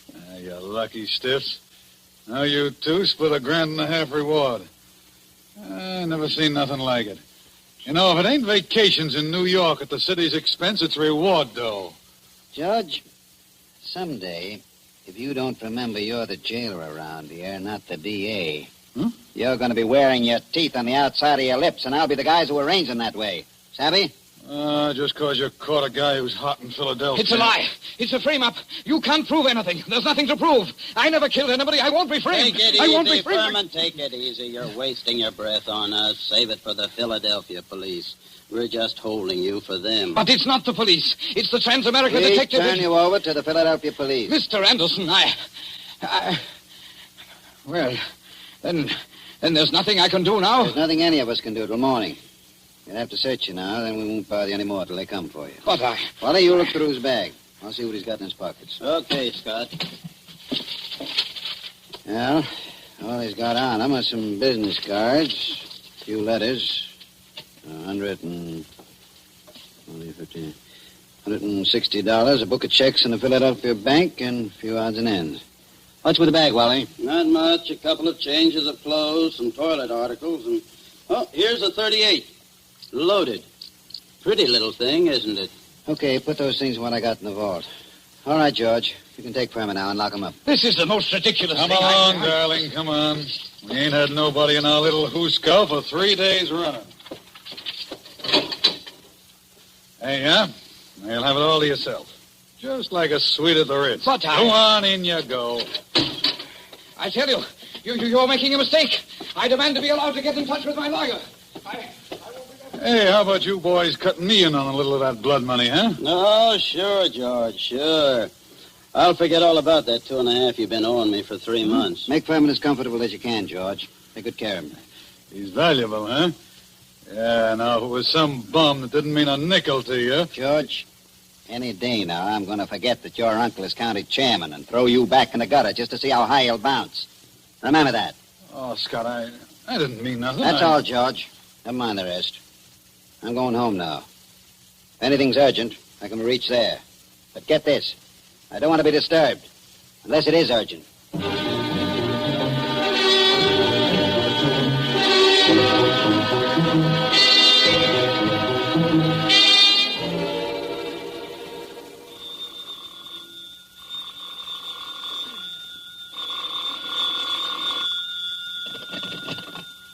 Hello. Scott, this is Wally. Yeah, Wally, what time is it? It's 5 after 6 in the morning, and you'd better come right down, Scott. That fellow Furman's hung himself. What? Furman hung himself? Yep, by his belt, from a window bar. Deader than a mackerel. I'll be right in, Wally. Phone Doc Camsley and tell him I'll pick him up on my way down. No doctor's gonna do Furman any good, Scott. Well, it won't hurt to have him looked at. You'd better phone the county court at Douglasville, too, and file a routine report. Already did that. And what's more, hold on to your seat. The DA's on his way over, in person. The DA? Yeah. I'll be there before you hang up, Wally.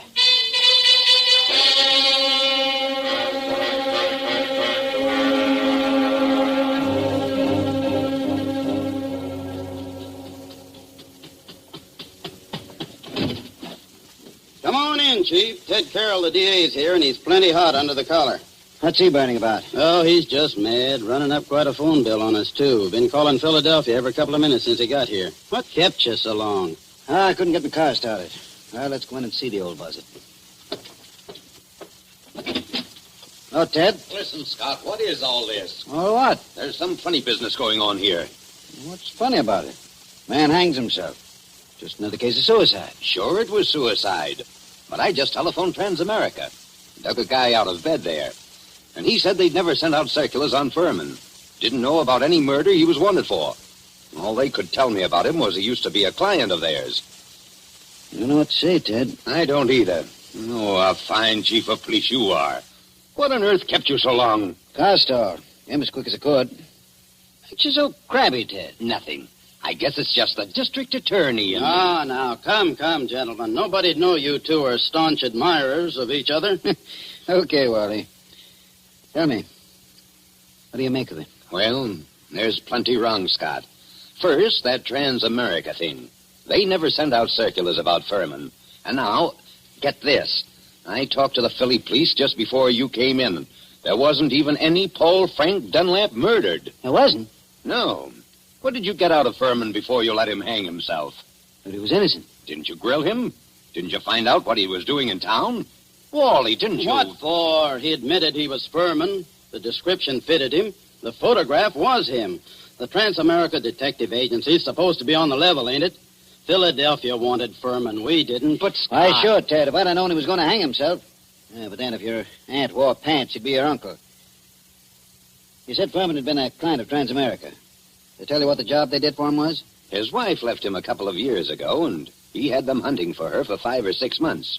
but they never found her. They're sending a man up here tonight to look things over. Yeah, huh? Yes. Mm-hmm. Well, I'm going out and grab a quick bite. But I might as well tell you, Scott, there's going to be trouble over this. I know that, Ted. There usually is when somebody dies in a jail cell.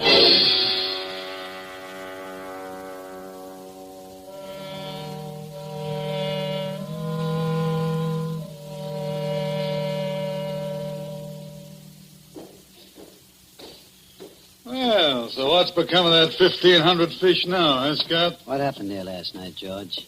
Nothing. Furman hung himself. Did you find him? Uh-huh. Wally took a look in here to see how things was before he went off duty, and he found him. You're asleep, I suppose. Well, I was catching a nap, I guess, but everybody does that sometimes, Scott.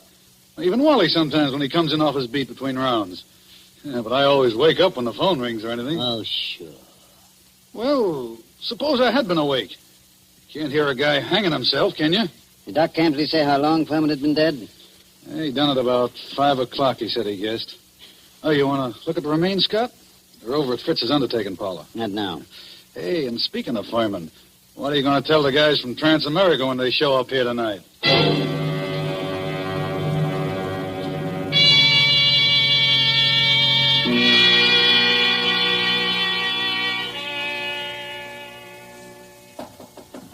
Come in. Oh, they told me I'd find you here. You're Chief Anderson, aren't you? Yes, that's right. I'm Carl Riesing, Assistant Manager of the Transamerica Detective Agency in Philadelphia. This is Mr. Wheelock, who was Lester Furman's personal attorney. Glad to know you, Mr. Riesing. How do you do, Mr. Wheelock? How do you do? I know you gentlemen are already in possession of most of the details concerning Mr. Furman from the time he arrived in Deerwood until the time of his death. But perhaps you don't know that the police of most towns in our corner of the state have also received copies of this same reward circular. Take a look at it. Oh. I must say this circular is an excellent forgery.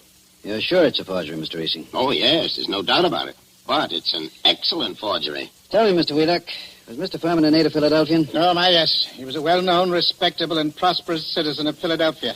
Married, I believe? In 1934, he married a 22-year-old girl named Ethel Bryan, daughter of a Philadelphia family. And the Furmans had a child? Isn't that right, Mr. Wheelock? Yes, born in 1936, but the child lived only a few months. Mr. Furman's wife disappeared after the child's death. What year was it that she disappeared? Mr. Riesing should remember that. His agency worked on the matter. Oh, I remember it well. Mrs. Furman disappeared in 1937. We never heard anything of her again, although Furman spent a lot of money trying to locate her. What did she look like, Mr. Riesing? In just a moment. I have a picture of her right here in my briefcase. Here it is. Quite pretty, isn't she? If you care for that type. I see what you mean, Mr. Wheelock. Well, she's attractive at that. Judging by this photo, I'd say that she was a small-featured, pretty blonde, with a weak mouth and large, somewhat staring eyes. Oh, that's an accurate enough description, all right. If you don't mind, I'd like to have a copy made of that photograph, Mr. Riesing. Oh, you can keep that one if you like. It's one that we had made up at Transamerica. Her description's on the back. Thanks. Did Furman ever divorce her? No, sir. He was a lot in love with her, and he seemed to think that the child's dying made her a little screwy so that she didn't know what she was doing. That's right, isn't it, Mr. Wheelock? That is my belief, Mr. Riesing. You said Furman had money, Mr. Wheelock. About how much did he have? And who gets it?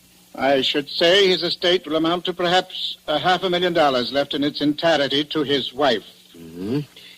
It's quite a handy sum for anyone to have, I'd say. Mr. Wheelock, everything shows that somebody framed Furman into the Deerwood jail. And that frame-up drove him to suicide. But there has to be something else. A lot else. Well, then, what are you going to do? I'm going across the street to the undertaking parlor and have a look at Furman. I'll see you later.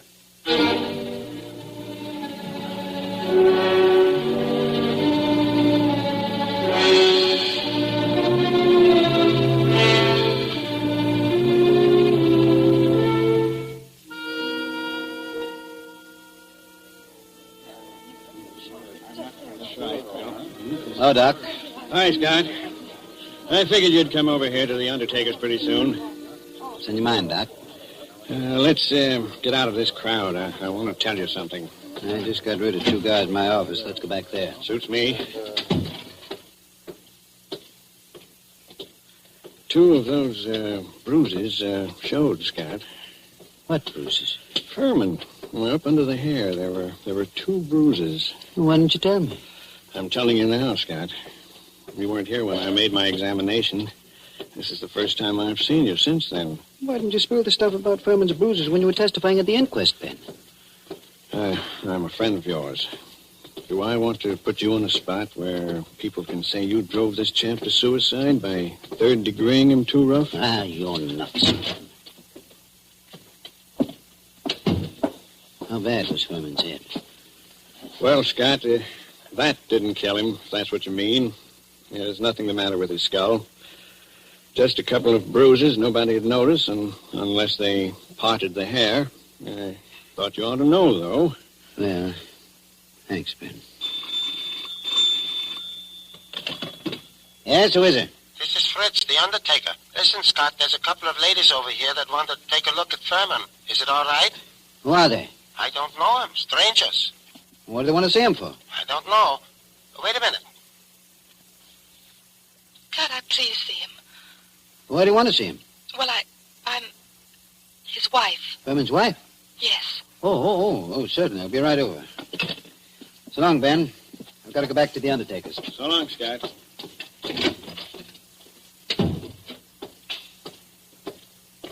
Hey, Scott. What do you want, Wally?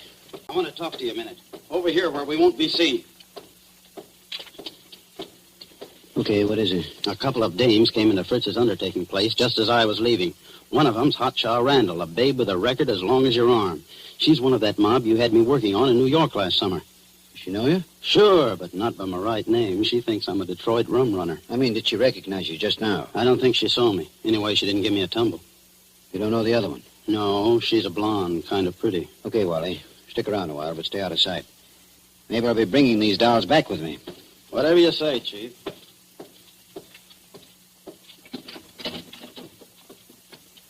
Oh, there you are, Scott. I wondered when you were coming.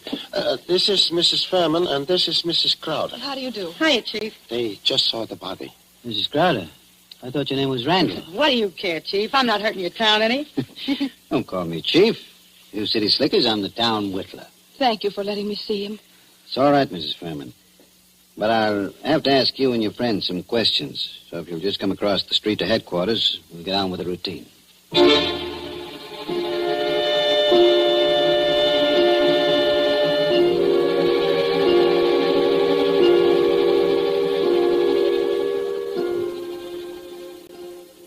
Before I ask any questions, I want to tell you something. Mrs. Furman, your husband didn't commit suicide. He was murdered. Murdered? Ah, Chief, we got alibis. We were in New York, and we can prove it. And you're likely to get a chance to. What brought you down here, anyway? Murdered? Well, who's got a better right to come down here? She was still his wife, wasn't she? She's got a right to look out for her own interests, hasn't she? Mm-hmm. It reminds me of something. Excuse me a second. I've got to make a phone call in the next room.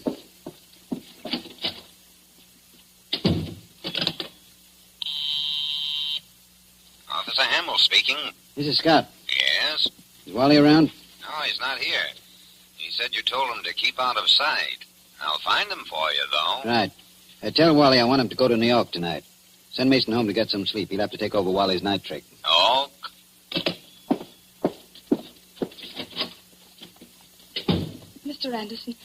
Mr. Anderson, do you think I had anything to do with with his death? I don't know, Mrs. Furman. I know he was killed. I also know he left you something like $500,000. Wow. Dollars? Dollars. All right, Chief. Let's stop clowning. The kid here didn't have a thing to do with whatever you think happened. No? No. We read about Lester Furman committing suicide in yesterday morning's paper, and about there being something funny about it. And I persuaded her she ought to come down to deal with Anderson, I wouldn't have done anything to hurt Lester. I left him because I wanted to leave him. I wouldn't have done anything to hurt him for money or anything else. Had I wanted money from him, I would only have had to ask him for it. That's the truth, Chief. For years I've been telling Ethel she was a chump not to tap him. But she never would. I wouldn't have hurt him. Why'd you leave him then? Oh, I don't know how to say it. The way we lived wasn't the way I wanted to live. I wanted... Oh, I don't know what. Anyway, after the baby died, I couldn't stand it anymore. Excuse me. Hello? Oh, yeah, Hammer? You gave Wally the message? Yes, I want him to go to New York tonight. Okay, where is he? Home? He is home, huh? Okay, thanks. This is, Furman. This circular that's got your husband in the jail. Did you ever see that picture before? No. Why, that can't be. It's a snapshot I have. It's an enlargement of it. Who else has one? Nobody that I know of. I don't think anyone else could have one. You still got yours? Yes. Don't remember whether I've seen it recently. It's with some old papers and things. But I must have it. Well, Mrs. Furman, it's stuff like that that's got to be checked up. Neither of us can dodge it. Now, there's two ways we can play it. Yes? Mrs. Furman, I can hold you here on suspicion until I've had time to investigate things. Or I can send one of my men with you to check up in New York. Yes? I'm willing to do that if you'll speed things up by helping them all you can. If you'll promise you won't try any tricks. I promise. I'm as anxious as All you right, are. all right. How'd you come down? We drove down. We got a great big car. That's my car, see? That big green job across the street. Yeah. Yeah. And my man can ride back with you, but no funny business. Oh, don't worry, Chief. Come on. We're going to see Wally Shane, the man who's going to drive to New York with you.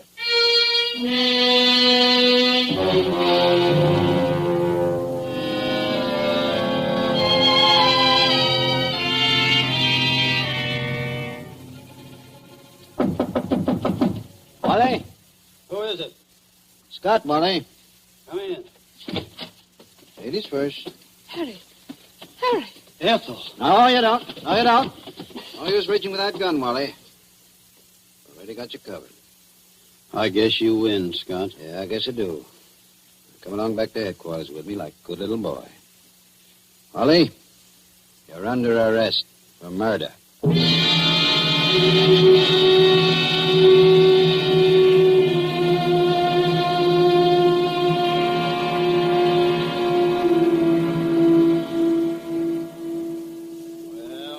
I knew it was all up, Scott, the minute I saw those two dames going into Fritz's.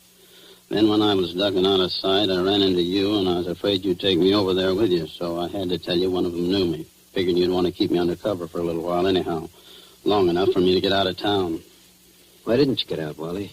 Well, I dropped in home to pick up a couple of things before I scram, and that phone call of Hamill's catches me, and I fall for it. You see, Scott, I figured you're not on to me yet and are going to send me back to New York to see what dope I can get out of the dames. Well, you fooled me, brother. And I thought you'd fall for that. Then you didn't just stumble into all this accidentally, did you? No, I didn't, Wally. I figured Furman had to be murdered by a copper. The no reward circular was well enough to make a good job of forging one. Incidentally, who printed that Furman circular for you, Wally? I'm not dragging anyone in with me. It was only a poor mug that needed dough. Okay, Wally. You see, I knew only a copper would be sure enough of the routine to know how things would be handled. Only one of my coppers would be able to walk into Furman's cell, bang him across the head, and string him up on the... Those bruises showed, you know, Wally. They did? I guess I should have wrapped 2 towels around that blackjack.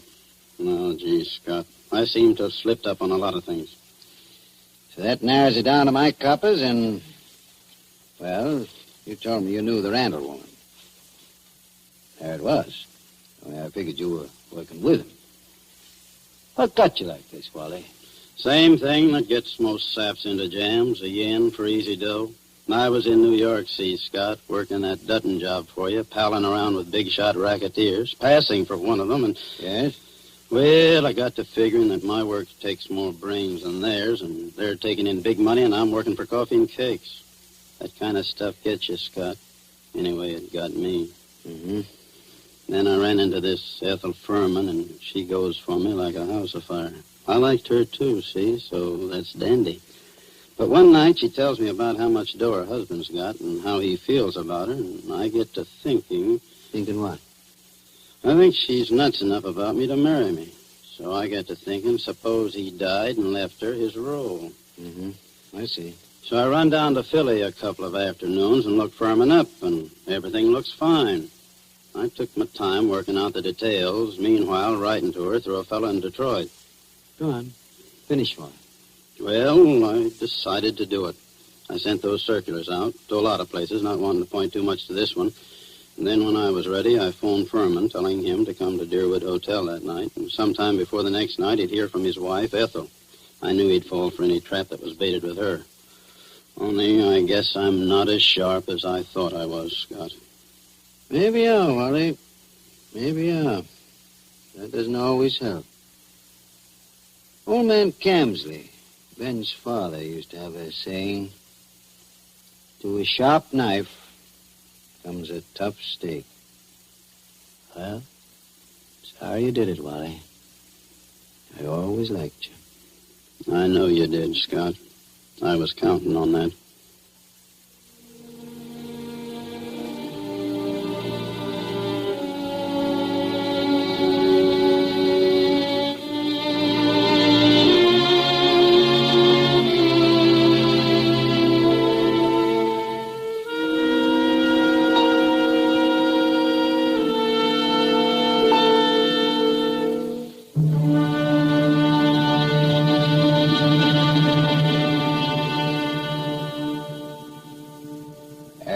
So ends Dashiell Hammett's Two Sharp Knives, starring Stuart Irwin.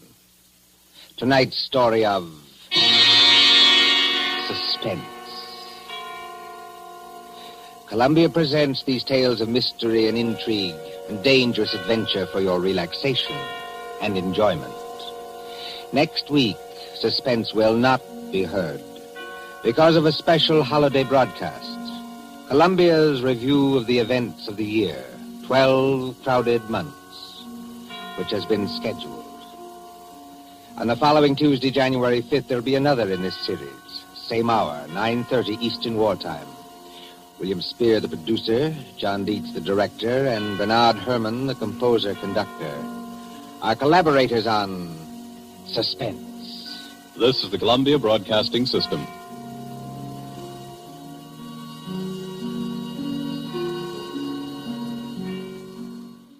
In the blazing desert sun, no others dared to do it, so there could be only one. Just one that passed the killing grind of sun and wind and sand. The test that proved this new car wax the finest in the land. Turtle wax, turtle wax, turtle wax.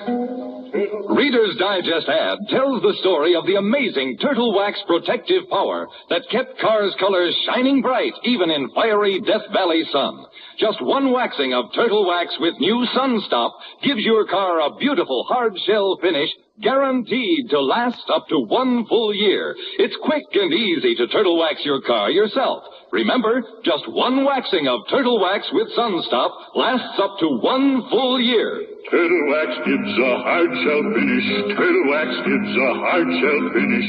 Turtle Wax. Stay tuned to Hojo Radio.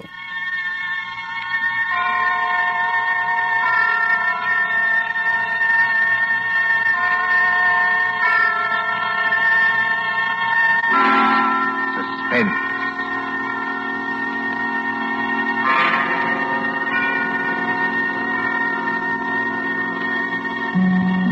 Tonight, Columbia brings you as guest stars 2 deaf players from the movie lots of Hollywood and the stages of Broadway, Miss Alessa Landy and Mr. George Coulouris.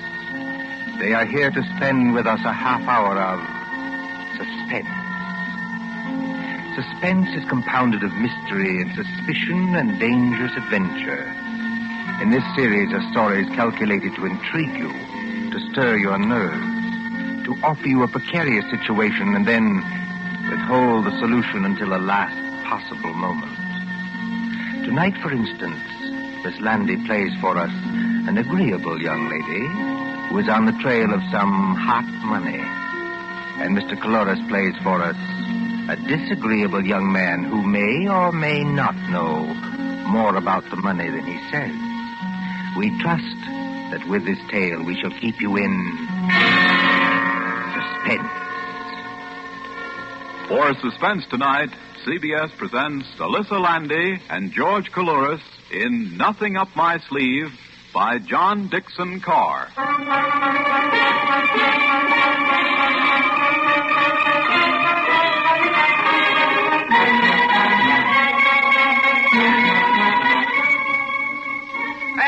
X-ray, read all about it. Jock Morgan caught. X-ray, read all about it. Jock Morgan caught. It's New Year's Eve, remember? Times Square is celebrating. The fiery lights flash no longer, but the crowds are still the same.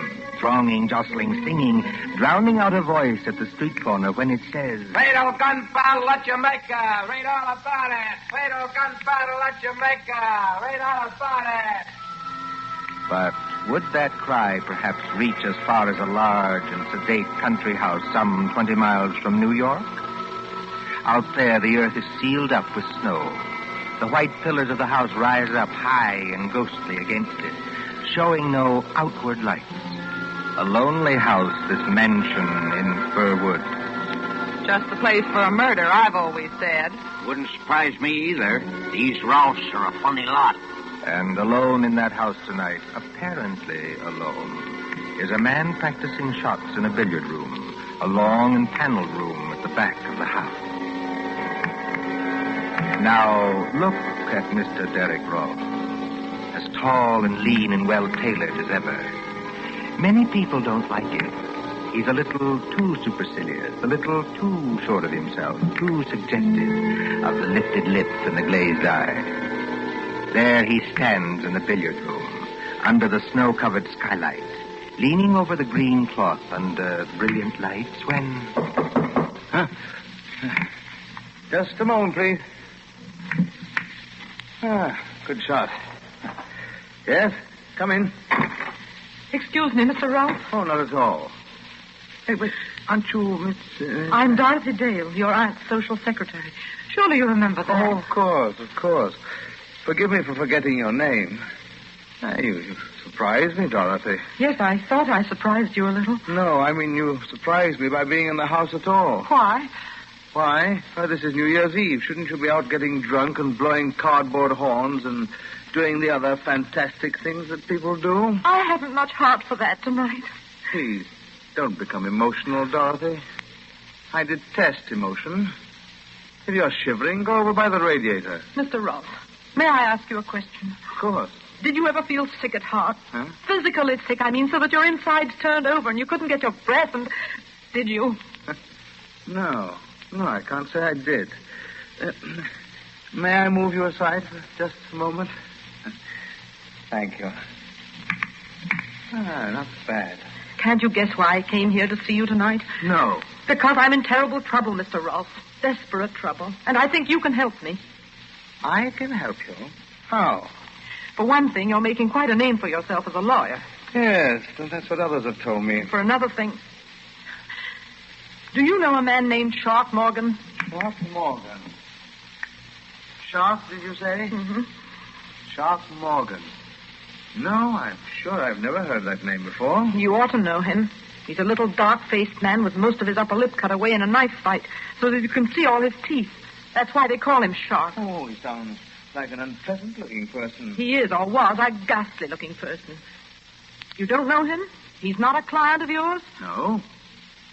I don't believe you. Just a moment, Miss Dorothy Dale. I must put down this cue and say a few words myself. Please do.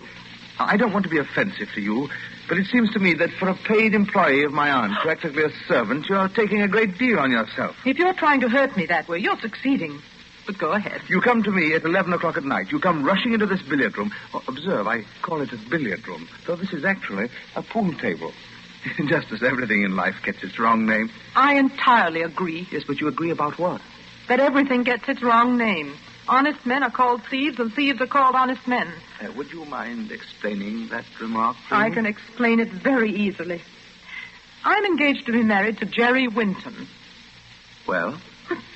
Don't say you don't know who Jerry Winton is. He was in college with you. I played on our extremely second-rate baseball team with him, yes. You never liked him, did you? Liked him? I'm afraid I never noticed him. Jerry Winton works at City and Provincial Bank on 51st Street. He's a teller there. Does that mean anything to you? No. You see, it's not my bank. I was at the City and Provincial Bank yesterday afternoon. Yesterday afternoon, Mr. Rolfe, just before closing time. It was a dark day and the lights were on. There weren't many people in that big marble hall. I went up to Jerry's window, if that's what you call it.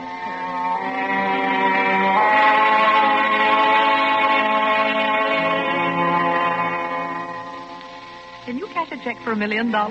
Hello, Dolly. Hello, Jerry. You glad to see me? I am not pleased to see you here, Dolly. I'm never pleased to see you here. And why not? Because I can't make love to you. Can you imagine anybody making love in a bank? Oh, we might sneak into the president's office. As a matter of fact, I've dreamed of holding a party in there. Thought it'll never happen, unless I'm fired, which is very likely. Jerry, sometimes I wish you weren't so easygoing. I'm not easygoing with the bank's money, Dolly. Otherwise, I'd be shoving it out to you through the window in double handfuls like this. Jerry, for heaven's sake, no. They can state your business, madam. The convict in the next cage is watching us already. I want to cash a check. Here it is. $20. That is, if my account can stand it. Yes, I think we can manage that. How will you have it? Oh, it doesn't matter anyway. Jerry. What's wrong? Look over there. Where? Over there by that marble table with the pens and ink on it.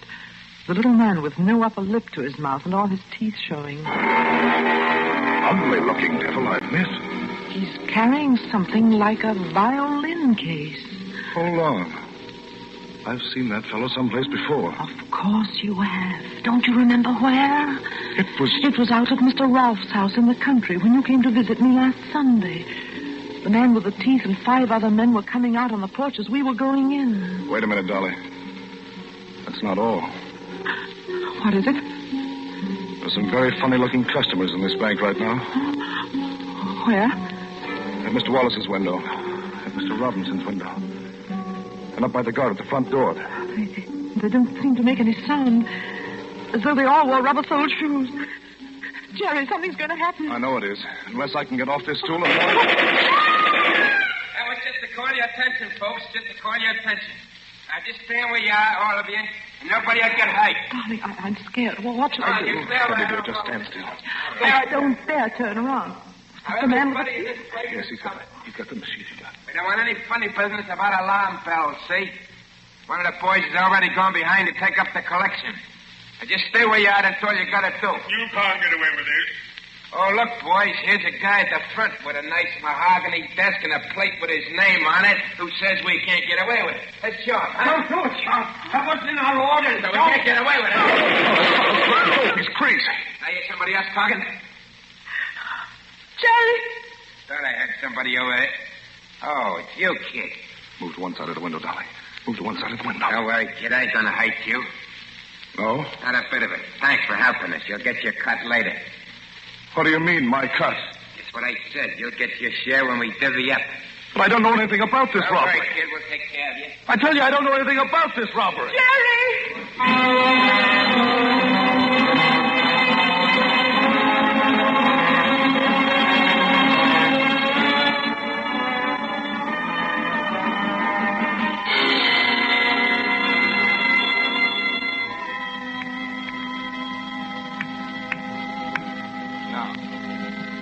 $6 in the end pocket. Got it. Are you listening, Mr. Rolfe? This Shark Morgan must have been quite a fool. I grant you that. He was a fool. He must have been crazy. But they've held Jerry at police headquarters just the same. Well, that's very unfortunate if he's innocent. You know he's innocent. I'm afraid I don't know anything about it. Don't you even know what happened today? Haven't you read the newspaper? No. The police trapped that whole gang in a Long Island farmhouse. There was a gunfight. Oh, is that so? Oh, no casualties, I hope. You hope? I must tell you again, Dorothy, don't be emotional. I detest emotion. The whole gang were killed, every last one of them, including Sharp Morgan. So there's nobody to talk, nobody to tell. But, as you were saying? They didn't find the money. What money? The stolen money. $88,000 taken from that bank, and yet the police can't find a cent of it. Shall I tell you why, Mr. Rolfe? Because it was passed on to somebody else for safekeeping. Oh, passed on to somebody else. That's what I said. Well, perhaps your friend Jerry Winton could tell us where it is. That's what the police think. Oh, can you imagine what he's going through tonight? Oh, it's not a pleasant way to spend New Year's Eve, I admit. Excuse me. But, after all, the late Shark Morgan did accuse Winton. Now, if he isn't guilty, why should Morgan accuse him? Meanness. I don't think I understand. Meanness. The sort of meanness that some people call a sense of humor. Morgan saw Jerry in this house. Oh, be careful, young lady. That's an actionable statement. I've already made it to the police, thanks. Oh, and did they believe you? No. They're a very intelligent crowd down at Center Street. And after all, your story isn't very credible. Why not? Well, Shark Morgan sees your friend Winston. Sees him for perhaps 10 seconds coming out of this house. And then accuses him of complicity in a bank robbery. Now, is that very likely? Yes, very likely. If somebody put him up to it. Again, I don't understand you. Somebody deliberately told Morgan to accuse Jerry and get him into as much trouble as possible. Tell me, Mr. Rolfe, why do you dislike Jerry so much? Now that you mention that fellow, I can recall who he is. Thanks for condescending to. Yes, indeed. Why, he was the man in our class voted most likely to succeed. Now, let's see. Where did you say he is tonight? He's just where you put him. You're trying my patience to the very limit, young woman. And out in a Long Island farmhouse, there are 5 bodies full of bullet holes. 5 men who'll never speak again. And somewhere else, maybe not very far from here, is the man who engineered the whole robbery. Planned it and staged it and got his accomplices killed. My goodness, he must have supernatural powers. No witnesses, nobody to testify. Oh, if I could only find the money. $88,000, I think you said. If I could only find the money and prove who'd done it and prove Jerry innocent and just for 1 second get past that devilish smug mask of yours that's driving me. Anything wrong, Dorothy? No. No, nothing at all. You've been following me round and round this table. Have you been looking at something? Only admiring your billiard room, that's all. Oh, you haven't been looking at the suitcase, for instance? Oh, well, a suitcase? No, over on the bench under the cue rack. The suitcase that contains legal papers. I hadn't even noticed it. Mr. Rolfe? Yes, Dorothy? I'm afraid I've taken up a lot of your time and not done myself any good and made something of a spectacle of myself. Frankly, young woman, you have. Well, if you won't help me, you won't. That's that. If you don't mind, I'd like to go now. I suppose, my dear, I didn't choose to let you go. But why? Why shouldn't you? What harm can I do? Now, who was it? Was it Meredith who remarked that the last thing to be civilized by man will be woman? I think it was, yes. And, and the slanderous woman can do a great deal of harm. But I haven't done you any harm so far. We're all alone in this house. There's not even a servant here. Now, if I chose to get between you and the door like this... Keep away from me. Oh, I'm not coming near you, Dorothy. I'm merely standing between you and the door. Now, I suppose you realize that I could turn very nasty if I liked. What are you going to do? Do? Well, I'm going to open the door for you like this. I'm going to say, God bless you, my child, as befits a New Year's greeting. I'm going to show you out and wish you good night. You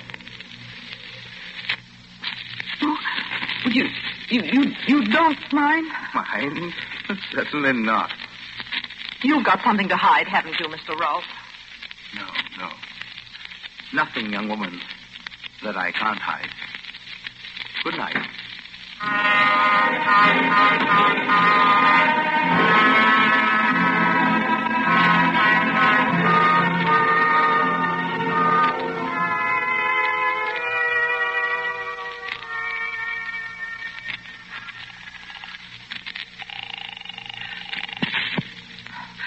Operator. What number are you calling, please? Operator, I want to get to police headquarters in New York City. No. That'll take too long. Wait. Get me the local police station. This is Mallingford 8891. The local police station? Yes, that's right. The number you want is Mallingford 326. I will ring them. Thank you. Hurry. Why is he so confident? What has he got up his sleeve? Mallingford Police Station. Oh, let me speak to the chief of police, please. You're speaking to him, ma'am. Nobody else to stay up here on New Year's Eve. Well, my name is Dale, Miss Dorothy Dale. I'm speaking from Green Acres, Mr. Derek Rolfe's house, about 2 miles up the post road. Do you know it? Yes, I know it, but can't you talk louder? I can hardly hear you. I don't dare talk loud. I'm speaking from a phone just outside the billiard room door. Well, what about it? Listen, you want to recover the city and provincial bank money, don't you? Sure do, miss. That money's hot, but... Well, it's here. It's in this house, in this billiard room now. Oh, who's got it? Derek Rolfe himself. Look, miss, is this on the level? I swear it's true. I've seen the money. Rolfe's prominent people, you know. I can't help that. There's a big suitcase completely full of money in packages fastened with the paper label of the city and provincial bank. And that's not his own bank. Take it easy now. The lid of the suitcase wasn't quite closed. He thought he'd be alone here tonight, and that's why he was careless. Does he know you saw the money? Did I see the money? I'm not quite sure. You're not sure? No, I could almost have sworn he knew I saw the money, but he didn't seem to care. Be careful. The billiard room door's opening. I thought I heard someone using the telephone out here. Excuse me, Mr. Rolfe. I only... What's this about the door open? Oh, these doors are rather thick, Dorothy, but I was under the impression that I heard somebody say police. Yes. Well, yes, you did. You weren't phoning the police by any chance, were you? Yes, I was. But why? Go on. Why? As a matter of fact, I was trying to get in touch with Jerry. That's it. He's at police headquarters in New York, and I was trying to get in touch with him to see if they'd let me talk to him on New Year's Eve. You know, I thought it would cheer him up. Look, miss, this is the Mallingford chief of police. Are you still there? What's that? What? Mallingford? Well, it's a New York call relayed through the local station. You don't mind? Not at all. Please go right ahead. Oh, by the way. What? I don't think you'll find that money, young woman. Good night. Listen, miss, are you still on the end of the wire, aren't you? Yes, but I couldn't talk to you. He was here. Who was there? Derek Rolfe. He said I'd never find the money. You mean he admits he's got it? Well, no. He just smiles and smiles. He's got some trick up his sleeve. I know it. Oh, it'll have to be a good one. Please never mind that. Can you come over now? Oh, all right, miss. I'll take a chance. Who else is in the house with you? Nobody. I'm all alone with him. What are you going to do if he tries to light out with the money? I don't see what I can do. That's all the more reason for you to get here quickly. I swear you'll find the money in that billiard room. Only hurry.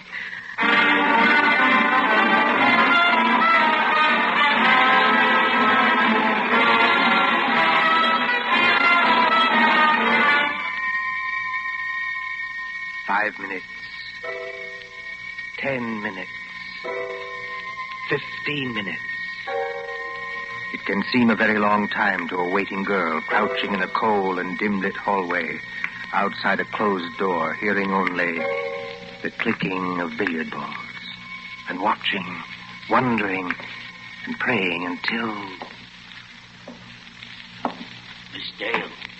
Miss Dale. This way. Miss Dale. I'm Joe Hollister, chief of police. Yes, I recognized your voice. The front door wasn't locked, so I just walked in. I hoped you would. I didn't want to leave here.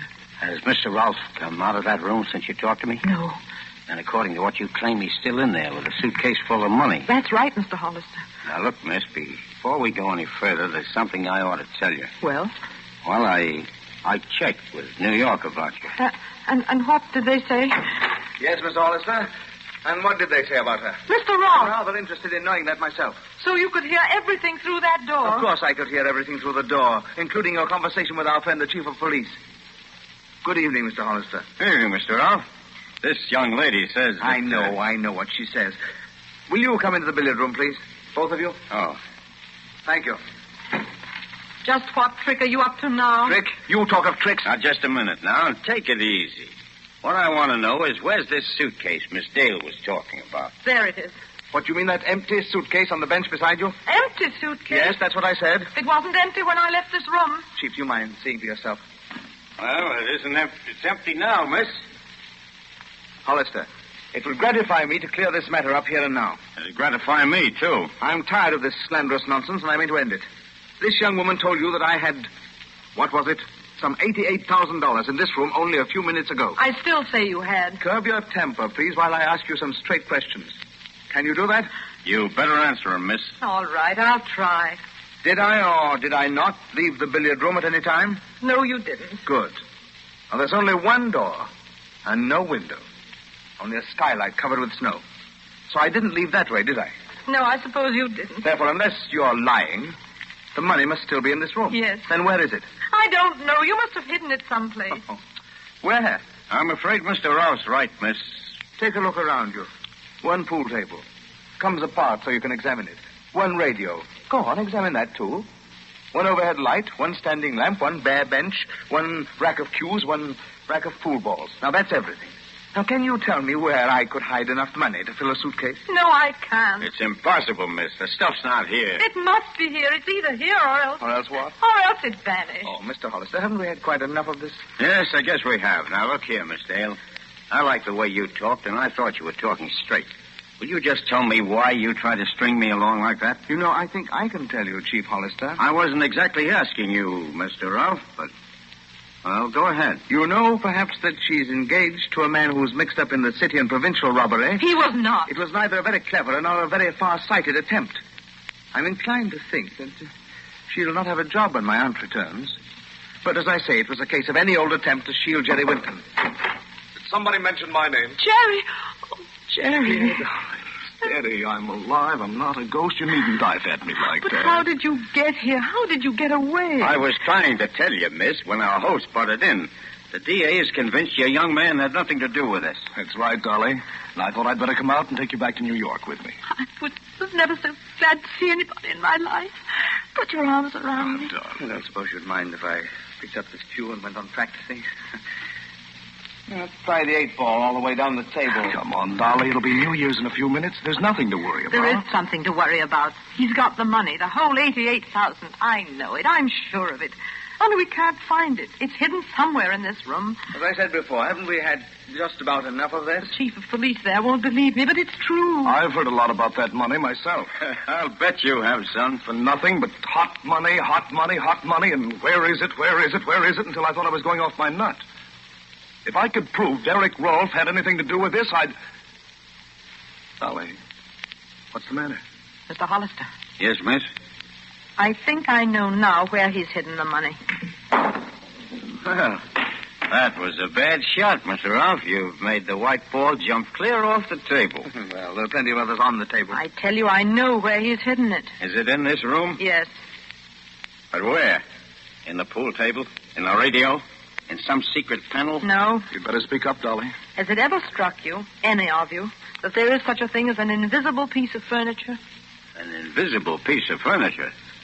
You mean we can't see it? No, it's in plain sight. It's smack in front of your eyes. But nobody ever sees it. You can't see it now. We may not understand you, Dolly, but by George, Derek Rolfe does. Look at his face. Yes. I'm looking at it. What's the matter with all of you? Please don't become emotional, Mr. Rolfe. I detest emotion. Miss, there's a reward of $10,000 for the recovery of that money. If you know where it is, tell us. There's nothing easier. It's... Before that young woman says something she may regret, please listen to me. You've got him, Dolly. I don't know how or why, but you've got him. Go on, Mr. Ralph. Tell me, Winton, you and I used to play on the same baseball team, didn't we? That's right. What about it? What did I play on that team? You were the pitcher. Why? Was I good? You had the best control and the best fast one I ever... Wait a minute. Why are you picking up that pool ball? What are you going to do? Take it easy, Mr. Ralph. You three are across the room from me. I have a number of rather dangerous objects on the table here, and I'll split that girl's skull if she says another word. Don't be a blasted fool. Think I can't do it? Well, does that convince you I haven't lost my pitching arm? You didn't even get a chance to raise that gun. No, you don't. Don't try to pick it up. Just let it lie down on the floor. Get behind me, Dolly. You stay where you are. We'll step off first base and... Maybe you'd better listen to him, Miss Dale. Well, what are you going to do, Ralph? You can't keep us here forever. I don't propose to keep you there forever. I'm not so enamored of your company. Then what's the game? Well, I'll make a bargain with you. Well? My car's outside, with a little more gas than the state allows. Give me 1 clear hour to get away. Well, what do you say? I'm a cop, Mr. Ralph. I can't make any bargains with you. No? No, and I'm coming over there after you. And you'll compel me to start throwing. Down, Dolly, down under the table. You missed that one, Mr. Ralph. I'll not miss with this one. It's a shame to bust that fuel rack, Mr. Ralph, but I'm still coming for you. You've lost your control, old son. You're done for. I tried this. That was the wildest pitch yet. Dolly, look. Don't get up, but look. What is it? The radiator. The steam radiator. He's knocked the whole thing sideways. Did you ever see that happen to a radiator before? Of course not, because it's a dummy radiator. Dummy radiator. Yeah, I got you, Ralph. I'm not too old to handle a bird like you. You haven't even got a search warrant. I'll take a chance. Well, what was that about? A dummy radiator? Yes. Look here. It's got a little oil burner inside to make it give out heat. Yeah? And there are hinges at the back to form a lot of compartments where you can hide as much money as you like. I saw the hinges when he told me to go over to the radiator, but I didn't guess what they meant. It's really a safe that never attracts attention because nobody ever notices it. And the stuff's here all right. There, Mr. Hollister. That's what I saw in the suitcase. I told you there was a $10,000 reward for that, miss. Oh, did you hear that? Turn on the radio, Jerry. Go on, turn it on. Welcome in the new year. Didn't you tell me, all of you, that the money was hot?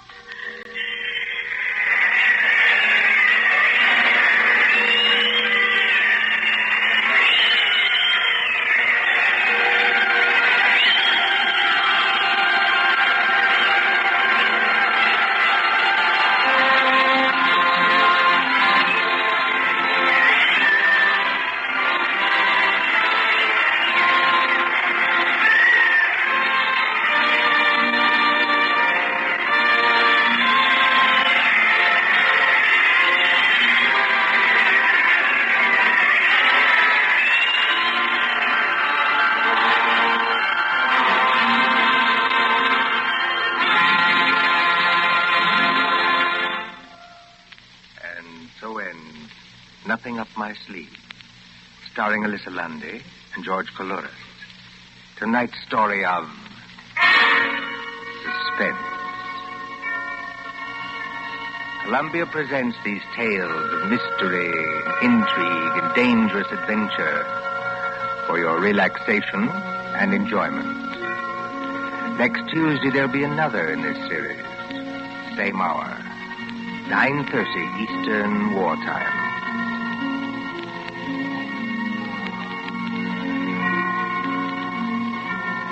William Spear, the producer. John Dietz, the director. Bernard Herrmann, the composer, conductor. And John Dixon Carr, the author. Our collaborators on Suspense.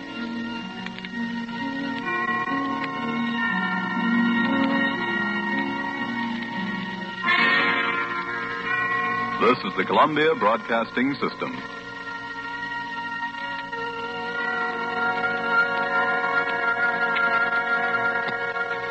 Just in. Are you looking for some classic gaming? What about new and old Nintendo products? Do you need to find some tutorials on how to make all that stuff work? Well, look no further than Rocket Blast Gaming for some of the best classic and new gaming around. Rocket Blast is an expert at all things Nintendo, and he has all the tutorials to prove it. So check him out right here on YouTube at Rocket Blast Gaming. That's ROCKETBLAST Gaming. Keep it tuned right here to Hojo Radio for more classic old-time radio. Mystery is my hobby.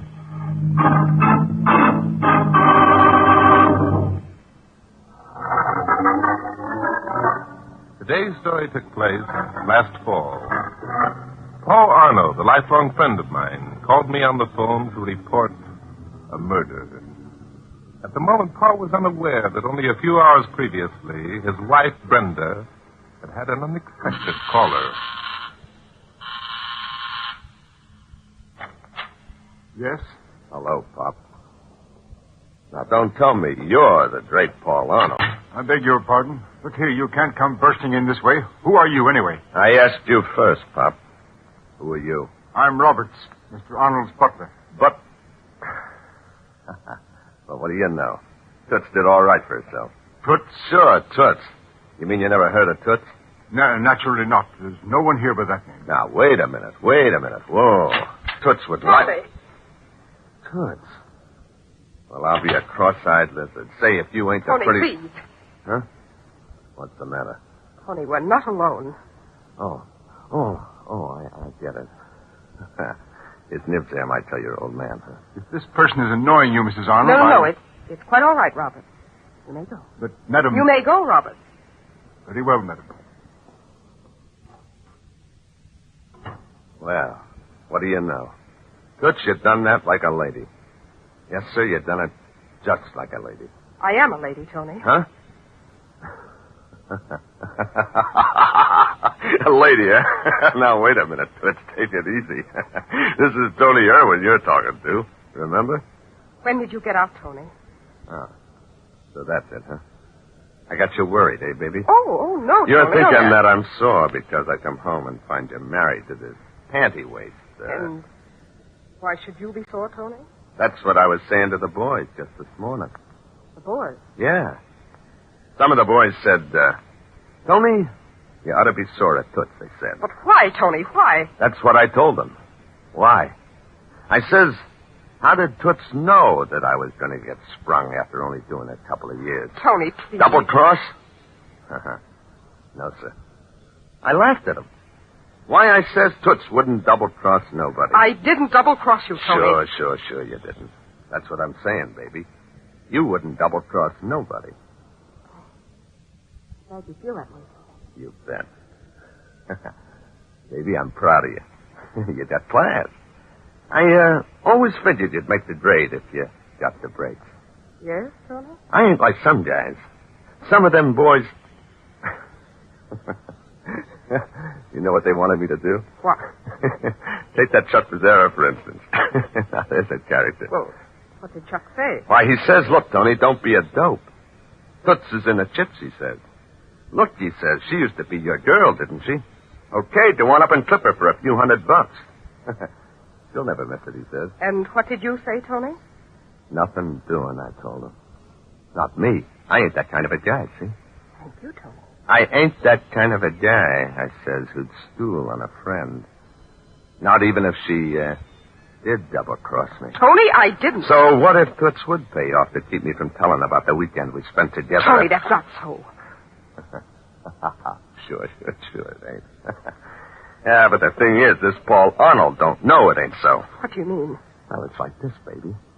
Suppose this Paul Arnold was told you used to be a birdie-chew dancer. Oh, Tony, you wouldn't. Suppose he got to know about you and Jerry the Duke in that nightclub raid. Oh, Tony, please. Suppose he told and was told about you and me, and I showed him some pictures. Paul wouldn't believe you. He'd throw you out of the house. The way I figure it, baby, Arnold could check them things. He'd find they was true. Then, when I mentioned about that weekend... Stop it, Tony. Stop it. What's the matter, baby? What do you want, Tony? Want? Me? Not a thing, baby. Not a thing. Yes, you do. What is it? Baby, you got me all wrong. You know, I wouldn't put the bite on you for nothing. Of course, since it's getting along towards Christmas. Oh, I see. Very well, Tony. I'll give you a Christmas present. Ah, swell, baby. Swell. Wait. The safe is over here behind these curtains. I'll be back in a minute. No, you don't. I'll just go along, too, huh? Maybe you got some ideas about, telephoning? Hey. Huh. This is a kind of a cute idea, ain't it? Go back where you were, Tony. I'll not... Yeah. Kind of a cute idea. Big, heavy curtains hanging on the wall, just like there wasn't this little alcove behind them. If you think I'm going to open this safe with you watching me, you're crazy. Yeah, kind of cozy, too. Just big enough for us two. Tony, don't look at me like that. Come here. Tony, you keep your hands off me. Come here. Just us two. Like it used to be, huh? Come here. Take it easy, baby. Take it easy. Maybe we can make another deal. What's that? There's someone... Hey, who turned off the lights?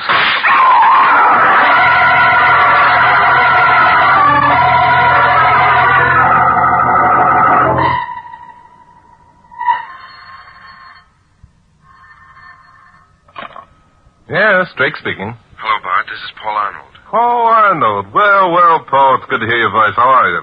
Right now, I'm not so good, Bart. There's a dead man lying in my living room with a bullet through his heart. What? Murdered? How do you know? Well, my wife was standing beside him, and my butler was standing in the doorway and saw it. My sister was in the hall and heard it happen. And by the way, there's a guy here named Danton who has accused practically everyone of making it happen. Danton? Not Inspector Noah Danton. That's the guy. Know him? Yes, slightly. Tell the inspector, Paul, that you've talked to me and I'm on my way out. And don't worry about him. The old boy's bark is worse than his bite.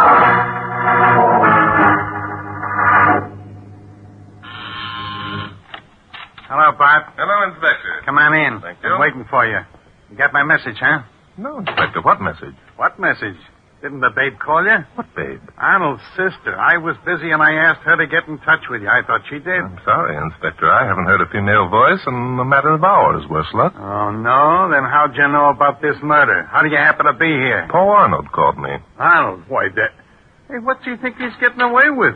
Hello, Bart. Glad to see you. I'm glad to see you, Paul. It's been a long time. More than a year. I've been in the service, you know. Yes, I certainly do know. Huh. Wasn't I at your going away party? What a time. Pardon me for interrupting. You two gents don't happen to know each other, do you? Paul and I are old friends, Inspector. We've known each other for years. We were roommates in college, Inspector. Well, isn't that sweet? Unless somebody thinks up some excuses mighty fast, somebody's going to be cellmates in Sing Sing. Now, look, Bart. Always the man of duty, eh, Inspector? By the way, have you identified the corpse? Sure, it was a punk named Tony Irwin. He was doing a stretch for grand larceny and got let off for good behavior. I see. And what was Tony Irwin doing here? Well, obviously his motive was robbery. His body was found lying near the wall safe. Yeah, and there was a gun lying beside it with one bullet discharged. Look, Bart, come over here. Yes, Inspector. You better come along, Paul. Yes, I think I'd better. Your friend, the inspector, has ideas. And I can guarantee you'll have a lot more before we get much farther in this case. Yes, Inspector? You see these portieres hanging against the wall? Yes, I see. Look like decorations, don't they?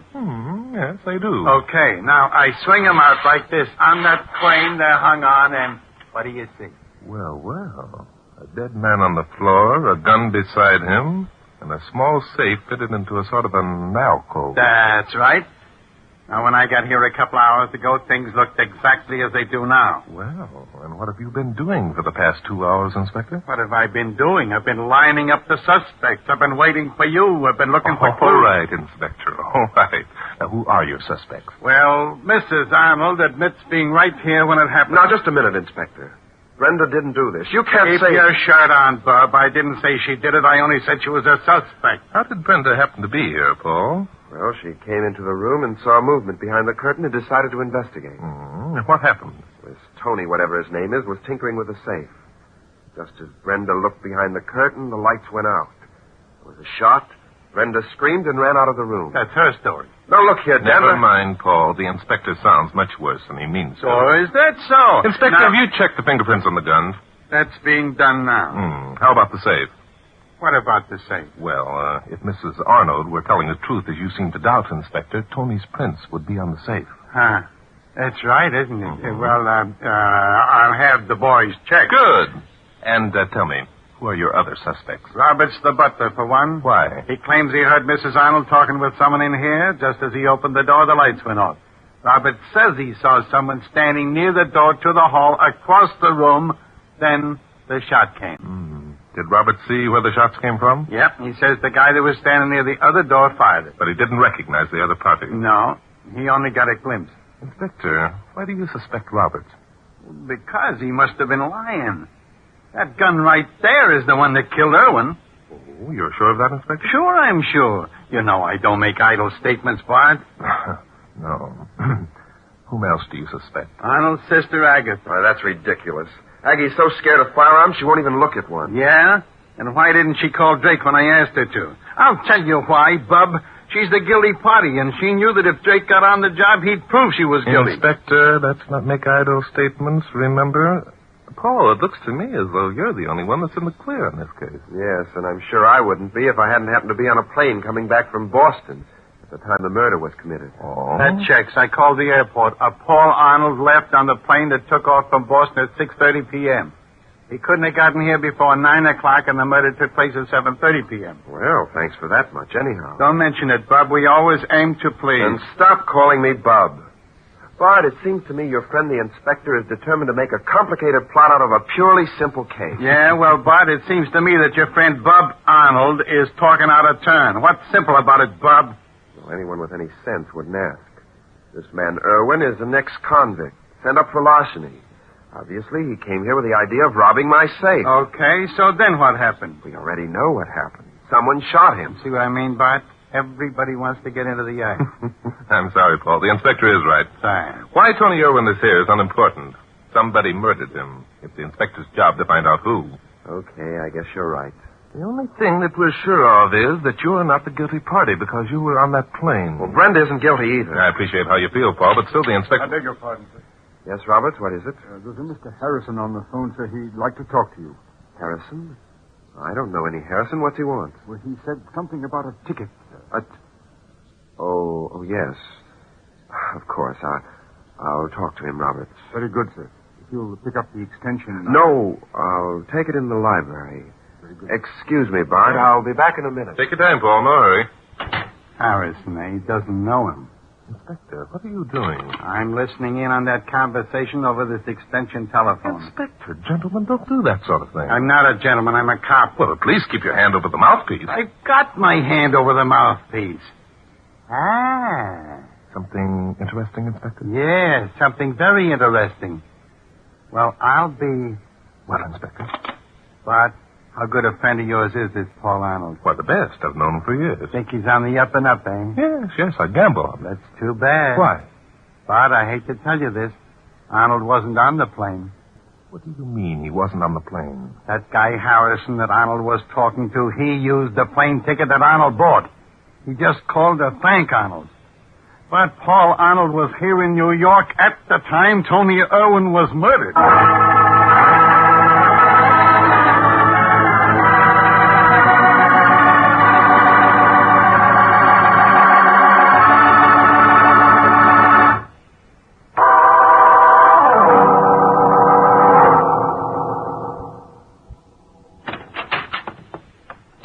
Oh.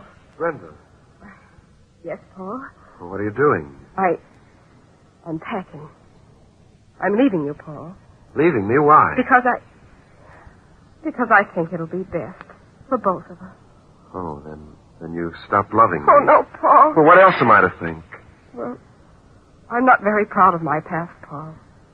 Among other things, I was a dancer in a burlesque show. And you're ashamed of it. Oh, no, I'm not ashamed. I did nothing to be ashamed of. Then why? Because I met you, Paul. Because I fell in love with you. Because I wanted so desperately to have you love me. And I knew that Paul Arnold could only fall in love with a lady. He did. What? I said, Paul Arnold did fall in love with a lady. You're that lady. You're trying to be kind. You're pitying me. I can't stand pity, Paul. Nor I. No, look, Brenda, listen to me. I've known for the last 3 months about your past. You've known? Yes, sure. Tony Irwin called on me. He told me all about you, even threatened blackmail. And you didn't believe him? Well, I found that everything he told me was true. But why didn't you tell me, Paul? Why should I worry the girl I love with something that was completely unimportant? Oh, Paul. Oh, there, you poor kid. Kiss me, Paul. Hold me close. Oh, darling, what a fool I've been. No such thing. I should have warned you. Irwin waited until things quieted down, then tried his blackmailing stunt on you. That's why I didn't go to Boston. I was worried. You didn't go to Boston? No, at the last minute I had a hunch. I gave my ticket to a man named Harrison at the airport. In fact, he just called me on the phone to thank me. Then you were here when... When Irwin was shot? Yes. I came in the back way just as the shot was fired. But you didn't... Shoot Irwin? No, darling. I didn't get the chance. Someone beat me to it. Paul, listen to me. Does Barton Drake know that you weren't on the plane? No, why? Then you've got to tell him, Paul. If he finds out that you were lying, Nonsense. he might... Let Bart have his fun. But it isn't only Drake, Paul. It's Inspector Danson. Oh, Paul, can't you understand how important this is? Drake's clever. He might prove that you... Brenda, you don't think that I... Oh, darling. Come here to me. Listen, Bart's my best friend. Don't worry about him. And Even if I did kill Tony Irwin, I've got the best alibi in the world.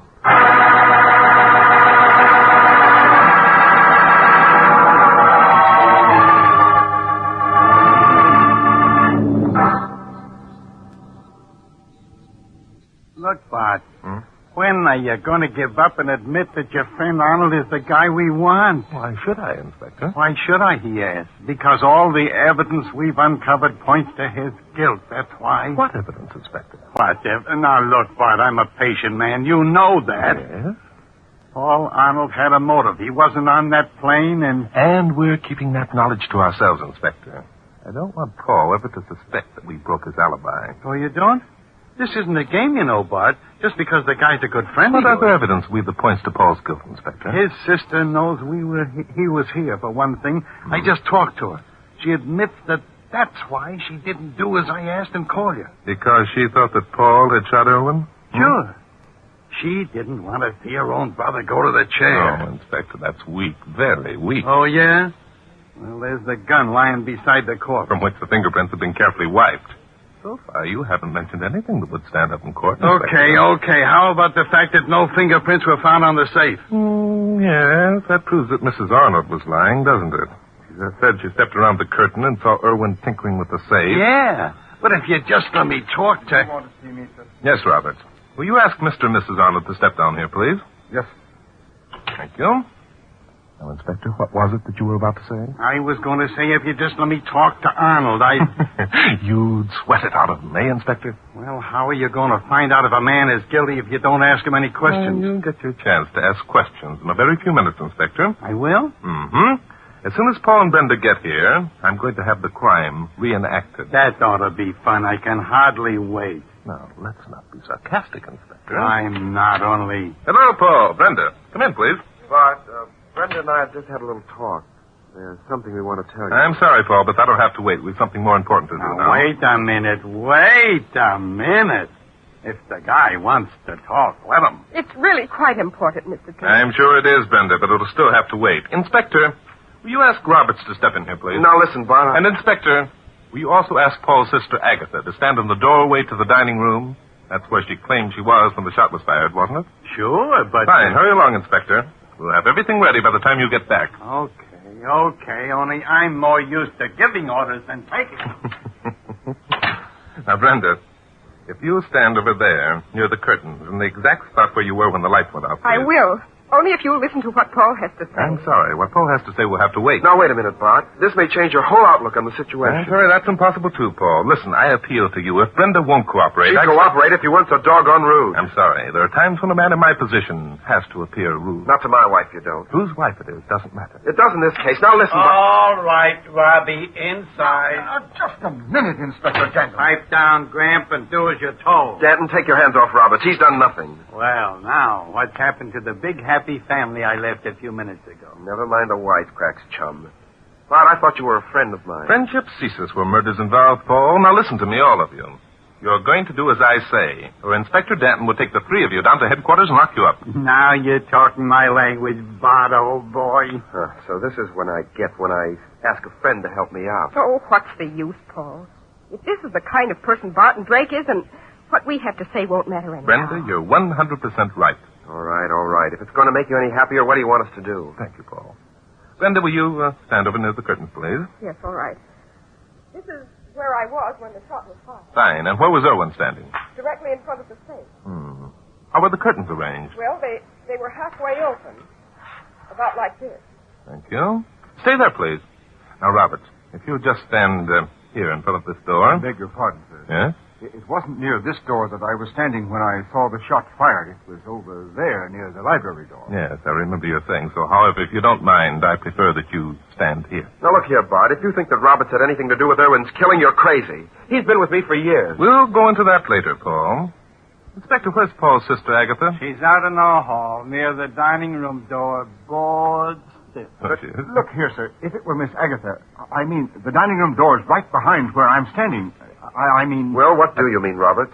Are you implying that Agatha murdered Tony Irwin? Oh, no, sir. Of course not. Then keep quiet. Say, everyone's getting mad at everyone, aren't they? Paul, will you go over and stand near the door to the library, please? Okay. So now I'm standing here. What am I supposed to do? Look over towards the curtains. Can you see Brenda standing behind them? Sure I can. They're half open. Excellent. All right, Roberts. Tony Irwin was supposedly standing in front of the safe, farther back in behind the curtains, when you stepped into the room. Is that correct? Yes, that's correct. Now, Roberts, I want you to raise your hand as though you had a gun in it. Point it in the manner you claim to have seen the figure point it, and fire. Yes, sir. The figure was standing here. He aimed deliberately. Good heavens. Well, Roberts. You tricked me. Look out, he has got a gun in his hand. Hey, someone turn off the Look light. out, Agatha, he's coming at you.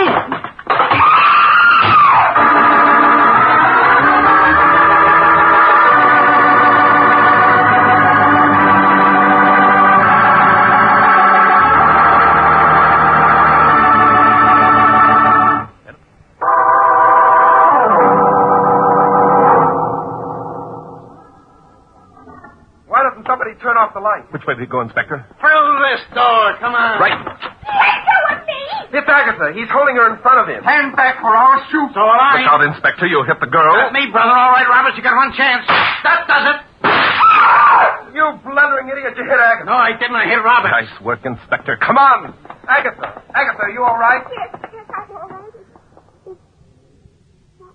Yeah, he's dead, lady. Inspector Danton never misses.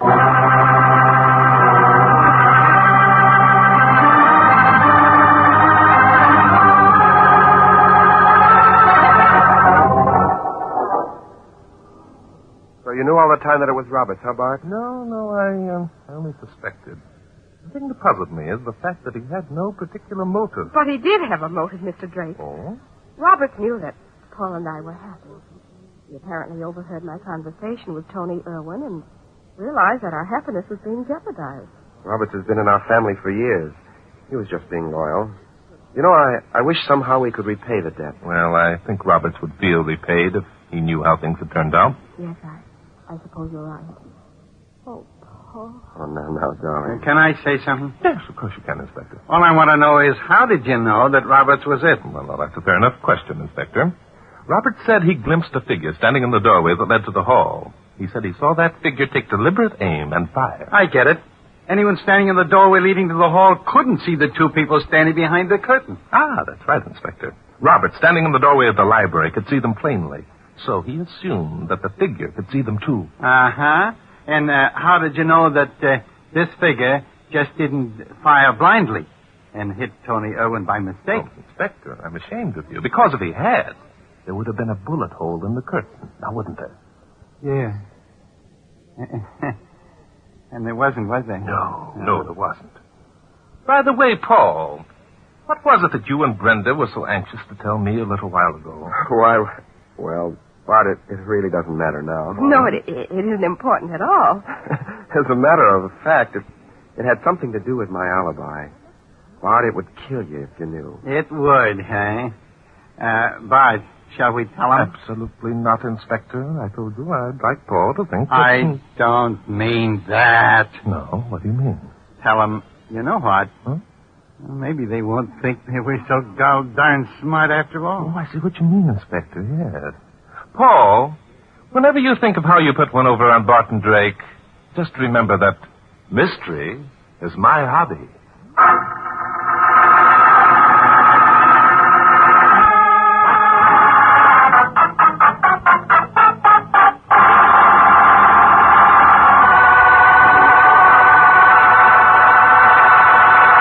This is Sandy Becker saying, keep cooking with Crisco. It's all vegetable. It's digestible.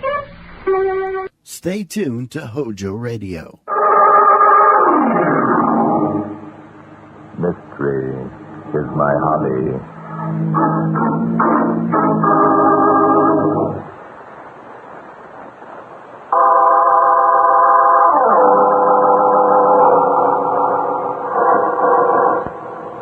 Tonight's story began one evening last summer. Alan Fisher, a wealthy mining engineer, recently married to his young and beautiful wife, was being called upon by a young attorney named Frank Woodman. Good evening, Frank. Come in. I got your message, Fisher. It sounded urgent. It is. I have a special case I want you to handle for me. Shall we go into the study? Okay. As I told you over the phone, I have an important engagement. I think what I have to say will preclude the possibility of your engagement. Sit over there, please. What's the idea of locking the door? Don't get alarmed. I merely want to ensure privacy. That's what Helene. She won't, Frank. My wife isn't home tonight. She doesn't even know that you're here. Oh. Well, what was it you wanted to see me about? Sit down. It may take some time. So my appointment. Your appointment can wait. Cigar, Frank? All right. You know I don't smoke cigars. Of course. I'd forgotten. You live in a cigarette-smoking generation, don't you, Frank? You and Helene. See here, Fisher, if you'll indulge an old man a lifelong habit, I'll light up. There's nothing like an after-dinner cigar, my boy. You should try it sometime. I'll stick to cigarettes. Look, what's this all about? Of course. You're curious, aren't you, my boy? Well, this case I want you to handle involves a very dear friend of mine. Do I know him? You know him, my boy. Very well indeed. What's his name? Perhaps it's someone I wouldn't even be interested in representing. On the contrary, I think you will, Frank. However, for the moment, I shall withhold his identity until you decide. That's nonsense. You don't care to... He's quite an elderly man, Frank. About 60, I should judge. Recently, he had the good fortune to meet and marry a very lovely young woman. Oh, I see. One of those June and January affairs, huh? A very apt description, my boy. However, my friend, despite his age, was sincerely and honestly in love with his young wife. He believed he could make her happy. They always do. Do they, Frank? That's one of the things I'm curious about. As a lawyer, I felt that you could advise me. Well, it depends upon the girl, I suppose. Ah, that is exactly what I wanted to hear. It depends upon the girl. I don't get it. Perhaps I'd better explain further then. For a time, my friend and his young wife were quite happy. Then one evening at a party, my friend's wife was presented to a personable young man of about her own age. Well, that usually happens, too. Yes. Thereafter, my friend lived in torment of doubt and suspicion. Your friend's story is following the usual pattern. I suppose it is. To you, a lawyer, his predicament must be an old story. Yes, and a tiring one. I'm sorry. However, there is a point in my friend's story where it deviates from the customary pattern. Oh? Yes. My friend, though aware of his wife's infidelity and knowing that she was perhaps more to blame for the situation than the young man, did not accuse her of her disloyalty, nor throw her out into the cold, cruel world. No? What did he do? Unfortunately, my friend realized that without his beautiful young wife, despite her faults, life would scarcely be worth living. Still don't get it. You will in a moment, Frank, I'm sure. Realizing the depths to which his love went, my friend began to think of some means of removing the young man from the scene. Yes, such as killing him? Fisher, you can tell your friend for me that he's a fool. He wouldn't get away with it. My friend realizes that, Frank. He knows that murder would not solve the problem. So he thought of another means of accomplishing his purpose. Another? My friend is quite wealthy, Frank. He happens to know that the young man in whom his wife is interested is, shall we say, not too well off? I see. Coincidentally, the young man is a lawyer, Frank, like yourself. You can understand how difficult it is for struggling young lawyers these days. Yeah, I know all that. Now, as a lawyer, Frank, I want you to advise me what to do. Would you suggest that I tell my friend to offer the young man a sum of money to leave the country? Being very subtle about it, of course. Well, there's no harm in trying. What sum would you suggest, Frank? I'd say the sum should be in direct ratio to the young man's fondness for your friend's wife. In other words, every man has his price. That's it. What would you say to $25,000? I'd say it wasn't enough. $50,000. Well, the young man would be crazy if he took it. Where could he'd go on $50,000 and set himself up in business and live the life to which he'd be entitled? Entitled? He'd have to sacrifice the young wife, wouldn't he? There should be some compensation for that. I see. $75,000. He's still way low. Low? Be reasonable, Frank. My friend loves his wife madly. She's all he has left in life. Then your friend should be willing to pay whatever amount the young man asks. What would that figure be? $250,000. $250,000? But that's out of the question. My friend hasn't any such amount. I think your friend is lying. He isn't, Frank. I swear it. Then your friend's a fool to even think about it. Heavens. Frank. What the devil's the matter? What are you staring at? Don't move. There's someone outside the French door. He has a gun. You're crazy. Oh, no, I'm not. Stay where you are. I've got a gun in this Put that gun down, you fool. Don't think you can trip me. I'm turning around. Put it down.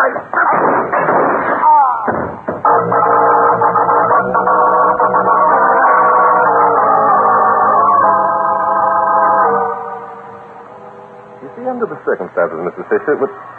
Excuse me, please. I think that calls for me. Of course. Yes? Hello, Bart. Hello, Inspector. What did his fingerprints show? There were 2 sets on the gun.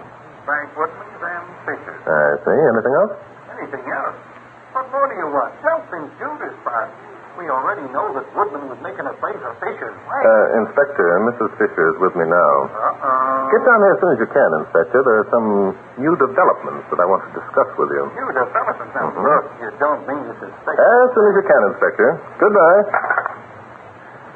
I'm afraid that the case against Frank Woodman looks rather bad, Mrs. Fisher. Yes, I overheard what Inspector Darton said about the fingerprints. Mr. Drake, I'm sure you're making a mistake. Frank Woodman... Unfortunately, Mrs. Fisher, there are neither witnesses nor evidence to substantiate Mr. Woodman's rather fantastic stories. And as a lawyer, he should know it. But if there were someone outside the French door... Inspector Danton's men have covered every inch of ground outside the French doors, Mrs. Fisher. There's no evidence that anyone was there. And you lend no credence to Frank's story that he picked up the gun and ran through the French doors after the slayer? I might, except for one thing.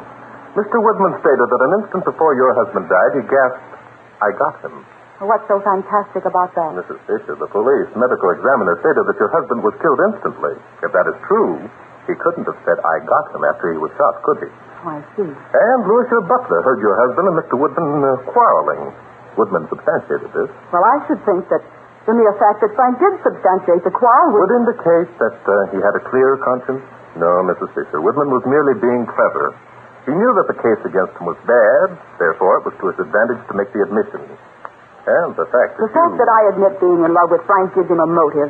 Is that correct, Mr. Drake? Not quite. The fact that Mr. Woodman knew that you would inherit your husband's fortune when he died, and that you were in love with him, provided the motive. That's unkind. It's brutal and cruel. Murder is also brutal and cruel, Mrs. Fisher. Are you going to arrest Frank? I'm afraid Inspector Danton will have no choice. I beg your pardon. Come in, Louis. What have you there? The mail, sir. It just came. Shall I leave it here, Mrs. Fisher? If you don't mind, Louis, I'll take the letter. Oh, but Let him have it, Louis. I seem to be deprived of my rights as a citizen. Why don't you go upstairs and lie down, madam? You've been wearing those heavy riding boots and that jacket all morning. You must be Thank tired. you, Louis. I couldn't sleep. I'll remain here until it's over. Mrs. Fisher, did you ever know a man named Horace Gay? Horace Gay? Mm-hmm. What about him? This envelope addressed to you contains a newspaper clipping that states that Horace Gay escaped from prison last week. Oh, no. Let me see it. Was there anything else in the envelope? No, that's all. Just the clipping. Then you do know Mr. Gay, hmm? A long time ago. He was in love with me. We were to be married. What happened? Horace worked in a bank. Funds were found missing. Horace was accused. He killed a man. I see. Did your husband know about this? No. Telling Ellen would have done no good. I'd completely forgotten. Mr. Drake. Yes?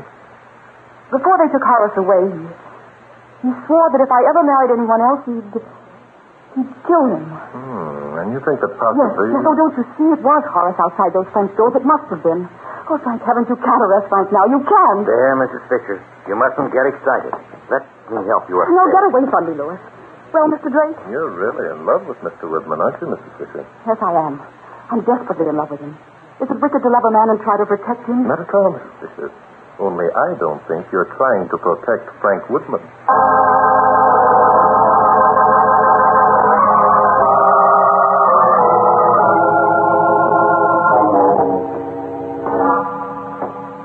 Okay, Bart, we spent the whole day looking for clues that don't exist. Now we're right back at the scene of the crime where we started from.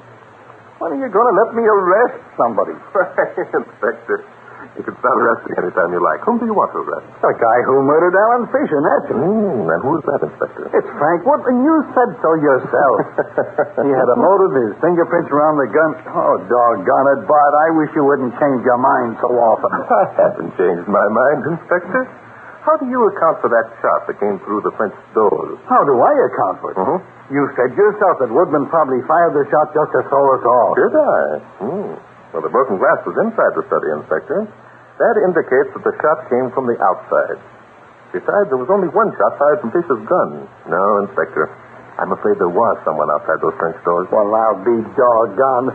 Why, you're giving me a headache. Whose side are you on, anyway? Look, for crying out loud. You really sound unhappy, Inspector. Well, let's see, what time is it? 9 o'clock. Oh, that's odd. Yeah, isn't it, though? Every time it gets to be 9 o'clock, it's odd. What's odd about it? It doesn't happen soon. I've been... Oh, hello, Woodman. Come in. I've been expecting you. I can give that back to you, Drake. I've been expecting you. Oh, Denton. Oh, to take you off to jail, you mean? Yeah. Look, you guys, I'm tired of sitting around this house waiting for you masterminds to build a case against me. Either make a formal arrest... Oh, so you're tired of waiting for us to build a case against you, Bub. Well, let me tell you something. We got a case that'll send you to the chair quicker than... Nuts.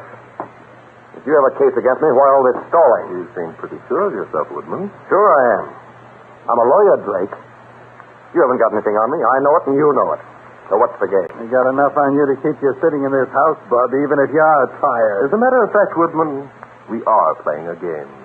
The first half is over, and in a moment we could... Jumping Judas, listen to that. Now, come on, come on. I think the second half of the game has begun.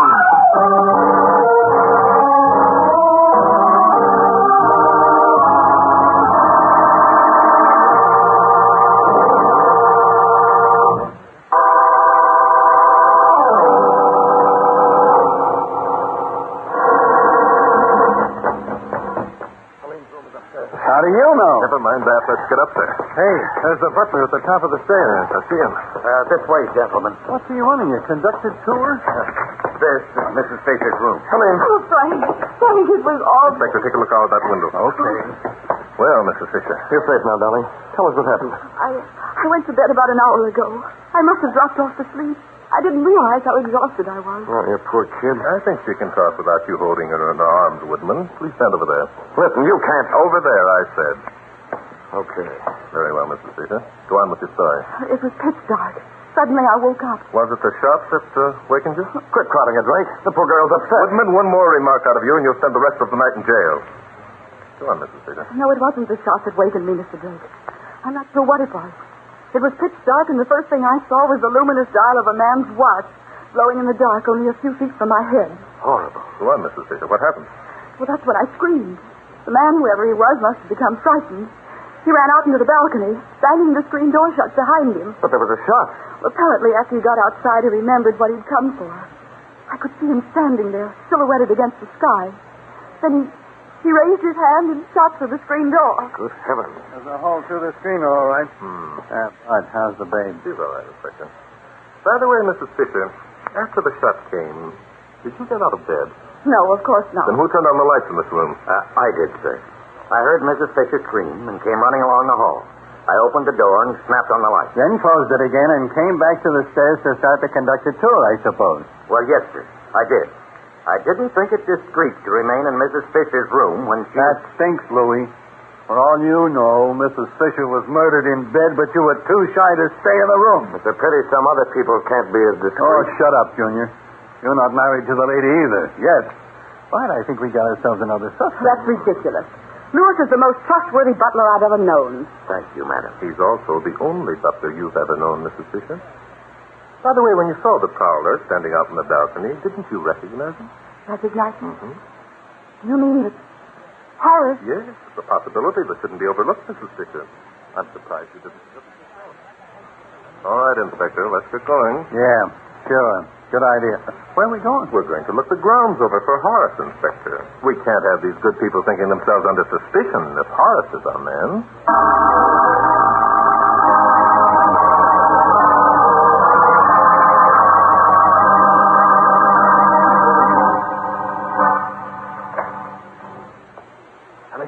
Is that your friend? Yes. Turn on the bedside light. Oh, Frank, I love you so. I love you.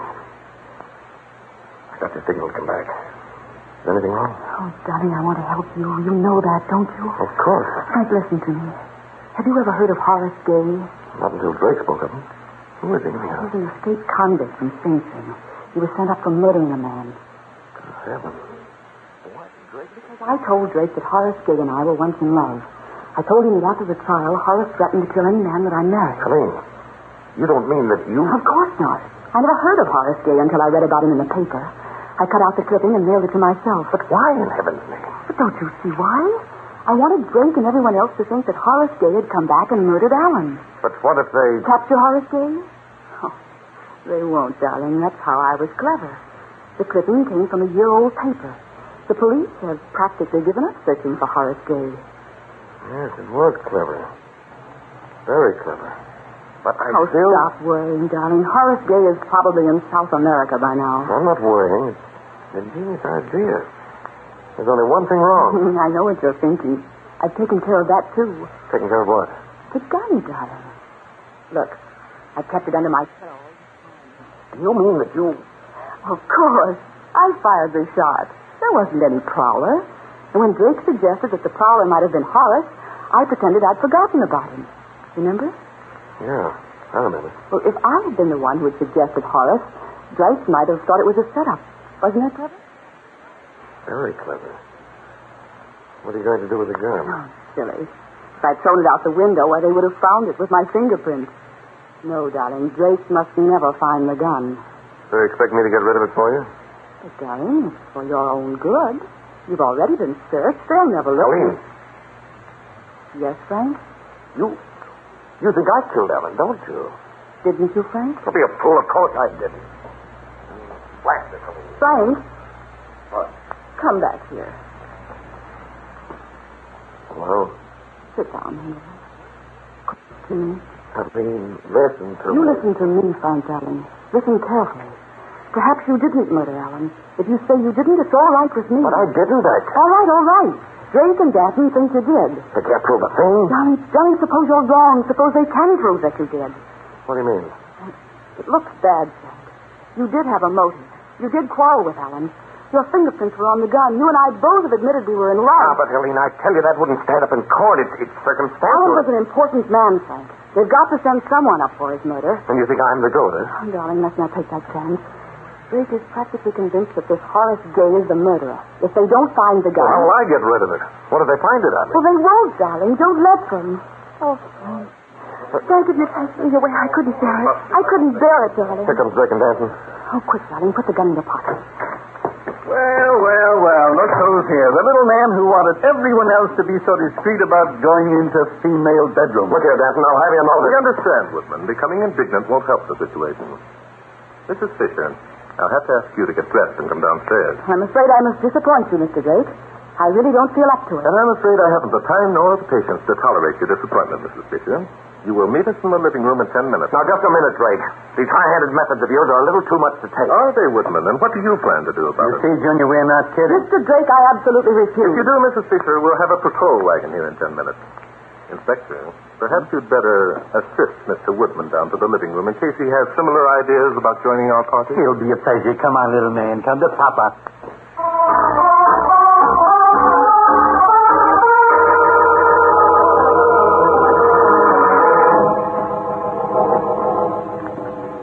Well, the 10 minutes are up, Bart. Shall I call a wagon? We'll wait a moment or two longer, Inspector. In the meantime, Woodman, I think you'd better hand over the gun. What?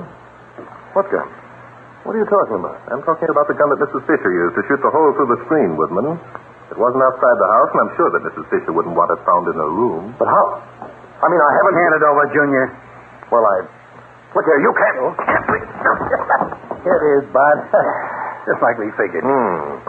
You see, Woodman, the ragged ends of the screen made by the bullet passing through pointed outward.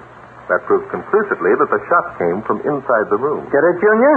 Tell them what else we know, Bart. Very well, Inspector.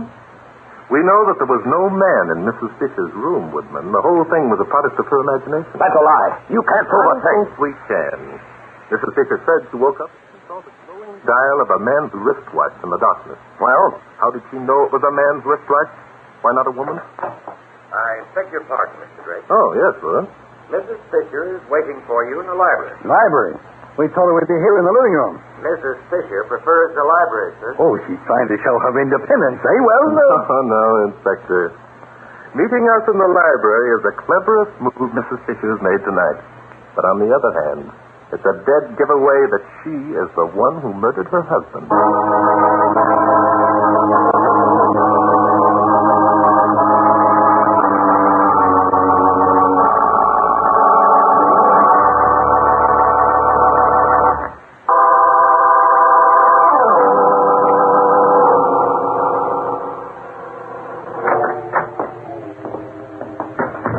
Come in, gentlemen. I hope I didn't keep you waiting. Not at all, Mrs. Fisher. Say, stop me if I'm out of order, but aren't you dressed kind of funny, Mrs. Fisher? Funny, Inspector Dalton? Why? Well, wearing a riding habit this time of night with those heavy I boots. love riding clothes, Inspector Danton. I never had a chance to wear them very much before I married Alan. That's a very nice act, Mrs. Fisher. I admire your courage. No, Louis. I think you'd better remain. Very well. Drake, before we left the living room, you said that... Yes, I know. Louis, what was the real reason that you didn't remain in Mrs. Fisher's room after you turned on the light? Why, I was not in bed, that's why. Mr. Drake must you be so prying? What possible difference can it make? A great deal, Mrs. Fisher. You were not in bed. You've gotten up and run over to the screen door to unfasten the latch from the inside. Isn't that right? No. I'd gotten up to chase the prowler. I'd neglected to pick up my dressing gown, and Louis... Nonsense. When Louis switched on the light, you were standing in the center of the floor. You made no effort to get back into bed. Isn't that right, Louis? Why, yes, it is. Yes, of course. And why didn't you run back to bed, Mrs. Fisher? Why? I'll tell you why. Because if you'd taken one step, Louis would have known that you couldn't walk without limping. Limping? What the devil? Yes, limping. When you shot at your husband through the French doors, Mrs. Fisher, he didn't die instantly, as I told you before. He lived long enough to mutter that he got whoever shot at him, just as Woodman said. Helene. It isn't true. I don't believe it. Yes, it is true. Your husband shot back at you. He hit you in the leg, and you realized you had to cover that wound. Say, that's why she... Yes, Inspector. That's why she's been wearing riding boots all day. And every time we've seen her, she's either been lying down or sitting. Exactly. And that's why Mrs. Foster came down to the library. Instead of the living room, she didn't want us to see her limping. Frank, the gun. The gun that I gave you. Shoot them. Shoot them. Frank. I'm sorry, Helene.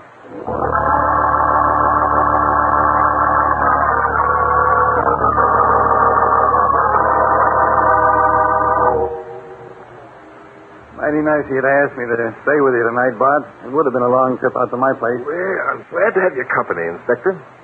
Anything I can get for you? No, thanks. I think I'll go to sleep. Twin beds is sure nice. Say, Bart. Yes, Inspector. Why did the babe dream up that Horace Gay gag? Because we convinced her that we had enough evidence to send Woodman to the chair.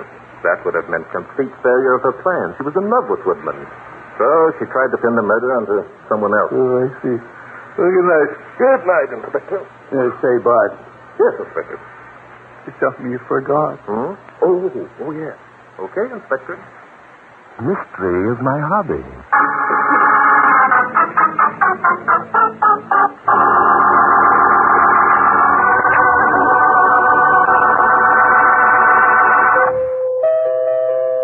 The Spry Treat of the Week. Spry croquettes, tempting golden brown croquettes so crisp and tender crusted they break at the touch of a fork. Delicious? For crispy, full-flavored fried foods, get pure, bland, all-vegetable shortening at its creamy best. That's Spry. S-P-R-Y. Thanks for listening to Hojo Radio. More classic old-time radio coming your way next. Escape. Escape tonight to ancient Egypt.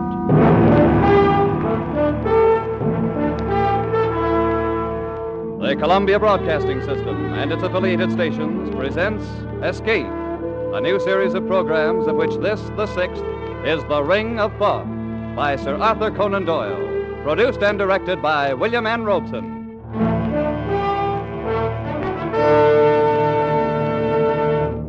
Wherever the English language is spoken, Sir Arthur Conan Doyle is known for two things: his immortal character, Sherlock Holmes, and his unshakable belief in life beyond the grave. So great is the stature of Sherlock Holmes that Conan Doyle's earlier stories are all but forgotten. Stories like The Ring of Thoth, which so clearly anticipates the author's later fascination with spiritualism. We invite you now to escape to ancient Egypt and The Ring of Thoth, an adventure told in the words of John Vansittart Smith, British Egyptologist.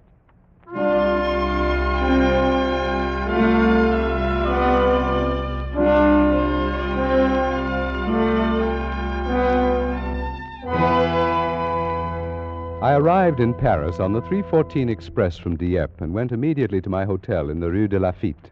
My actions so far had worked out according to my planned schedule. I slept for exactly 2 hours, got up and dressed, donned a greatcoat, walked down the Avenue de l'Opéra, and entered a side door of the Louvre. Once inside, and amid surroundings entirely familiar to me, I made my way immediately to the Chamber of Egyptian Relics, or more specifically, to the cabinet in that chamber which contained the El Kab collection of papyri.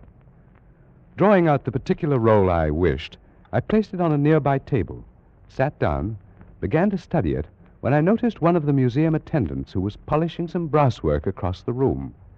His face struck me as being curiously Egyptian. On sudden impulse, I decided to cross the room and speak to him.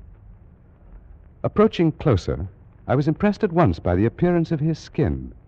Drawn tautly across temple and cheek, it seemed as glazed and as shiny as varnished parchment, and out of narrowed slits there glowed 2 green and vitreous eyes, misty with a dry shininess, eyes of a kind never seen in a human head before. I beg your pardon. I need one of the papyri from the Memphis collection. Could you tell me where it is?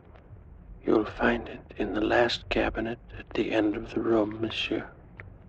Thank you. You're Egyptian, aren't you? No, monsieur. I am a Frenchman. But, I thought perhaps... If monsieur will excuse me now, I have other work to do.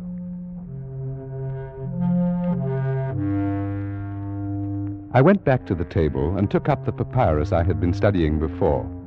But my former calmness in translating the intricate hieroglyphics was gone, and out of the depths of my mind welled a feeling of terrible familiarity.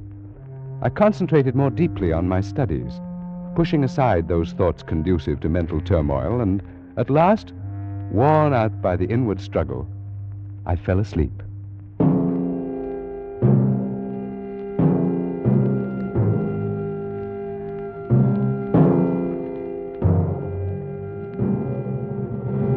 I awoke with a start, not remembering where I was. It was quite dark for a moment. Then gradually my eyes focused on the glints of moonlight reflected from the glass tops of specimen tables, from the shiny varnish of the mummy cases, and I realized with a feeling of sudden dread that I was alone in the Egyptian room of the Museum of the Louvre, locked in for the night.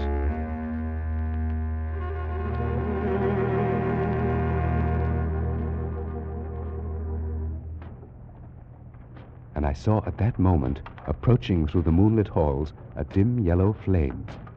Nearer and nearer it came until I could perceive above it, as though floating in the air, the eerie, glistening face of the man I'd spoken to earlier. I shrank into the dark shadow of my corner, and he passed without seeing me, stopping before the mummy cases a few yards away. Scarcely daring to breathe, I watched him place the light on a table and begin feverishly to examine the tags on the specimens. In a moment, he gave a cry of delight, and, drawing one of the mummies from its resting place, laid it on the table in the full glow of the lantern and set to work. He was unwinding the wrappings from the head of the corpse. A few turns revealed a tumbled cascade of black curls. A few more, the snow-white brow, then the delicate nostrils, and at last, the full, warm, passionate lips, the face of the most beautiful woman the world has ever seen. Ah, ma pauvre petite, so long it has been, so very long. You must forgive me, beloved. I could hardly believe my eyes. The man was obviously in love with this mummy. After a while, he left the body, turning his attention to one of the glass cases filled with an assortment of rings. From a pocket of his garment, he'd taken a small glass bottle containing some kind of liquid, and he used this now to test the rings, rejecting them one after another. Then, at last... This is it. It's the one. At last I found it. The ring of Thoth. In his excitement, he dropped the bottle, and I gasped in surprise at the sudden sound. Who's there? I beg your pardon. So it is you. No, do not move. I didn't mean to spy on you. I fell asleep. Who are you, monsieur? I am John Vansittart Smith, a student of Egyptology. No matter. You will observe this knife. Yes? Had I discovered you 5 minutes ago, monsieur, I should have slain you without a word. What? As it is now, I have found the ring. But I warn you not to interfere with me in any way. I really haven't the slightest intention of it. After all, I'm only here by accident. Perhaps. I say, you shouldn't have unwrapped that mummy, you know. It's starting to deteriorate already. Oh, my beloved. Yes, before our eyes, the lovely face was crumbling, the hair falling away, the skin shriveling and cracking, the lips fading. The man hovered over the decaying body a moment, murmuring sorrowfully. And then he turned again. No matter. That will not make the least difference in a little while. Of what importance is the dead shell, so long as her spirit waits for me at the other side of the veil? What are you talking about? What is it you're proposing to do? Tonight, monsieur, I have ended a quest and broken at last the ancient curse. Nothing now can prevent my joining her. Are you actually claiming that you knew her? She was Atma, daughter of the governor of Abaris. And both she and I lived in the reign of Tutmosis 3,500 years ago. You're obviously mad. Perhaps, but not in the way you think. There may be design in this, your coming here. It may be decreed that I should leave some account behind as a warning to other mortals as rash as myself. Very well, then. So be it.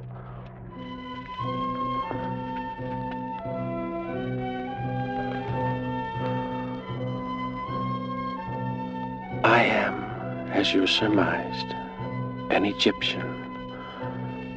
My name was Sasra, and my father had been the chief priest of Osiris in the great temple of Abaris, which stood in those days upon the Bubastic branch of the Nile.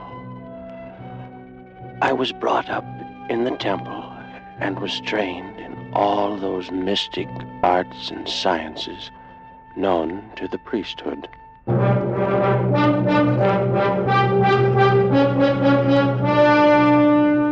Of all the mysteries that I studied, none intrigued me more than the question of life and death. And even to this question, in time, I found an answer. But for a man to live beyond his allotted span of years, Master Sastra, the gods have not so ordained it. Then perhaps they will have to revise their ordinances now that I've discovered their secret. 'Tis not well to jest. I tremble, for though I've labored in your service for a year, I knew not the goal of your endeavors. May Osiris forgive me. Ah, what a pity you look upon it this way. For I'd thought that in return for your assistance, I should grant you, too, the gift of centuries of indestructible life. I would not have it, Master Sastra, and I beg that you, too, forgo it. Forgo it? I introduced the fluid into my veins 1 month ago. Oh, no. Then you are lost indeed. Lost? Do you call this being lost? Let's see now. My heart should be about here. Oh, that knife. No, don't. Master, you've killed yourself. Not at all. See? It bleeds a little. But in a while, the wound will close up. And that's all. It's immortality. No. I shall not live forever. But for 5,000, perhaps 6,000 years, I shall be immune from all dangers of violence, poison, disease, starvation. You cannot die? Now, with this fluid in my veins, nothing in this world can end my life. Dothra, are you there? Someone calls. It's Parmes, the priest of Thoth.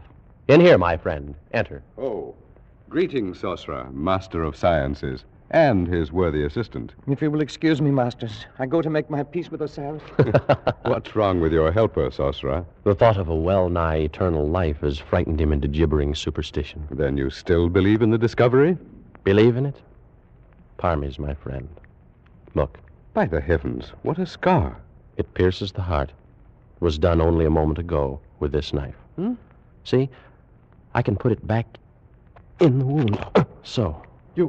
You suffered no ill effects? None whatever. And if I turn the knife in the wound, that would do you no harm? You may try it. I feel nothing. I walked last week in the snake pits by the river, was struck innumerable times. It caused no harm. By the great Anubis. Will you have it then? Out of all Egypt, I have chosen only you, my friend, to share the gift. But the choice is yours. I'd be a fool to refuse, Sosra. I'll have it. And now, what must I do? First, we must open a vein in your wrist, like this. Then, we drip the elixir slowly into your bloodstream. Steady now. I don't feel anything. There is no sensation. It is done. So simple? There is nothing more? That's all. And now done, it can never be changed. It seems incredible, supernatural. It's no more than a chemical discovery, but with it, while all this about us passes away, you and I, Parmes, will live on for 50 centuries. Think of it, my friend. 5,000 years of life. 5,000 years. Only the two of us. Listen, that noise. Some procession must be passing in the street. I have an idea what it may be. Come on over to the window. Beloved of heaven, clear the road, stand back, and make way for the loveliest pearl of Thebes. She's being carried on the shoulders of slaves, Parmes. She must be some woman of rank. Her name is Atma. She's the daughter of the new governor. Her curtains are drawn back. Perhaps we'll have a look at her. Oh, Parmes. Is she not beautiful? She is the most desirable, the only utterly desirable woman I've ever seen in my life. Yes, I saw her yesterday at the temple. Then you're most fortunate, my friend.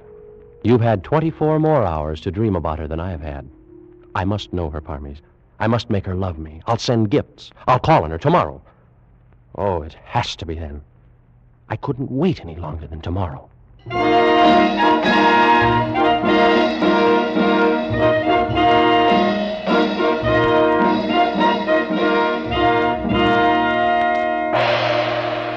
visitor calls upon the beloved of the universe.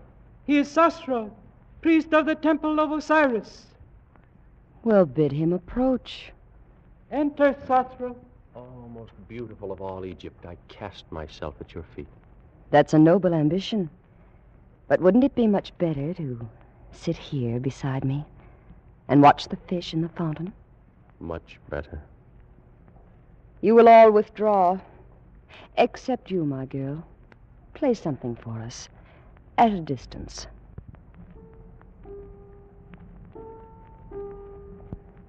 Well, Sosra, for so I understand you're called, am I to deem this an official visit by a master of the temple?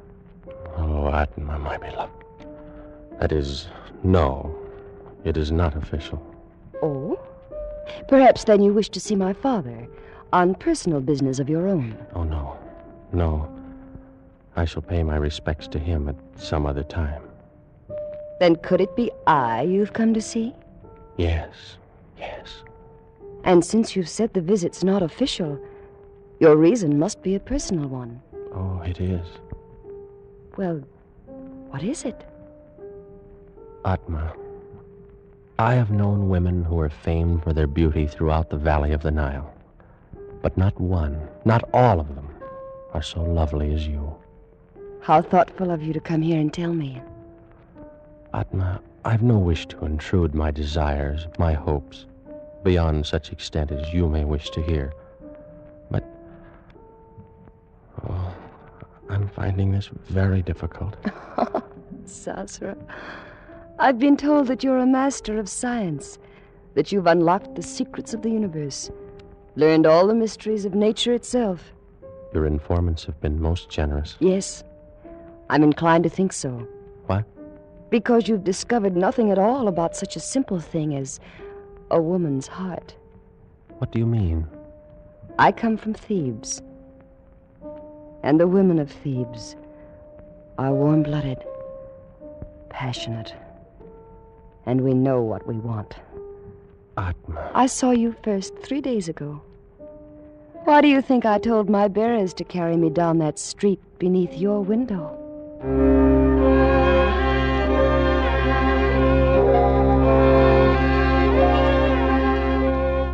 And so, miracle of all miracles, Atma loved me. Worshipping the very ground her feet had trod upon, I lived through those glorious weeks, and with it all, our love grew apace. But one thing bore heavily upon my mind, and I came to speak of it more often to my beloved as we sat and talked by the fountain in her garden. Look, Sasra. See how the stars shine from the water? Yes, Atma. More lovely even than their glow in the heavens. Are they very old, the stars? Very old, beloved. As old as time. And they'll go on gleaming there, long years after you and I are gone and forgotten. Atma, my dearest, we've talked of this before, and I know it distresses you to think of it. No, Sasra. Tonight everything is beautiful. We shall not talk of death. Not of death, but of life. They're only counterparts of one another. Oh, if we could only live together, grow old together, and die in the same instant. But how much better to live and love 5,000 years? Will you not do it? Does so long a time seem too great for the love you feel for me? Beloved, no. The time would pass in an instant, and the loss then be no easier borne than now. Then why draw back? Will you not take the elixir now, tonight? I'm afraid, Sasra. We'll anger the gods. We will outlive the gods. They will have their revenge. Whatever occurred, we'd be together. Yes, I've thought of that. Were it not so, I'd not even consider doing it. Then you'll do it.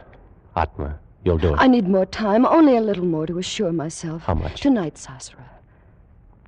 Give me tonight. Every hour you live without the elixir is another hazard. All right, then. Tonight. And may Isis herself guard over you until the fluid courses in your veins.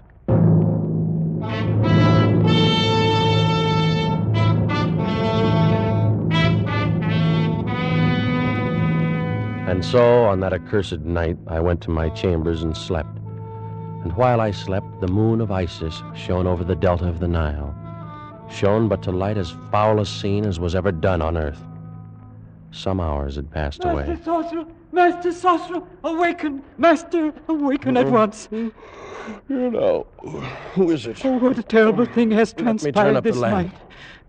You're one of Atma's slaves. Why do you come here? Oh, Master. What has happened? What's the matter? Speak. It is she, the light of the world. Tell me what has happened to her. Master. Brigands came in the night. She is dead. You lie. Oh, Sasra, the slave speaks the truth. Parmes, my friend. What foul joke's behind these words of his? It's not a joke. Atma is dead. You, slave, depart from us. Yes, masters. By your gracious leave, I depart. Such a thing cannot be. Oh, of course.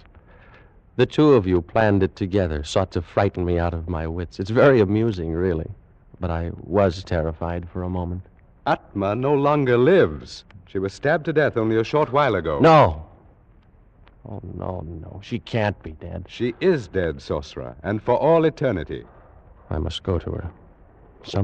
Surely something can be done. I killed her.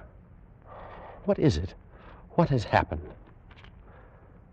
I killed her. Oh. I struck her through the heart with this very knife. You, Parmes. Why? Because she loved you. Why? And because I loved her. You, my friend. She would not look at me. And for that you would lose her to both of us forever? To both of us, Sosra? I think not. By the living Osiris, give me that knife. That's it. Strike. Again. Here's the heart. Here, strike. Again and again, Sosra. Wait. What foolishness. I cannot kill you. You're wrong, Sosra. You have killed me. Those were grievous blows. But the fluid, that cursed elixir of life, it runs in your veins as well as mine. True. But in mine is also the antidote. You lie. There is no antidote. Yes, day and night. These many weeks I've worked, and I found it. You couldn't have. Is there more of it? Yes, a very little. But you'll never find it. Where is it? Tell me where it is. In the ring, Sasra. In the ring of Toth. And you'll never find it. I will. I must. Go on. Live your 50 centuries. And every hour of them, think. It was your hand that struck me down. With the same knife that took her from you. Think while I go to join her. Oh, no. You're not dead. You're not! No! No! No! No!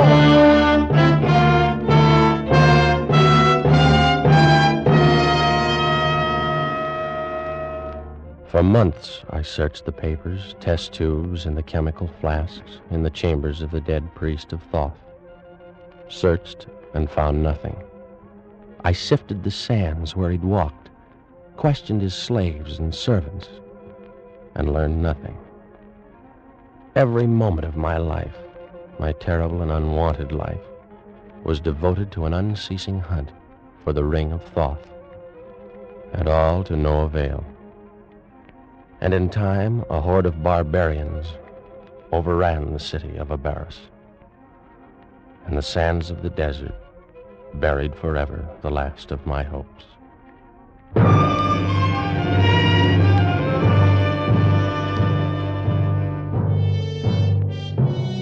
And so began the deadly march of the centuries. How can you know how terrible a thing time is? You, who've experienced only the narrow course between the cradle and the grave. I've floated down the whole stream of history. I have traveled in all lands, and I have dwelt with all nations. Every tongue is the same to me. I need not tell you how slowly the centuries drifted by. Centuries without end. Years without number. And so, I came to be one day, a few weeks past, in San Francisco, where I came across a certain item in a newspaper. Among recent discoveries in Lower Egypt is an unopened mummy case containing, according to the inscription on the outside, the body of the daughter of the governor of Abaris in the days of Tutmosis. In the same burial crypt, dropped into a crevice between the stones, was found a large platinum ring of singular design. Both specimens have been sent for examination to the Louvre in Paris.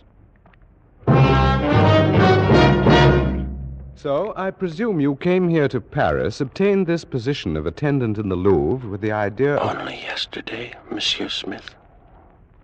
As you may imagine, I had little difficulty in convincing the director of my knowledge of Egyptian relics. The ring, then. The one I saw you remove from the case is the ring of Toth? Without question. You've discovered how the ring must be used? The secret is obvious.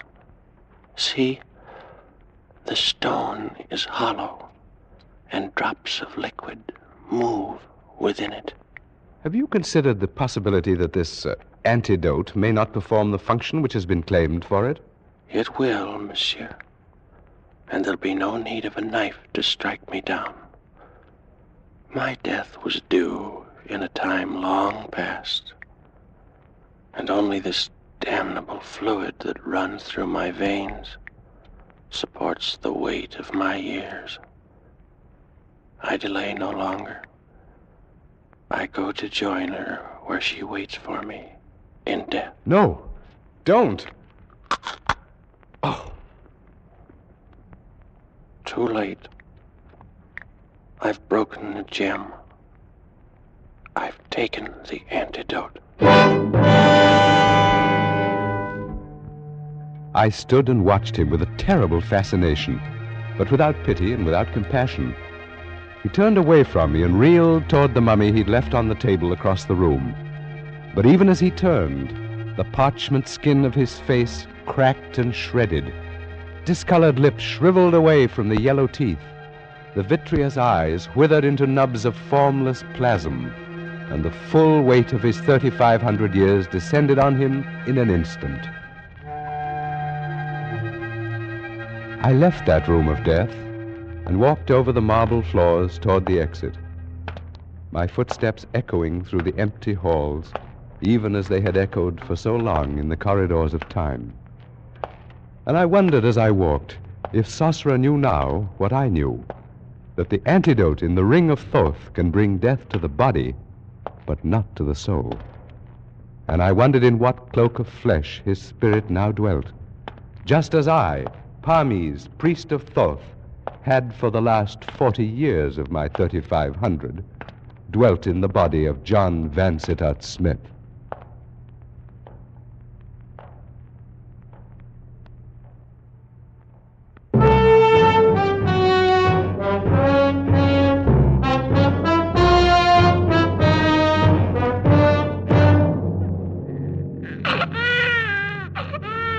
Doctor, he's so little and so red. Well, now, he's only 2 days old. But he doesn't look a bit like either his father or me. Give him time, my dear. All babies look pretty much alike when they're first born. Well, I don't know. His eyes, or it's silly, of course, but he looks like an Egyptian.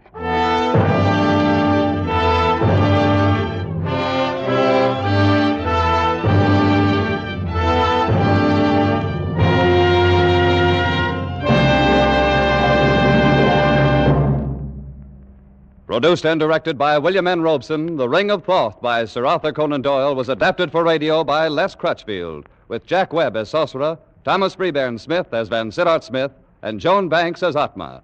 The special musical score was conceived and conducted by Cy Fewer.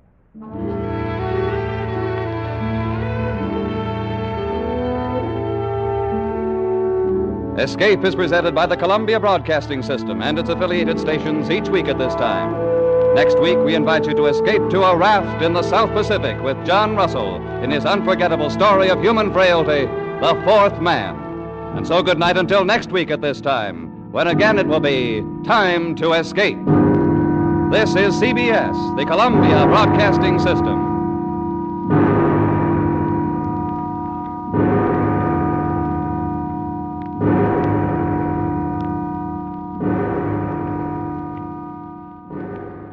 This just in. Are you looking for some classic gaming? What about new and old Nintendo products? Do you need to find some tutorials on how to make all that stuff work? Well, look no further than Rocket Blast Gaming for some of the best classic and new gaming around. Rocket Blast is an expert at all things Nintendo, and he has all the tutorials to prove it. So check him out right here on YouTube at Rocket Blast Gaming. That's ROCKET BLAST Gaming.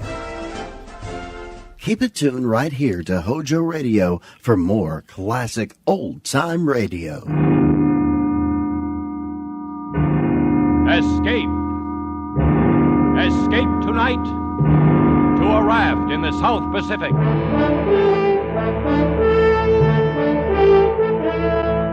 The Columbia Broadcasting System and its affiliated stations presents Escape, produced and directed by William N. Robeson.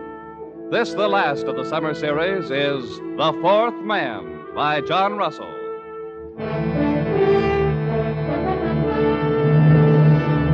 Noumea in the South Pacific.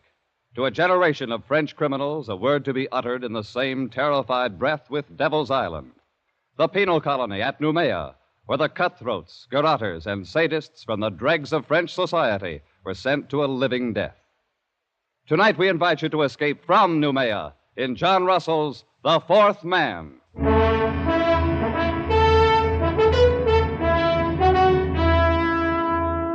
The raft stood to open sea. A mat of pandanus leaves served for its sail, and a paddle of wood for its helm. It was woven of reeds and bamboo sticks lashed upon triple rows of bladders, and it carried 4 men. 3 of them sat huddled together at the far end. Their bodies were blackened with dried blood, and the hair upon them was long and matted. They wore only the rags of blue convicts' uniforms. On wrist and ankle, they carried their mark, the dark and wrinkled stain of the manacles. There was Dubose, doctor, man of the world, murderer. Friends, the thing is done. And Fenneru, forger, ladies' man, weakling, coward. Yes, we've escaped. And the one known as the Parrot, thief and cutthroat. So far, so good. And by the way of celebration, gentlemen, may I offer you cigarettes? Cigarettes? Doctor, you're a marvel, a magician. Look at them. White and fresh as though they just came from the package. How did you do it? Oh, every 6 months there are about 75 escapes from Noumea, and not more than 1 succeeds. Ours would be that one, I knew. And so, 3 weeks ago, I bribed the night guard for these very cigarettes, so that we might sit here, my friends, as we are doing, and celebrate. I want a light. A light for the pet. Our doctor's a wonder. He thinks of everything. He gives us cigarettes, matches, and our freedom. Wait till you've got your 2 feet on a pavement again. That'll be the time to sound off about freedom. To wear starched collars again. To stroll with a girl, clean and fresh from her bath. Down the Place de la Concorde, the Rue de Rivoli. Suppose we get a storm. It's not the season of storms. Just the same. Suppose we get a storm. Perroquet, my friend. You must not be so impatient. Remember, we were convicts back there, festering in oblivion. Now we are men raised from the dead. Suppose we get a storm. You've got a gift of speech, Doctor. But where's the ship that was going to meet us here? This is the day, as agreed. It will meet us. The wind will blow us to China if we keep on. We can't lie any closer to shore. There's a government launch at Torreon.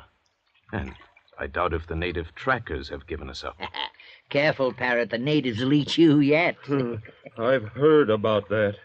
Is it true, Doctor, that they'll keep all the runaways they can capture to fatten on?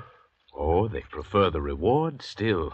I doubt if they've entirely lost the habit of cannibalism. Piece by piece, Parrot. First they'll sample you. Then they'll make a stew out of your brains. Oh, they won't miss a thing. Shut up, Fenneru. The filthy brutes. Oh, I almost forgot. We have one of them with us.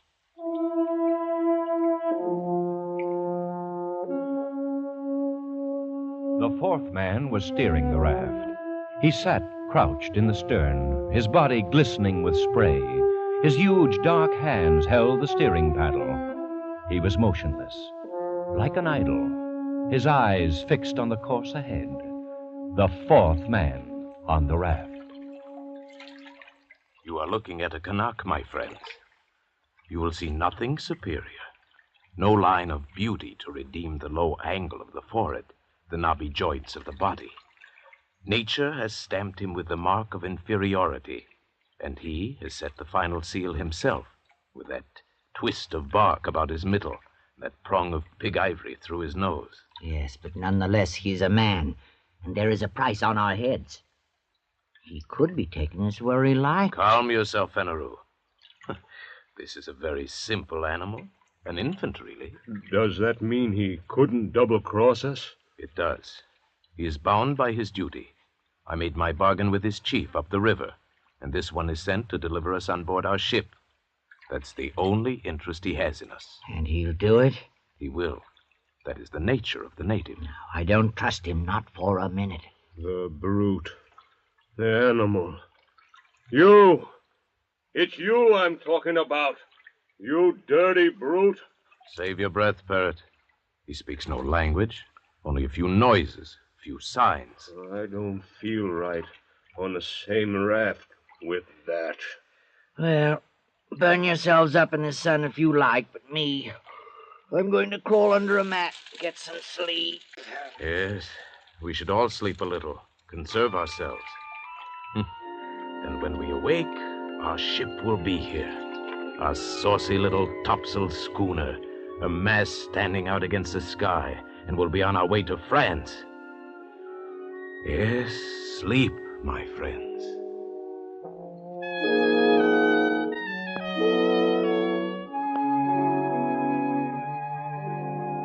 The two younger convicts dozed under the heat of the day, but not the doctor.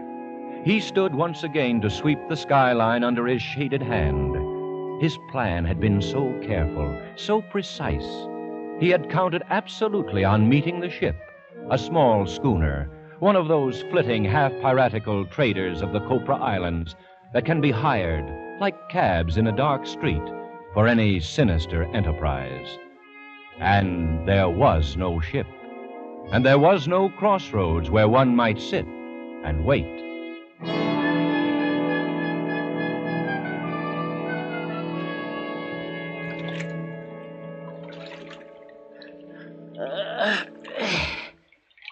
Good morning, Doctor. It's afternoon, Fenneru.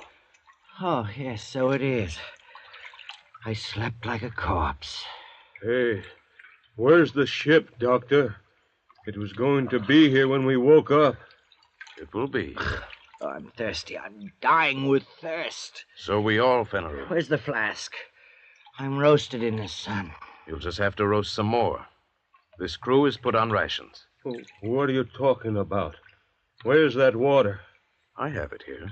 So you have. Do you think it's yours? No. It's ours, Parrot. I want a drink, Doctor. Think a little, Parrot. We have to guard our supplies like reasonable men. We don't know how long we may be floating here.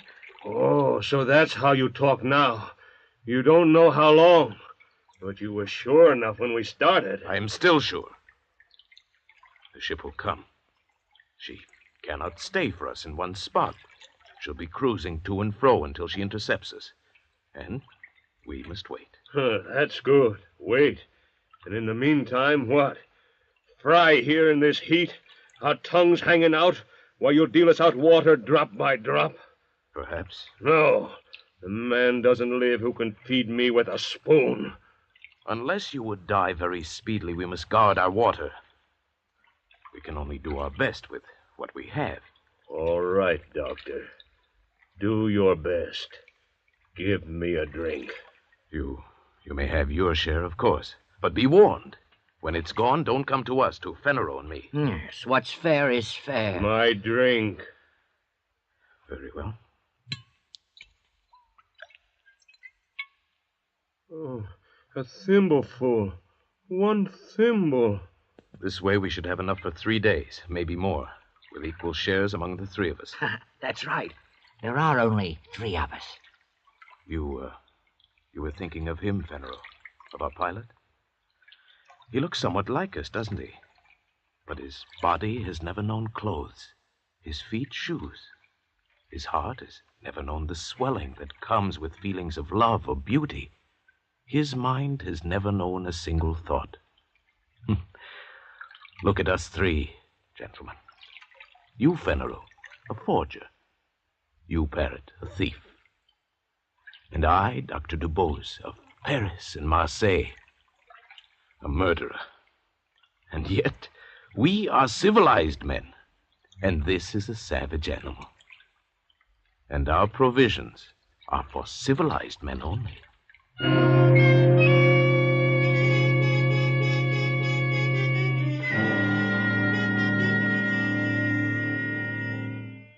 The 3 men awoke to the second day on the raft.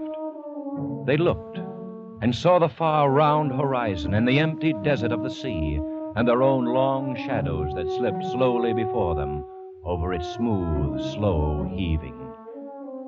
The land had sunk away from them in the night. The trap had been sprung.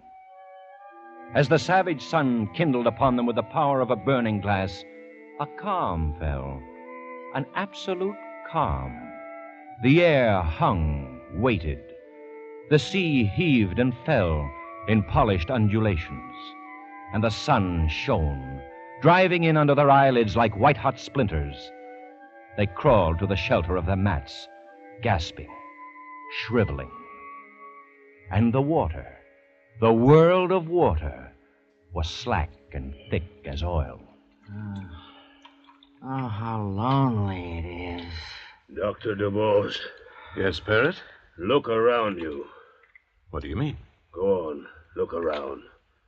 What do you see? I see water, Parrot, and the horizon. What? Nothing else. Oh, don't you see a ship? A saucy little schooner? Those were your words. Well, where is it? Why don't you see it? It will come. Will it comfort us to be dead when it comes? You say that you count on your friends, but suppose they leave you to rot here. Leave Parrot and me to rot here. That would be a joke, eh, Doctor? To wait for a ship that will never come? It will come. My friends will not fail me. Why? How do you know? How can you be so sure? There's a safety vault in Paris, full of papers to be opened at my death. Those papers contain confessions. No, gentlemen, my friends will not fail me. Parrot. A moment ago, you asked me what I saw. Well? There was something I neglected. What's that? I see a Canuck on this raft with us. He does not join us. He does not look at us. He sits on his heels in the way of the native, with his arms hugging his knees. He sits at the stern, motionless under the shattering sun, gazing out into vacancy. Whenever I raise my eyes, I see nothing else. Only this Canuck. He seems to be enjoying himself quite well. I was thinking so myself. The cannibal. The savage. He does not seem to suffer. What's going on in his brain? What does he dream of there?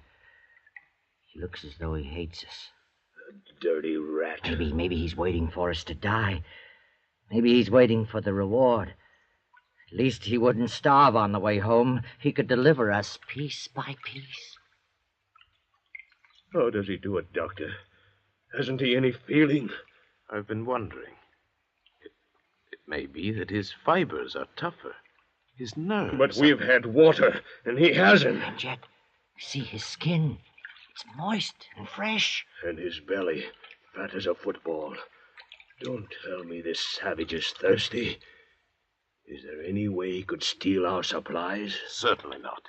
Suppose he has his own supplies, hidden. What? We'll see.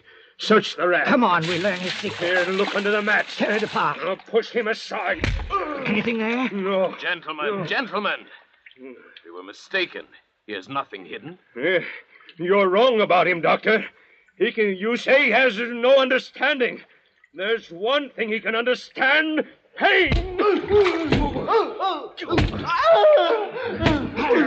Parrot, not so much. That's enough. There's come. That'll teach you. Not so chipper now, are you? Not so happy with your luck. That'll make you feel... Well, Parrot, you feel better now, don't you? Superior. Come back, my friends. Come back under the mats. The glare of the sun is not so bad there. Oh, idiots. What's the matter with our parrot now? Idiots. Why do we look and look? The schooner can't help us now. If we're becalmed, then they are too. Doctor, is that true? Yes. We must hope for a breeze first. Well, then why didn't you tell us? We trust you. Why do you keep on playing out the farce? You are wise, Doctor. You are very wise. Put down the knife, Parrot. You know things we don't, and you keep them to yourself. All right, but be careful. If you think you'll use your wisdom to get the best of us, be careful, Doctor, because I still have the knife.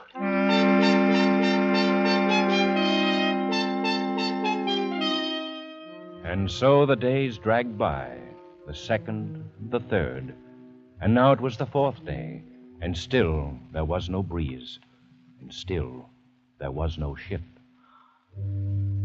Oh, Doctor. Yes? What do you stare at? At him. At him, the native. The Canuck. Why? Look at him, and look at us. We are dying. Our powers are ebbing. And him? Naked, wild, brutish. He has yet to give the slightest sign of complaint or weakness. Doctor, is this a man or a fiend? A man. It is a man. A miracle. It is a man, and a very poor and wretched example of a man. Why, you'll find no lower type anywhere. Look at his cranial angle, the high ears, the heavy bones of his skull. Why, he's scarcely above an ape. And what? He has a secret. A secret? But we see him. Every move he makes, every minute. What chance has he for a secret? Absurd. Here are we three, children of the century, products of civilization. And here is this savage who belongs before the Stone Age. Is he to win this struggle? Absurd. What kind of secret? I can't say. Perhaps some method of breathing. Some strange posture he uses to cheat the sensations of the body. Such things are known among primitive peoples. Known and jealously guarded. Like the properties of certain drugs. The uses of hypnotism. Who knows? We can know. We can find out. Would you ask him? Useless. He would not tell. Why should he? We scorn him. We give him no share with us. We abuse him. And so he falls back upon his own expedients. They are the means by which he has survived from the depth of time, by which he may yet survive when all our wisdom is dust. There are a number of ways of learning secrets. I know them all. It would be useless. How could he stand any torture you might invent? You saw how he behaved before? No, that's not the way. Oh, listen to my way. I'm tired of all this talk. You say he's a man. All right, then he has blood in his veins. At least we could drink. No, it would be too hot. It would be salt. Well, kill him then and throw him over the side. Let's be rid of the thing. We gain nothing. Then what do you want? I want to beat him. That's what I want. To beat him at the game. For our own sakes, for our racial pride, we must. To outlast him. To prove ourselves his masters. Watch him. Watch him closely, my friends. Watch? I'll watch, all right, my good doctor. I'm not sleeping anymore, and leave you alone with that bottle. The bottle. The bottle. I've been meaning to discuss our rations with you. Have you? We're running very short. I'm afraid we must cut down again. And what are we cut to? Half a thimbleful. No. We must keep our wits. I say no. All right. Then we'll put it to a vote. You say no. I say yes. Fenneru. Yes, anything, but give me mine now. Then it's half a thimbleful for Monsieur Fenneru. Your share, Fenneru. More, I'll die. Give me more. No more today. You must. Doctor. No more today. Look, a ship. Oh, at last. Where is it? I don't see any ship. It's a trick. Look, Fenneru. He has the bottle. You dirty thief. Look at him. You killed him with that oar. What about the bottle? Yes, there's some left. You caught him just in time. And you caught the bottle. Just in time. It seems I did. And there is no ship. There will be no ship. We are done. Because of you and your dirty promises that brought us here. Doctor. Liar. Fool. Don't come any closer. Unless you want this flask broken over your head. No. Oh, I wouldn't want that. Why, just think, Parrot. Why should you and I fight? We can see this trouble through and win yet. This calm can't last forever. Besides, there will be only two of us to divide the water now. Yes, that's true, isn't it? Fenrir kindly leaves us his share, an inheritance. All right. I'll take mine now. My share. Right now, if you please. Later, we'll see. So be it.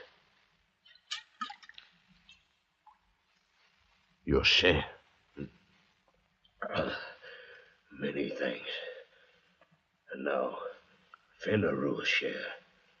To me, please. As you say.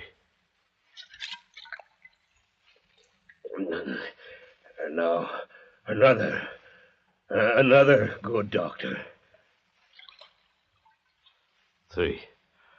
That's enough, Parrot. No, Doctor. It's not enough. Now I'll take the rest. Parrot, stop my arm. I'll kill you if you don't let go. Thank you. You see, I have manners, haven't I? And I have wisdom, too, because I fooled a very wise man. I toast you, Doctor. The best man wins. That was a bright idea of yours. The best...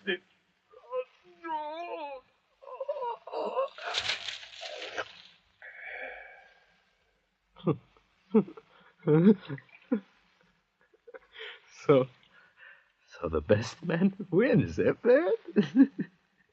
You forgot I'm a doctor, didn't you?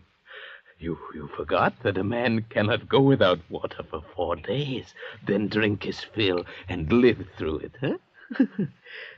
Go on, Parrot. Gasp out your worthless life while I laugh. Yes, the best man always wins, Parrot. The best man... So, best man wins, yes, Doctor. You forgot my knife, didn't you? Forgot me lying at your feet. Gave me up for dead, didn't you? But now it is I, Fenrir, who will outlast the two of you. Yes, my good doctor. The best man always wins. Fenrir, you fool. The water, it's running out. Hey.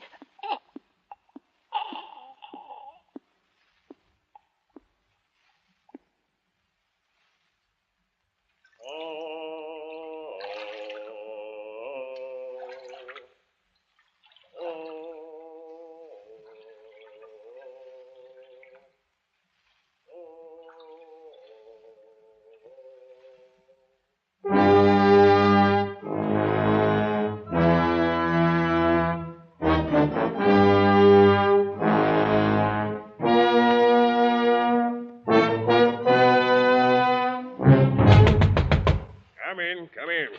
Captain, longboat's back, sir. All right, send Marteau in. He's right here, sir. Bad luck, sir. The raft was here all the time, not 10 miles away from us. Ah, that calm. Well, where are they, the passengers? We're too late. They're all dead.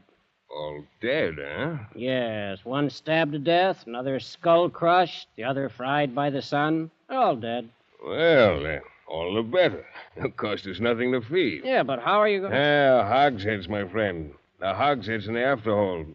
fill them nicely with brine, and there we are. I don't understand. Oh, you're dull, Mato, very dull. The gentleman's passage is all paid. Before we left Sydney, I contracted to bring back 3 escaped convicts. I'll bring them back, pickled. So if you'll go back, Mato, and bring them aboard for the trip, I'll be much obliged. Very well, sir. Oh, there's a 4th man on the raft, Captain. A Kanak. He's still alive. What do we do with him? A Kanak? No word in my contract about any Kanak. Leave him there. He's only a savage. And so Dr. DuBose and Fenneru and the parrot went aboard for the long trip to their beloved Paris, their bodies pitching and rolling gently in the huge vats of brine. On the raft, the 4th man raised his head slightly as a wind freshened from the west. He watched until the schooner turned, shaping away for Australia, and disappeared over the rim of the horizon. Then he spread his sail of pandanus leaves and headed his raft eastward, back toward New Caledonia, back toward home. Feeling somewhat dry after his exertion, the native plucked a hollow reed at random from the rushes on his raft. Slowly, lazily, he stretched himself at full length in his accustomed place at the stern.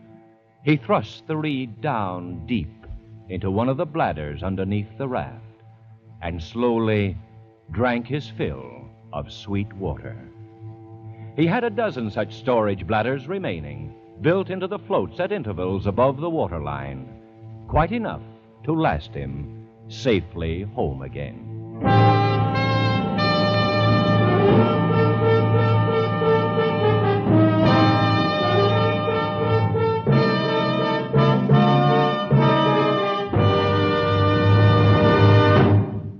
Escape is produced and directed by William N. Robeson. The 4th Man by John Russell was adapted for radio by Irving Ravech, with Paul Frees as Dr. DuBose, Joe Kearns as Fenneru, and Nestor Paiva as Parrot.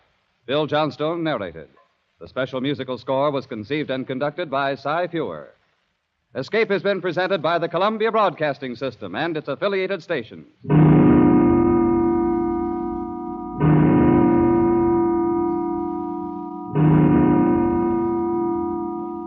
Be sure to be with us next Monday night when the Radio Theater returns to the air with Betty Davis and Glenn Ford starring in A Stolen Life.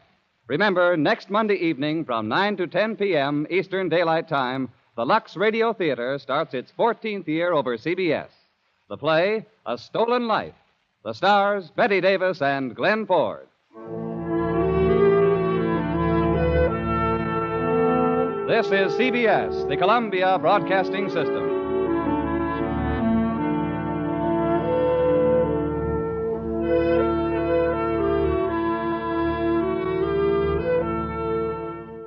Now, here's just one parting word to you folks.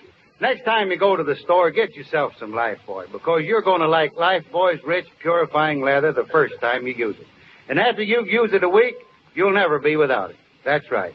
Now, stick to Lifebuoy a while, and you'll be joining in with our gang here when you hear them sing, "The name of the soap is Lifebuoy. You gotta keep fresh with Lifebuoy. So always insist on Lifebuoy, for Lifebuoy really stops B.O. Yes, Lifebuoy really stops B.O.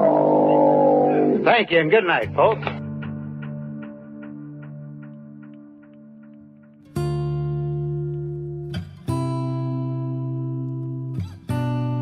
Thanks for listening to Hojo Radio.